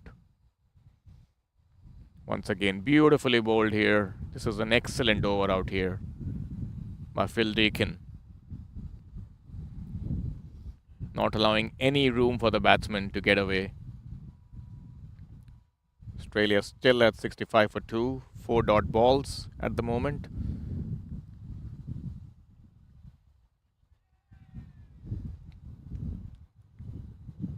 Has he got him here? Apparently, yes.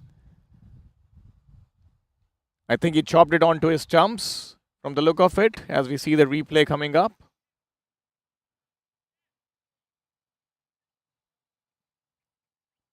Shot outside off stump. Oh, I think probably what happened here was the batsman hit the stumps with his bat. I think he's out hit wicket. We'll wait for confirmation from the scorers.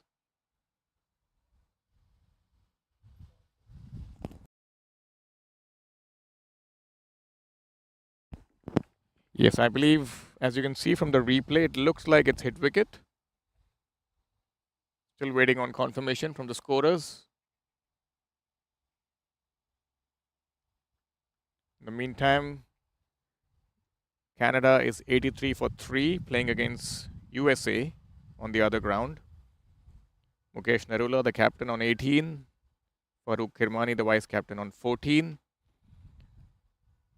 They're chasing 123 against USA. 41 runs needed in 22.4 overs with 7 wickets in hand. A good breakthrough out here for England. Phil Deakin doing the job, eventually getting the wicket. That was a wicket maiden by him. And we have Graham Shaw continuing from this pavilion end, who started off with a brilliant maiden over. The new batsman in is Greg.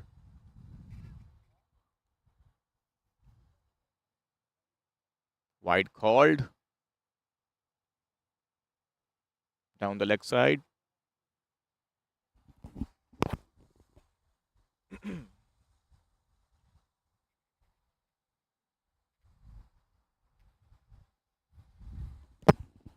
Meanwhile, Peter O'Reilly continuing from where he left off,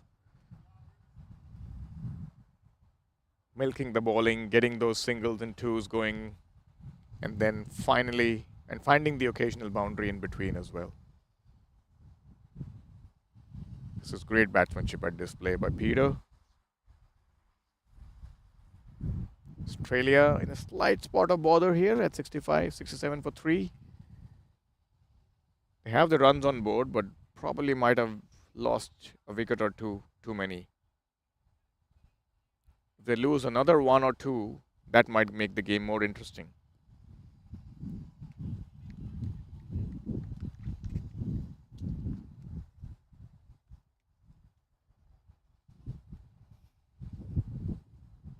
It's called wide down the leg side. Graham doesn't seem to be happy about it.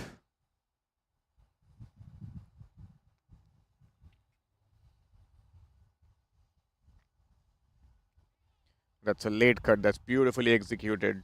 Excellent shot here. Goes down to the boundary line for 4. Beautifully played out here by Greg. Waited till the last moment, opened the face of the bat and dabbed the ball down in the vacant short third man position.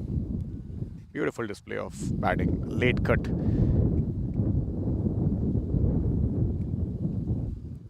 As we see Graham coming back, tossing the ball up this time, not able to find the gap.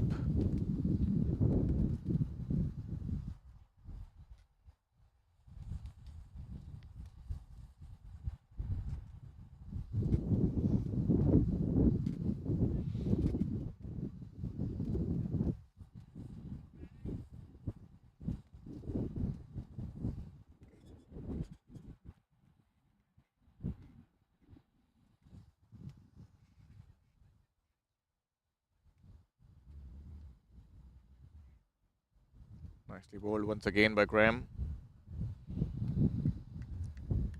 23 overs gone. 72 for 3. Australia need another 86 runs to win from 22 overs.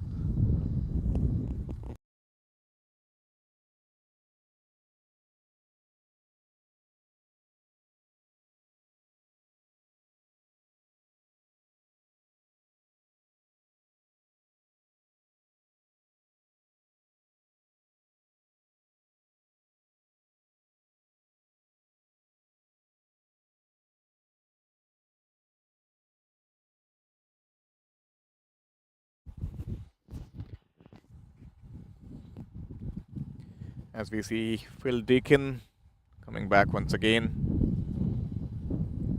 from the far end. Peter O'Reilly on strike. He's been kept off strike for a while now. Left all alone. This is good bowling out here by Phil Deakin.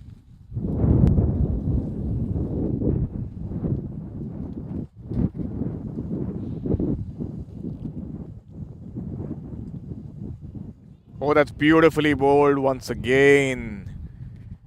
Probably for the first time, we see Peter O'Reilly is caught on the crease. As you can see from the replay coming up.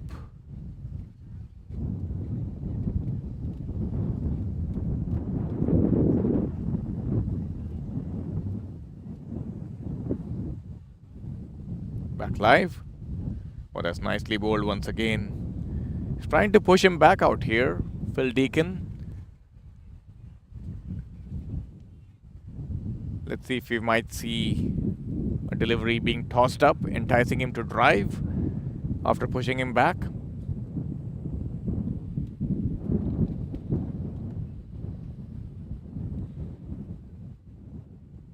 Trying to pull it on the onside. Could not find the middle of the bat.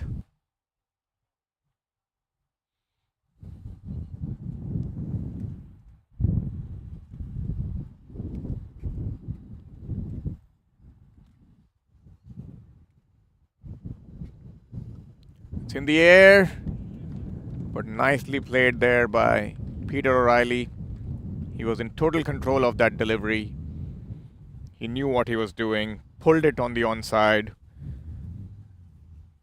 over mid-wicket for a boundary. That kind of releases pressure a bit.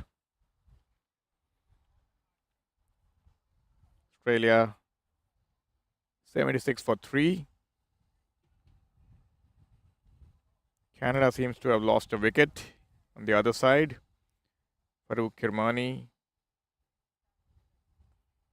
was out just now.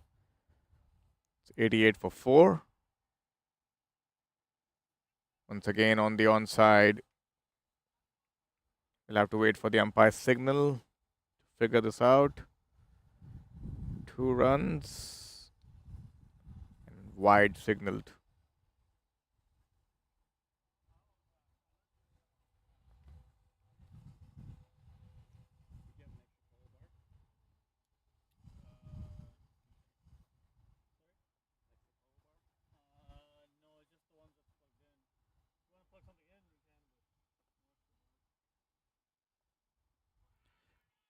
An appeal for LBW.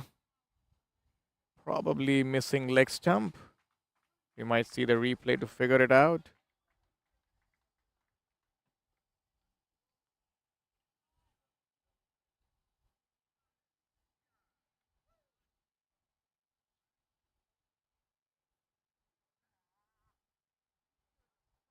Not sure if it pitched in line as well, which marks the end of the over. Australia 79 for 3 in 24 overs. Peter O'Reilly batting at 39 of 72 deliveries. Greg, who's just joined him, is on 4 of 4 deliveries.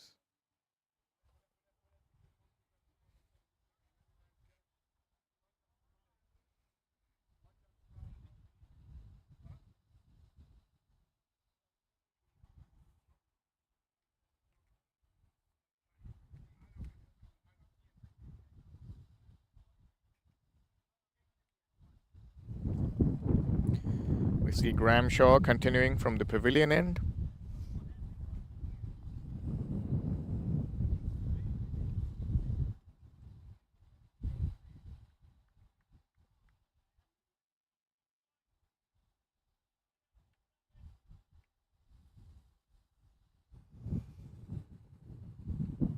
Nicely bowled, worked around the onside, but no run.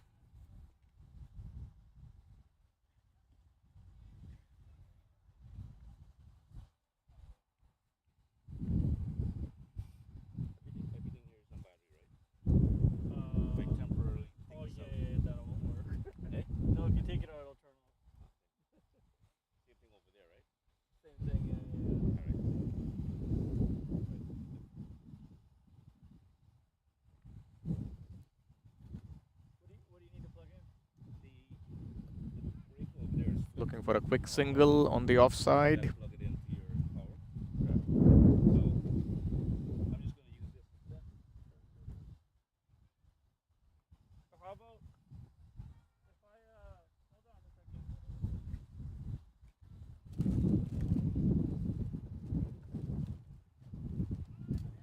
Nicely driven, but straight to the fielder.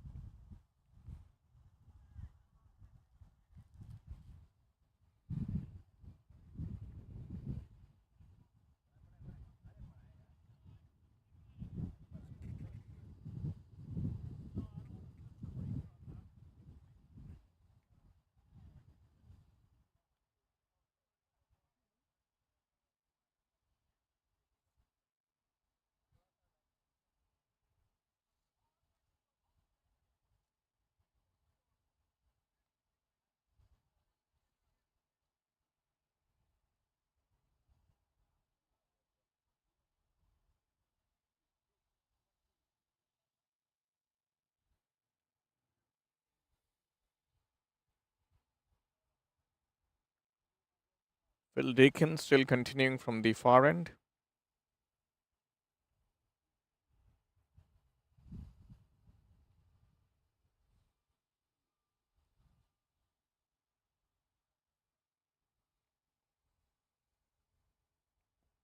Pulling a tight line out here.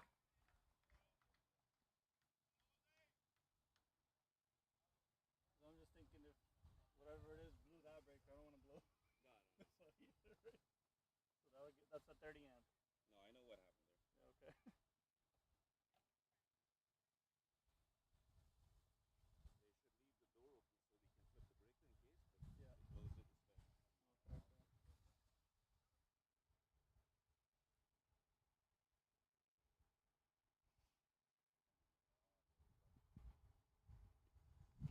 Once again, nicely bowled by Phil.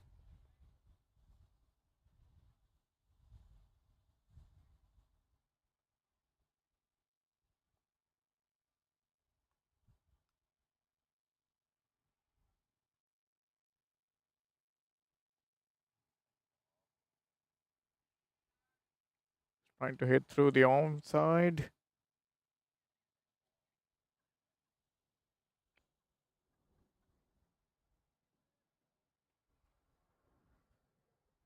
Could sneak in a single.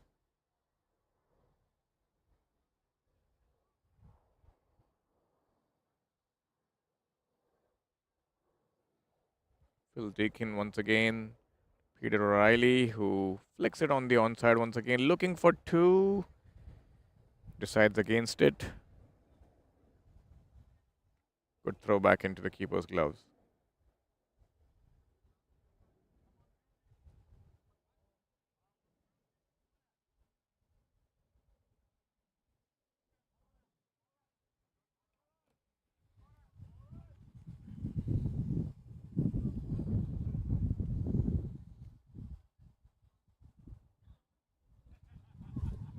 Phil to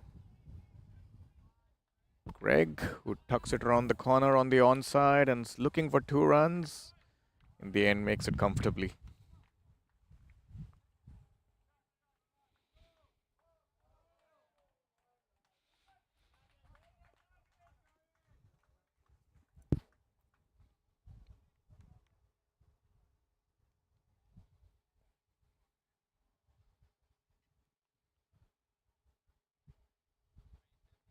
Nicely bowled and nicely played. End of the over. Australia still at 84 for 3. Peter O'Reilly at 41. Greg on 7. The game is quite interestingly poised at the moment. I think England definitely need a couple of quick wickets to make it more interesting.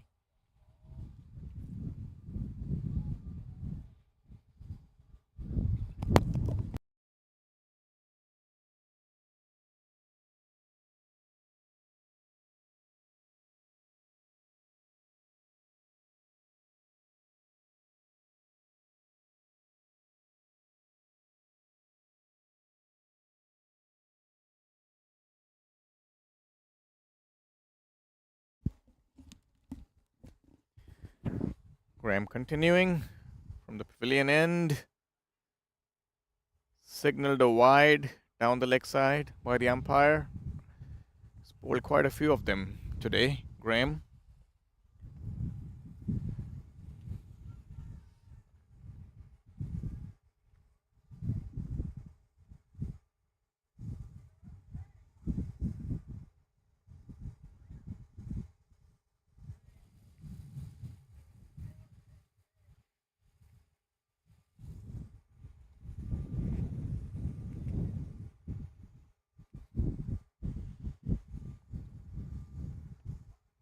Nicely defended back to the bowler.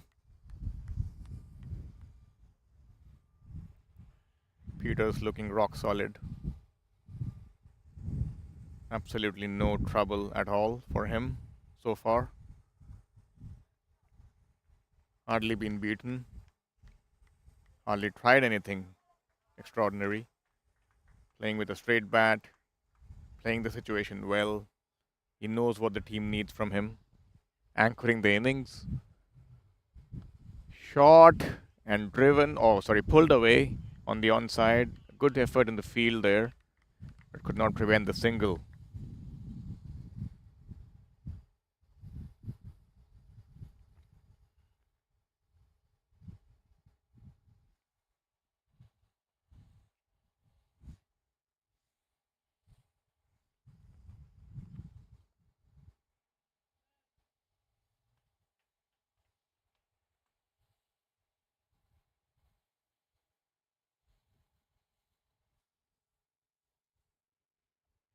Australia looking at 86 for 3.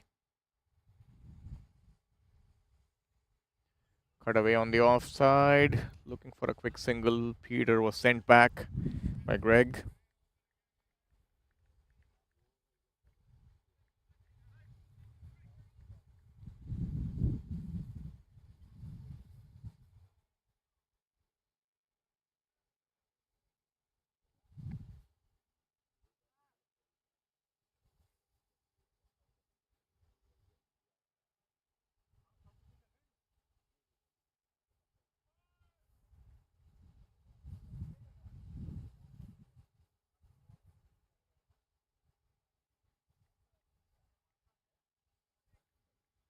End of the over. 86 for 3 Australia. As we see Phil Deakin continuing from the other end.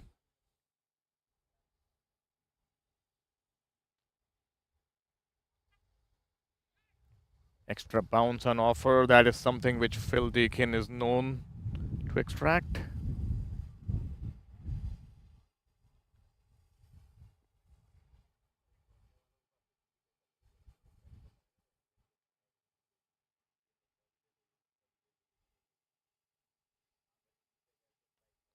Once again, played off the back foot this time. Peter O'Reilly doing an amazing job out here of rotating strike and making sure that Australia are not under pressure to score runs.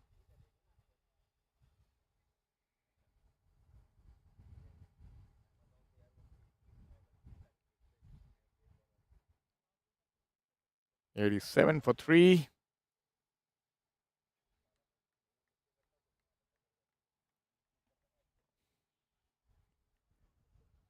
Generally, 87 is considered to be a slightly unlucky number in Australia, probably for the reason that it's 13 short of 100. That's where most of the action happens when it comes to either losing a wicket or conceding a boundary. So let's see if Australia are able to get over this hurdle of the dreaded 87.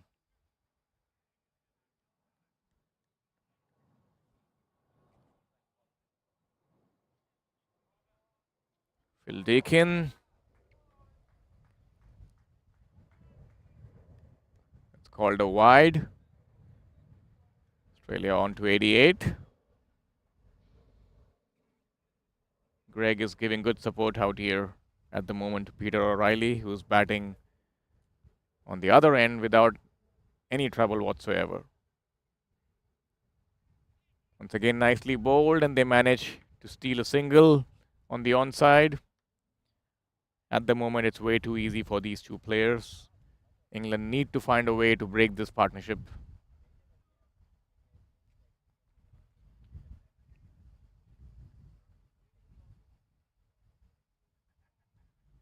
Attacking field here for Peter O'Reilly as well. Plays it on the offside this time. Trying to look for that single once again.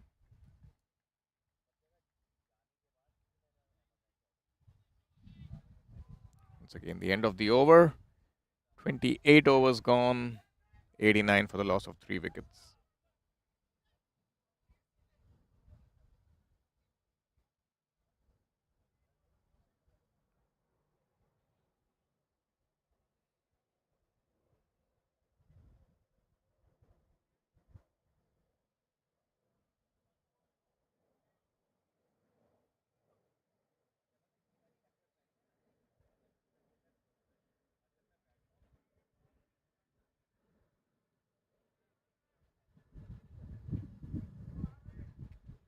Let's cut away on the offside this time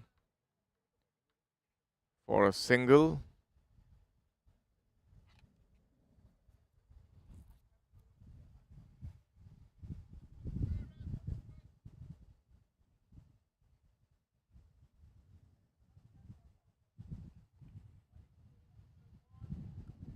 Nicely played, beautifully struck on the onside by Peter O'Reilly, driven all along the ground.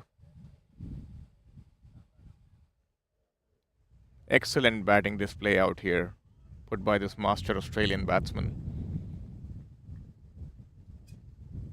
Played it from outside the line of off stump. Flicked it on the onside.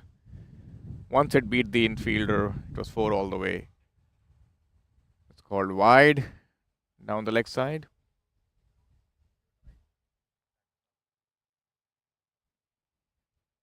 Australians finding it way too easy at the moment. Peter approaching another half century. He's on 47.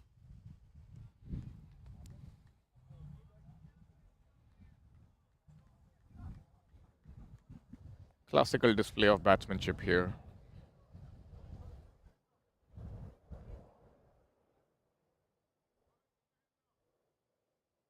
Once again down the leg side.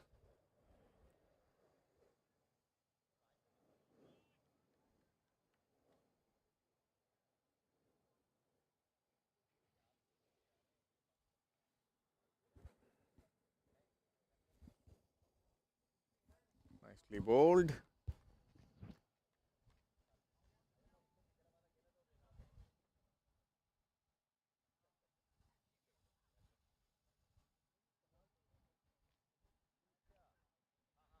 Oh, that's beautifully played again by Peter O'Reilly.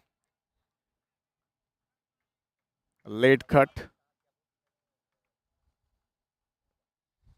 Dapping it between the keeper and short third man for 2 more. Moves on to 49.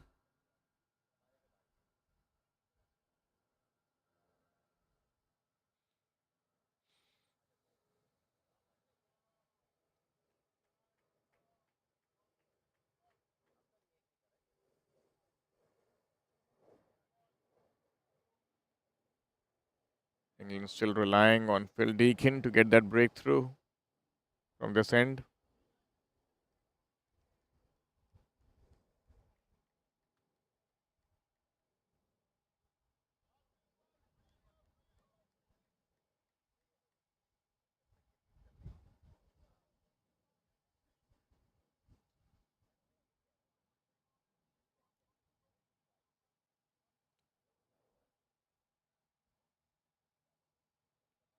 Phil Deakin once again.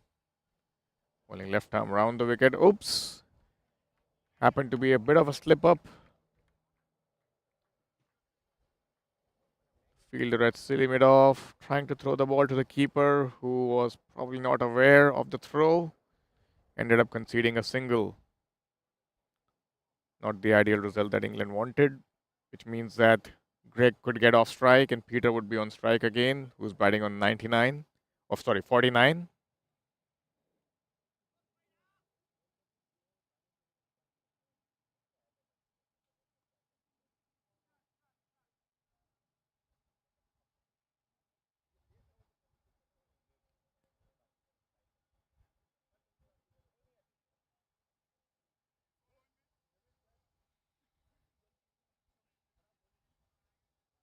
Once again, drawing the batsman forward.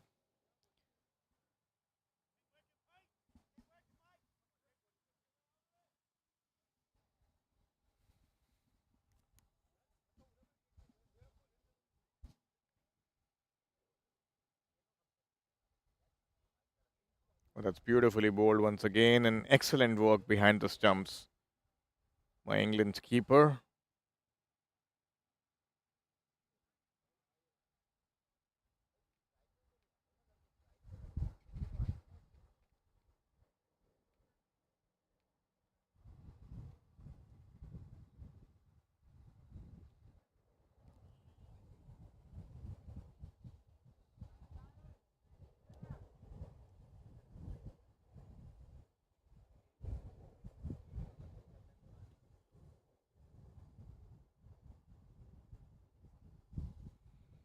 Phil Deakin.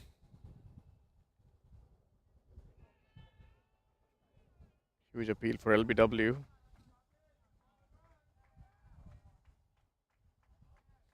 Would be interesting to see the replay.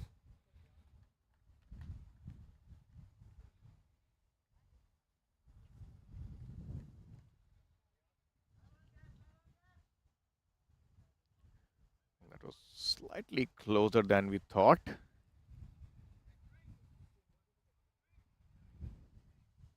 "30 overs done. And I think the players are off for a short drink break. We'll be back after a break.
I think, yeah, Peter is really taking it deep. Yeah.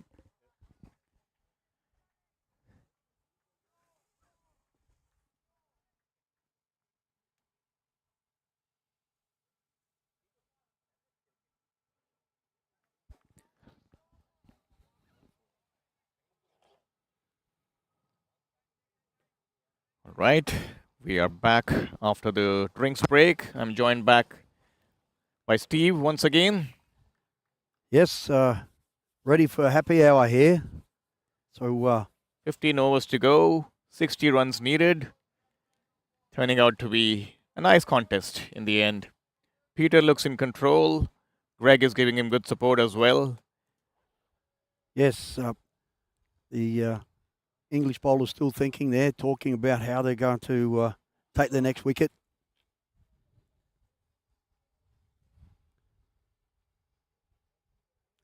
Greg Hoisted on the strike from Victoria, hometown of Benalla.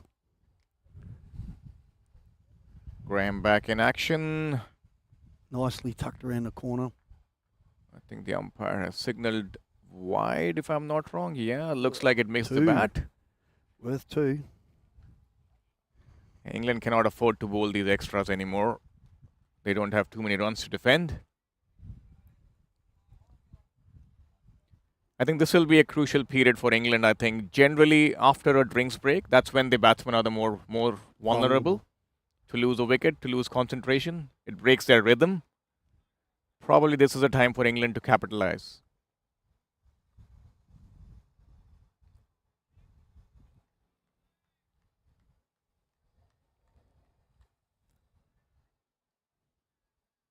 Phil Deakin has been bowling pretty well from the other end.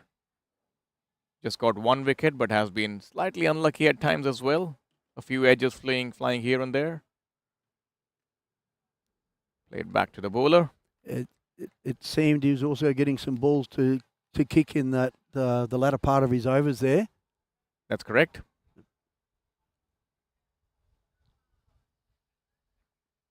Nicely played once again, but straight to the fielder.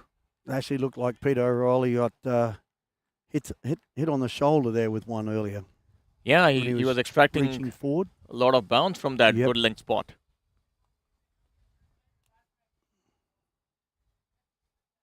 Graham to Peter, who leaves this one alone. He was looking for a wide, but not called by the umpire.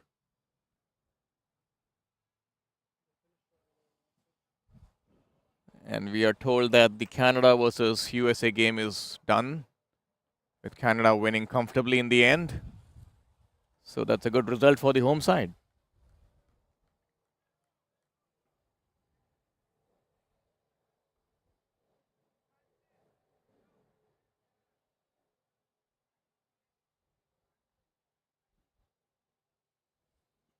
Canada scoring 124 for the loss of 4 wickets. Oh, that was close, I believe.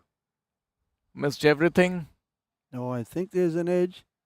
And that gives him his 50. Oh, and that takes Peter O'Reilly to 50. What a player. What a consistent batsman for Australia. As you can hear, the applause from the dressing room. 50 not out. Peter. Slightly fortunate way to get to 50, but he's been rock solid. I think his wicket is the key here for England if they want to make any inroads. Correct.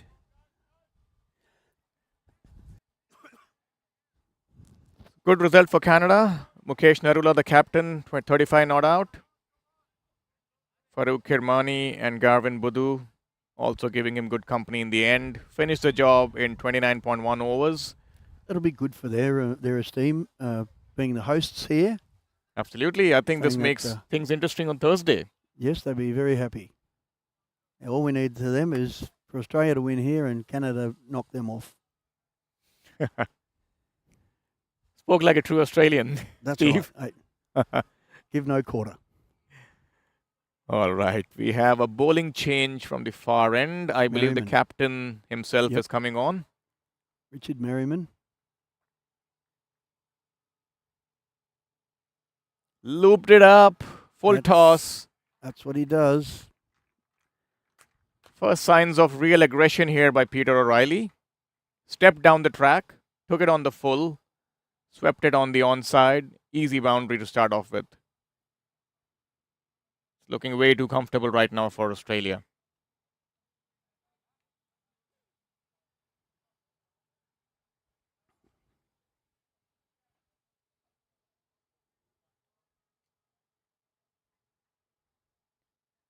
The captain needs to do something extraordinary out here to break this partnership. There he comes again. Full toss once again. Yes, and Riley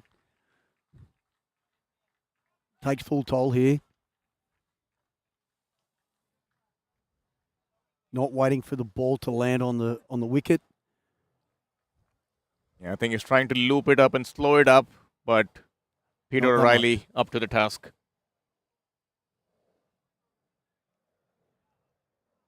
With the field up, he just needs to find the gap.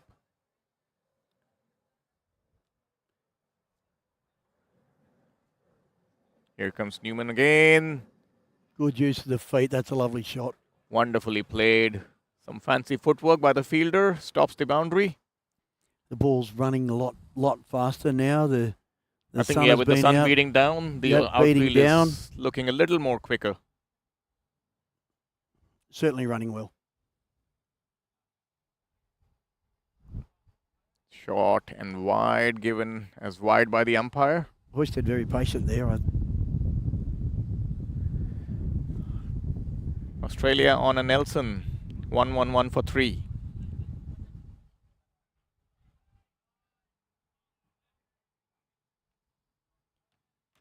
Makes me remember the good old umpire David Shepherd, David Shepherd. who used to do some fancy footwork while the score was either 1-1-1 or 2-2-2.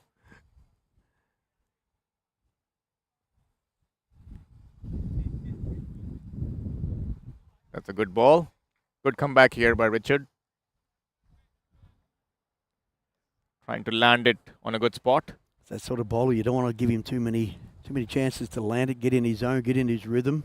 You want to get him off his rhythm as soon as possible. That's correct. Nicely looped up once again. Left all alone by Greg. Sensible thing to do. They already got 2 boundaries in this over. No need for any undue risks.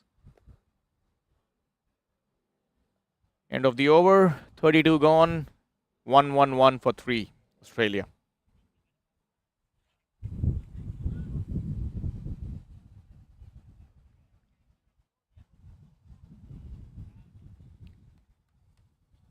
So we were wondering a while back, Steve, is 87 considered to be an unlucky number in Australia? It did for a long time, and I still think people talk about 87 Yeah. being that, but I do believe the real story is that Don Bradman was on 88 at the time, and it was the scorer in the box was just too slow to put up the 88 when he got out, and everybody went, 13 from the 100, that's an unlucky number. So it was Bradman batting, of course, so everything was about Bradman batting at the time. Yep. But I do believe that he was on 88. Interesting. Here comes Graham once again to Peter O'Reilly, who's looking for the Leaning single. forward. Australia need 47 from 12.4 overs. Required rate of 12 or 3.76.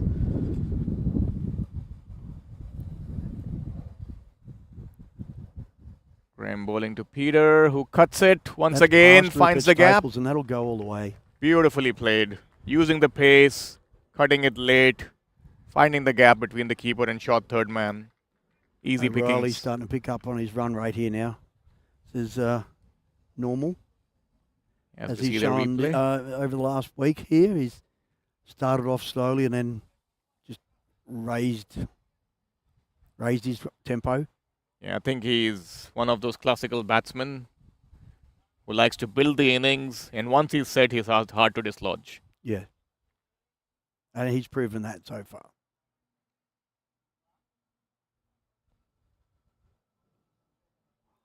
This time on the onside. England looking a little tired and jaded in the field now. They've been around for a while in the sun. Buys. No bat on that. Last 2 overs has put a bit of a dent in the tally. Peter batting on 63 not out.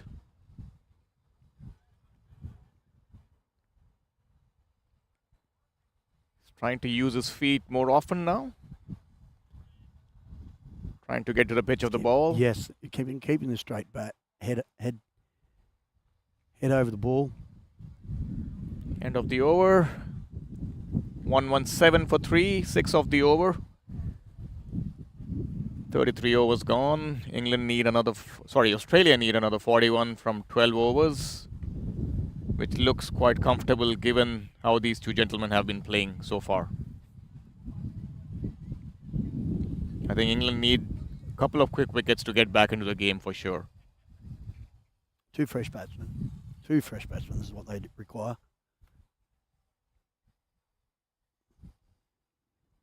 Richard continuing from the far end. Defended.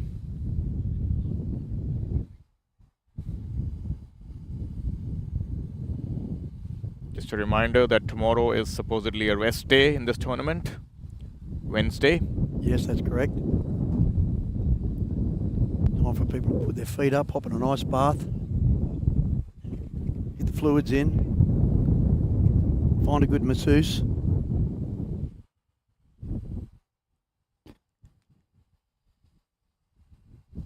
But that's beautifully played on the offside. Cut away. Just found the fielder. Could have been 4 if he had it a little to his right.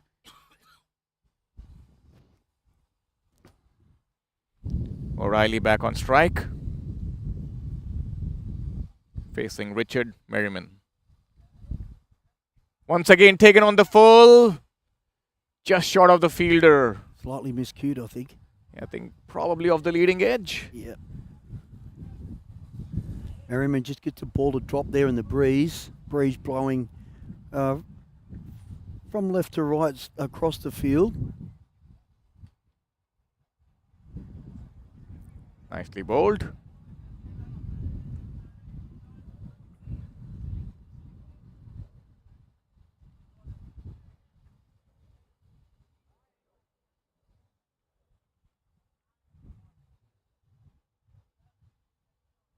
Oops, that kept a little did not low. Get up much. There's still a lot in the pitch for the bowlers if they're able to kind of consistently land it on that spot.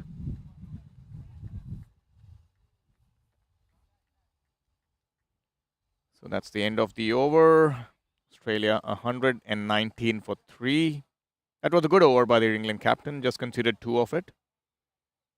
They tighten it up after his first over. Yeah, that's a good comeback. Sure to continue from this end. I'm just thinking it might be a good ploy to maybe have a change of ends for Phil Deacon. Maybe try him from this end.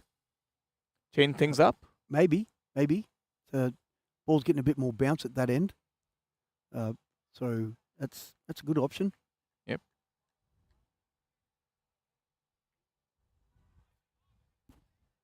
The wind coming across from this side helps drift in for his main delivery. That's a brilliant delivery that came in, and that has got Peter O'Reilly out, LBW. He was stuck on the back foot this time. The ball came in and caught plumb in front, as we see in the replay. He got some turnout here. Yeah, that's plumb in front. Oh, that's not missing anything. So good breakthrough out here for England. Could this be the opening they were looking at? Yes. O'Reilly has been playing forward to that same sort of delivery. In a mindset to score runs now, so. Yeah. Nonetheless, a brilliant innings that comes to end. Yes, another consistent knock. A new batsman, Pat Henry, going out to bat. Pat's from the Apple Isle, Tasmania.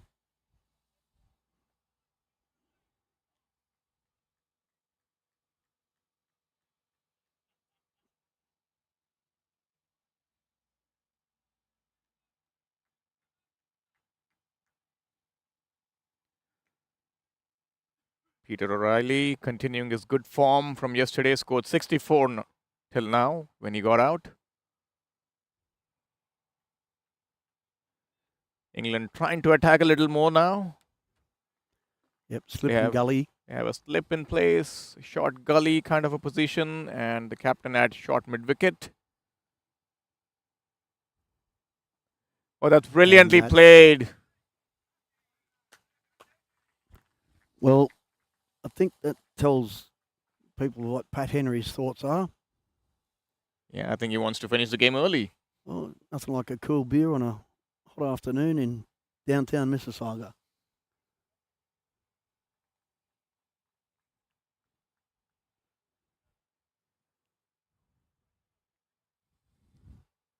Just taking the focus a little away from cricket out here, Steve, what all have you seen in Toronto or Canada till in this trip? I stood next to the tower. The CN Tower. Mm-hmm. It's quite high. Yeah. Went and watched the Blue Jays give the Cubs a bit of a hiding. 11-4. That was fantastic. It's the second baseball game I've seen in the in this side of the world. I went and watched the Yankees play the Red Sox a few years back, and it was a 3-2 scoreline. So, and people say football's boring with a 3-2 scoreline. Some of the baseball scores I've seen over the past week or so is 1-0 scoreline. So, for me, seems like the game was washed out, only being 1-0 after 9 innings. So, but people think cricket's boring. Yep. When you Baseball see can- runs get scored, catches being taken in the outfield, that's excitement. Absolutely. End of Some the over. We met a bunch of young fellas who were Blue Jays supporters, and they couldn't believe that we catch a cricket ball with our bare hands. So, Oh, yeah. Yep. 124 for 4. Australia need 34 from 10 overs. 3.40 is the asking rate. I think England might want to sneak in one more wicket here to put some pressure on Australia. Pat Henry started off very confidently in the previous over. 5 of 2 deliveries. Let's see if he can take the attack to Richard Merriman from this end. Tossed up. That Yeah. looks like a close one. The umpire rules not out. Good glove work by the Looked like keeper. it was a bit wider there, so he's had to reach wide and come back. Looking at the replay. Oh, that was a close one. Anchored foot. Yeah, I think it just made it in the nick of time. We went to Niagara Falls. Interesting. How did you find it? Wet. Honest answer. Did you do the cruise? We did the cruise. The captain of the boat took us right up under the falls, basically, and the wet weather cover they gave us really didn't keep us dry too much. Mm-hmm. Nicely played in the end. This is good bowling out here by the England captain. Tossing it up, enticing the batsman to take a risk or two. I think another spectacle here, Steve, is, during the harsh winters, there are times when the Niagara Falls is frozen, and that's actually a sight to see. The entire waterfall, standing still there as ice. Yeah. Although it's not very enterprising to stand there in that cold weather, but it's quite a sight to see. I did ask a young bloke about the boat trolleys they had there as we watched this ball. And I asked him when was the last time they were used, and he said, winter. He said, it's too cold to go out there in winter. So based on meeting a lot of people in Barbados from Toronto in January, that tells the story that it gets rather fresh here. But this is good bowling out here by the England captain. He's really tossing it up, ripping it apart from leg to off, enticing the batsman to take a risk. When you kind of put it above that eye line, there's always a temptation to go for a slog. Once again, tossed up nicely. Good bowling out here by England. I think that wicket of Peter O'Reilly was the crucial one. Gives them an opening to kind of apply some pressure. That's correct. Couple back-to-back wickets here. The old Try to sneak in a single. And that's the end of the over. the old panic button sets in, and Australia 126 for 4. Still not over this game yet. no. It's a funny old game. We spoke about this before. That's right. I'm on a Facebook link with some guys in the UK, and people come up with a question. What's the worst team? What's the worst score your team's had? And people go, oh, when I was at primary school, we got bowled out for 4. So that means someone took 10 wickets. Yeah. I've never been in a score like that before, but. Did we have a scoreline of 15 or 16 all out last year at the Big Bash League, if I'm not wrong? Yes, that was the Sydney Thunder. Sydney Thunder, right? Yeah, the lime green team got rolled for 15. Yeah. Watching it live on TV, it was a bad batting, it was a good bowling, it was a bit of everything. Oh, yeah. And who can forget the famous 36 all out by India at Adelaide a couple of years ago? Well, that's right. They bowled out for 36, but didn't they end up winning the series, yeah. you know, And so that was one of the finest comebacks I've ever seen in my lifetime. Yep. By a team who got rolled out and then came back to win 2-1. We can always go back to Ben Stokes' heroics. Oh my God. You that, know, that innings at Headingley was one for the ages. Yep. I'd said to my partner that stay up and watch this last night of cricket. Yeah. I I've think got you a almost feeling did a something's- repeat of that at Lords this year. Yeah. I said, I think I've got a feeling something amazing is going to happen. Now, I didn't want England to win. I was waiting to see us win. That was what I wanted to see amazing. But Oh yeah, that it was was an quite an incredible amazing game of knock. cricket. And the number 11 did his job. You know, they figured Jack about Leach. the role that Leach played. Yep. Um, I think probably the greatest one not out in the history of cricket. Yeah, Oops. correct.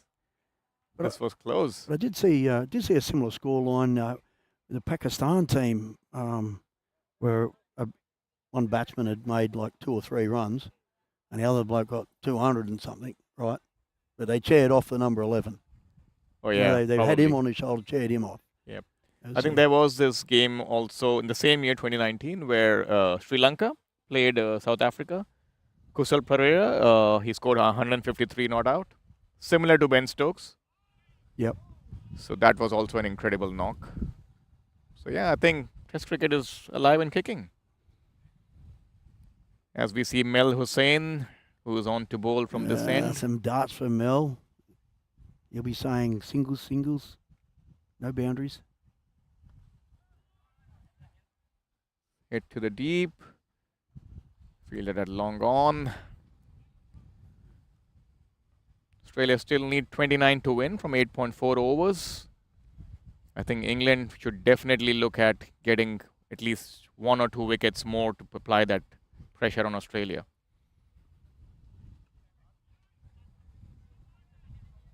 Oops. Oh, that's taking a couple of wicked bounces there.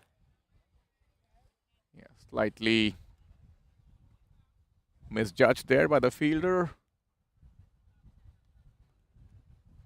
Pat Henry on strike.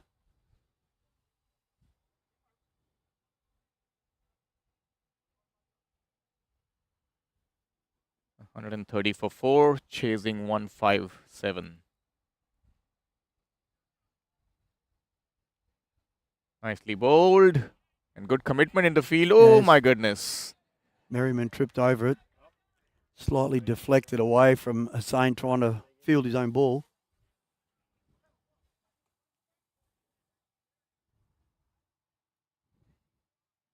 As you see the replay here, Hussain trying to get across, put in the drive. Gets a touch to it. Merriman tries to stop it with his foot and misses.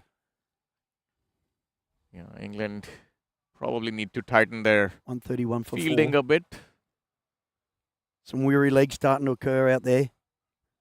That's correct. I think it's definitely not easy out there. It's kind of a warm day today, and I believe that's kind of telling on the players now. And we're Well- playing back-to-back games as well. That probably also is adding up to that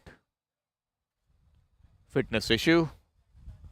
Well, even though England's come from their summer, it's been rather overcast, a bit wet there over the past four odd weeks. So a bit of sun on their brow, you know. Yep. Do we see a replacement here? An injury replacement for Pat Henry? I think he's walking off the pitch. Or are we seeing... There's a runner. Oops. Looks like Henry's limping there. Oh, yeah. It's interesting that they're allowed a runner in this tournament. Well, That's we're old. that's one so, rule which has been abolished from Those guys that cricket. get paid hundreds of thousands of dollars a year to play cricket, no excuse for those guys. We've only got a certain few players. We've got to look after them. Oh, yeah. But it definitely adds a lot of drama in the middle, having a runner. Lots of confusion. Trying to get to square leg there is a bit of a hassle as well. Yeah.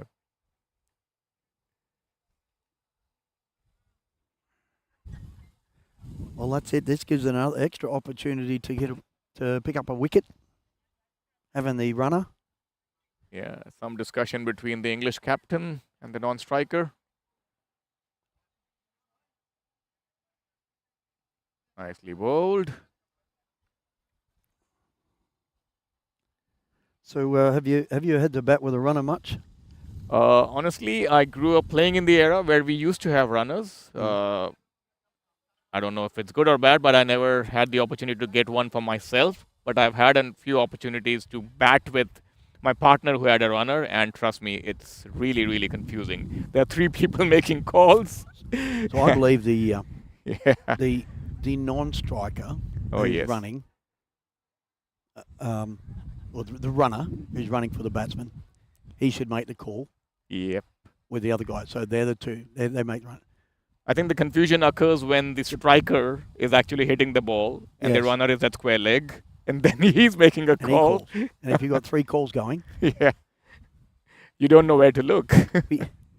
we played a warm-up game against the Canadian over 50s about day 2 after we arrived here, and one of their guys had a runner, and he's played a lovely shot through cover, and he took off, and he's run 1.5 laps, and umpire said, "You don't need the runner." So Oh, I think now we have a replacement runner.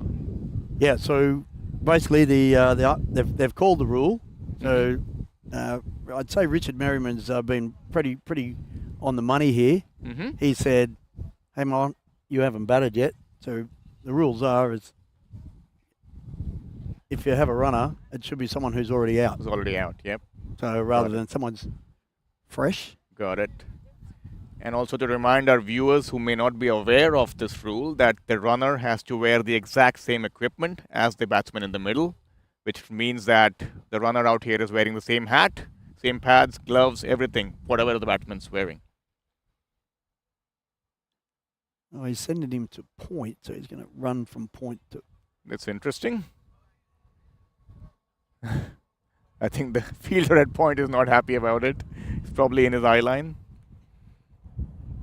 Yeah, normally the runner goes from square leg to Square square leg, leg. yeah. I think that was obstructing the umpire's vision as well, probably. Here comes Merriman, and Henry trying his best to kind of make contact with the ball by stepping down the wicket. 4 for 131.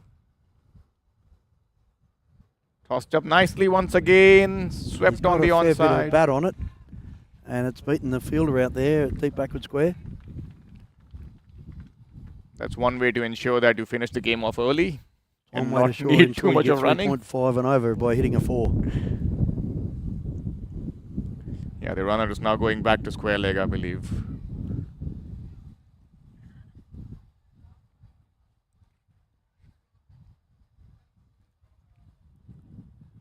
The umpire is calling him a little closer. Once again in the air. It's Is gonna this be an short. opportunity? It's going to be short. Just drop short.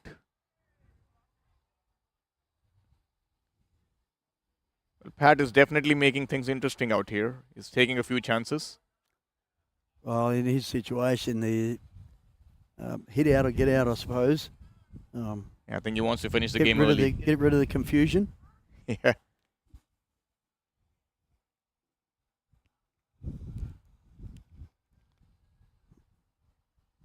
Here comes Richard. Tossed up once again. Played nicely. I think Greg is batting sensibly out here. He's playing with a Yes, straight bat. He is. He's not getting sucked into that ball coming down the wicket.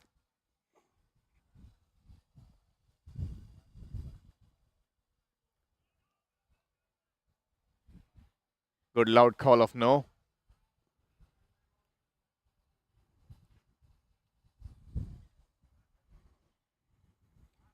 End of the over. 4 for 136. 22 runs required.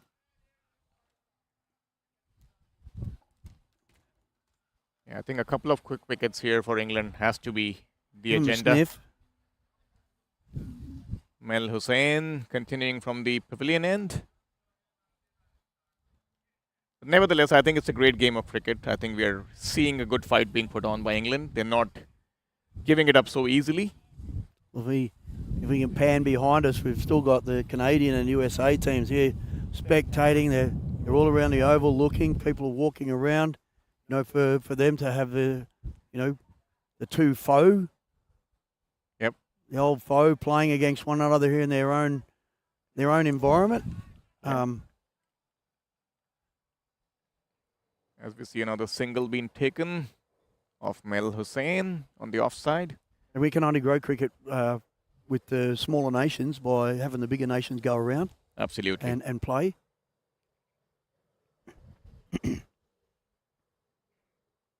Yeah, I think it was good to see the mayor come down on Monday morning to declare the tournament open. Correct, yes. We've seen a lot of involvement from the government of late. That's right. You know, for her to be aware that there's 9 grounds here and the work that they're doing and stating how many people there are that play cricket here. And yeah, she did her homework for sure. Although she's, I did see her have a bat to open the game with, but caught and bowled the second ball they bowled to her, but a little bit stiff in the arms when she played the shot, but yeah, she made good contact though. Good contact, yes. More softball orientated. Oh yeah, she had that typical baseball swing, right? Yes. Horizontal. Good bowling here by Mel, bowling wicket to wicket, not giving any room to the batsman.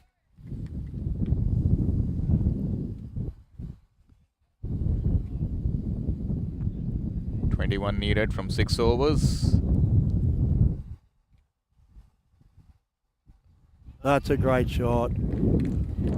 Driven back down the ground through mid-on for 4. Yes, I think that was a full toss. And just reaching a bit fuller. Nicely driven down the ground. Mel looks like he's bowling off spin there, perhaps, as opposed to a dart.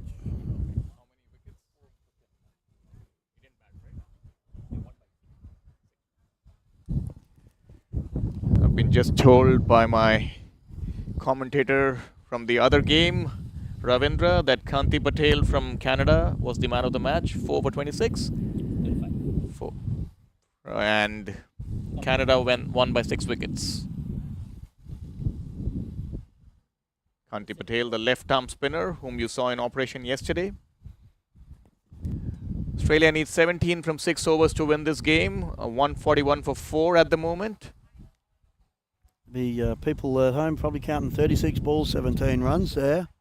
But only takes 6 good balls.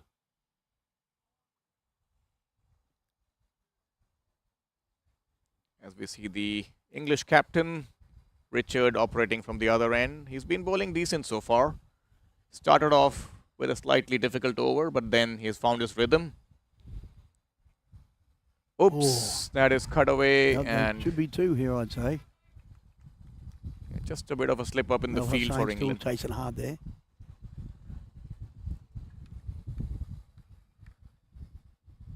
I think the fielder was Mel Hussain, if I'm not wrong. In the covers.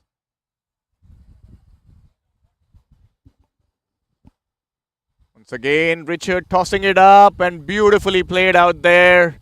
Could be a 6, and it is. Brilliant batting out here by Pat Henry. Soaking the pressure, middling the ball, hitting it over long off for a brilliant 6. There you see in the replay. As you can see, he's clearly struggling with his injury, but he still managed to get it over the top. Good fight being put up here by Pat.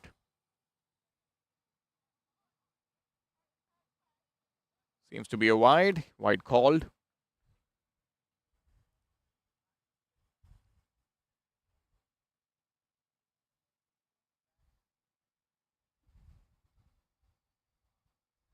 Tossed up once again. Is it taken? It is. What a brilliant catch that is. Excellent catch out here by Mel Hussain in the covers. Well played, Pat Henry. Short and wide.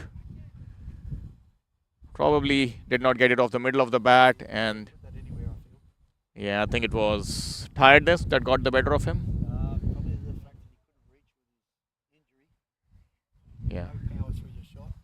Hope he feels better, because we still have a lot of cricket to be played in the tournament. Replaced by his captain Archie. Bath tonight. Yeah. I think he will be loving the fact that it's a rest day tomorrow more than anyone else. So, Peter Dudderidge coming out, the Australian skipper, affectionately known as Archie. Yeah, I think he bowled a brilliant spell today in the morning with his off spinners. I think he set the tone for the innings. Yes, yeah, he picking up Nick Haywood early was crucial.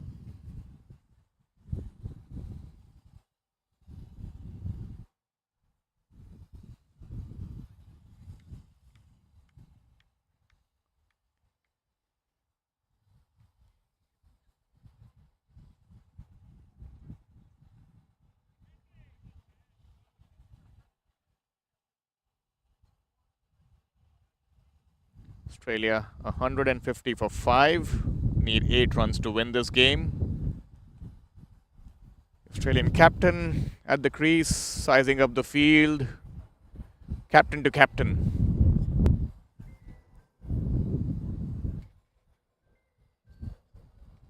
Nicely bowled. Looking for a quick single, being sent back. Rightly so. Peter Dudderidge, right-handed batsman. Played at number 4 yesterday against the USA. Tucked around the corner nicely for a single. Sensible thing to do. And that could be an overthrow. No, there's a man backing up. Peter batted well with Peter O'Reilly yesterday. Just anchored him and helped rotated the strike with him. They put on a sizable partnership.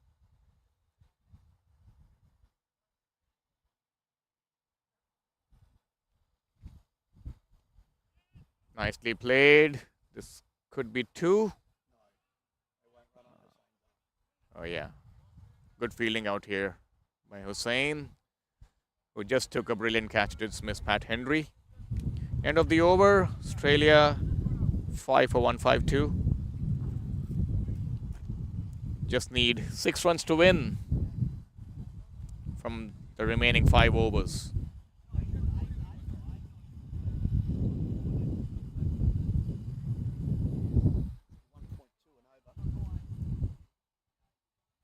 Down to one run and over at Niagara. The deck was staying very low, so doesn't sound like much, but 6 required or 6 overs. There was a few hearts in mouth at that time.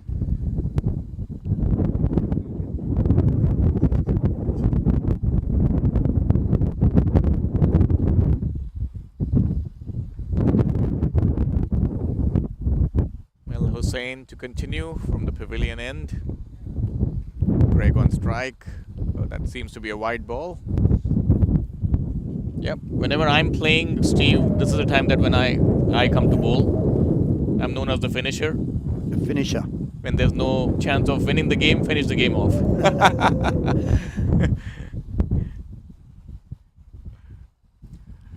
Nicely played there by Greg once again. So I guess you probably have lots of part overs that you've bowled, like 1 or 2 or 3 balls. Absolutely. That was a tailender's delight. It's either when you're about to lose the game or when you have to defend, 50 runs of the last over. Yeah. That's when the captain kept, felt comfortable getting me on.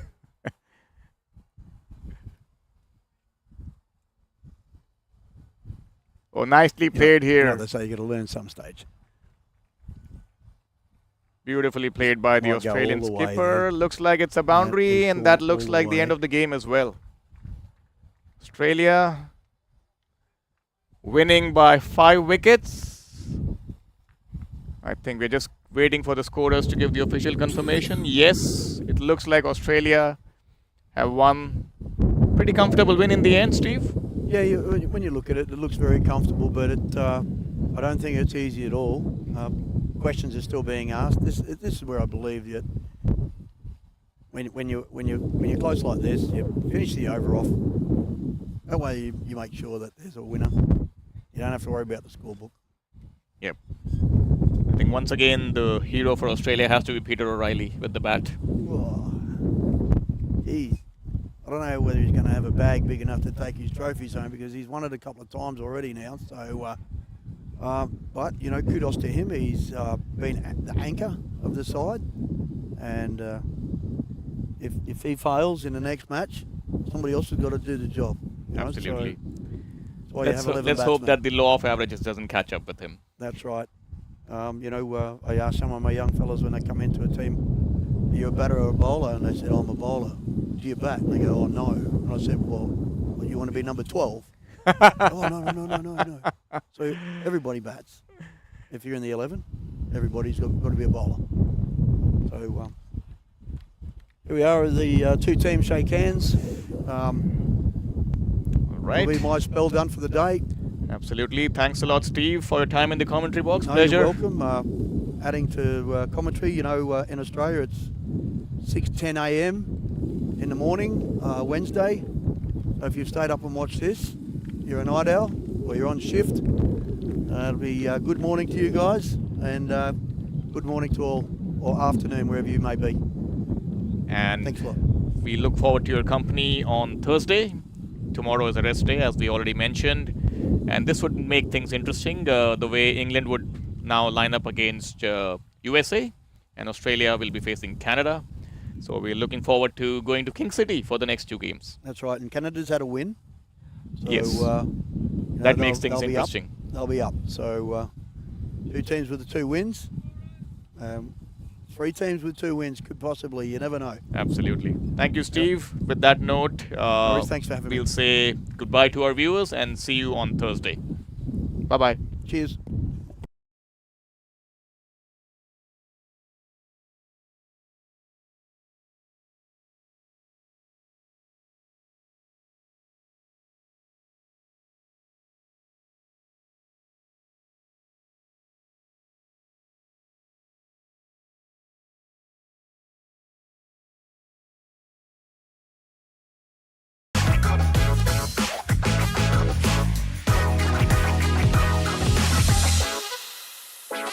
Wow.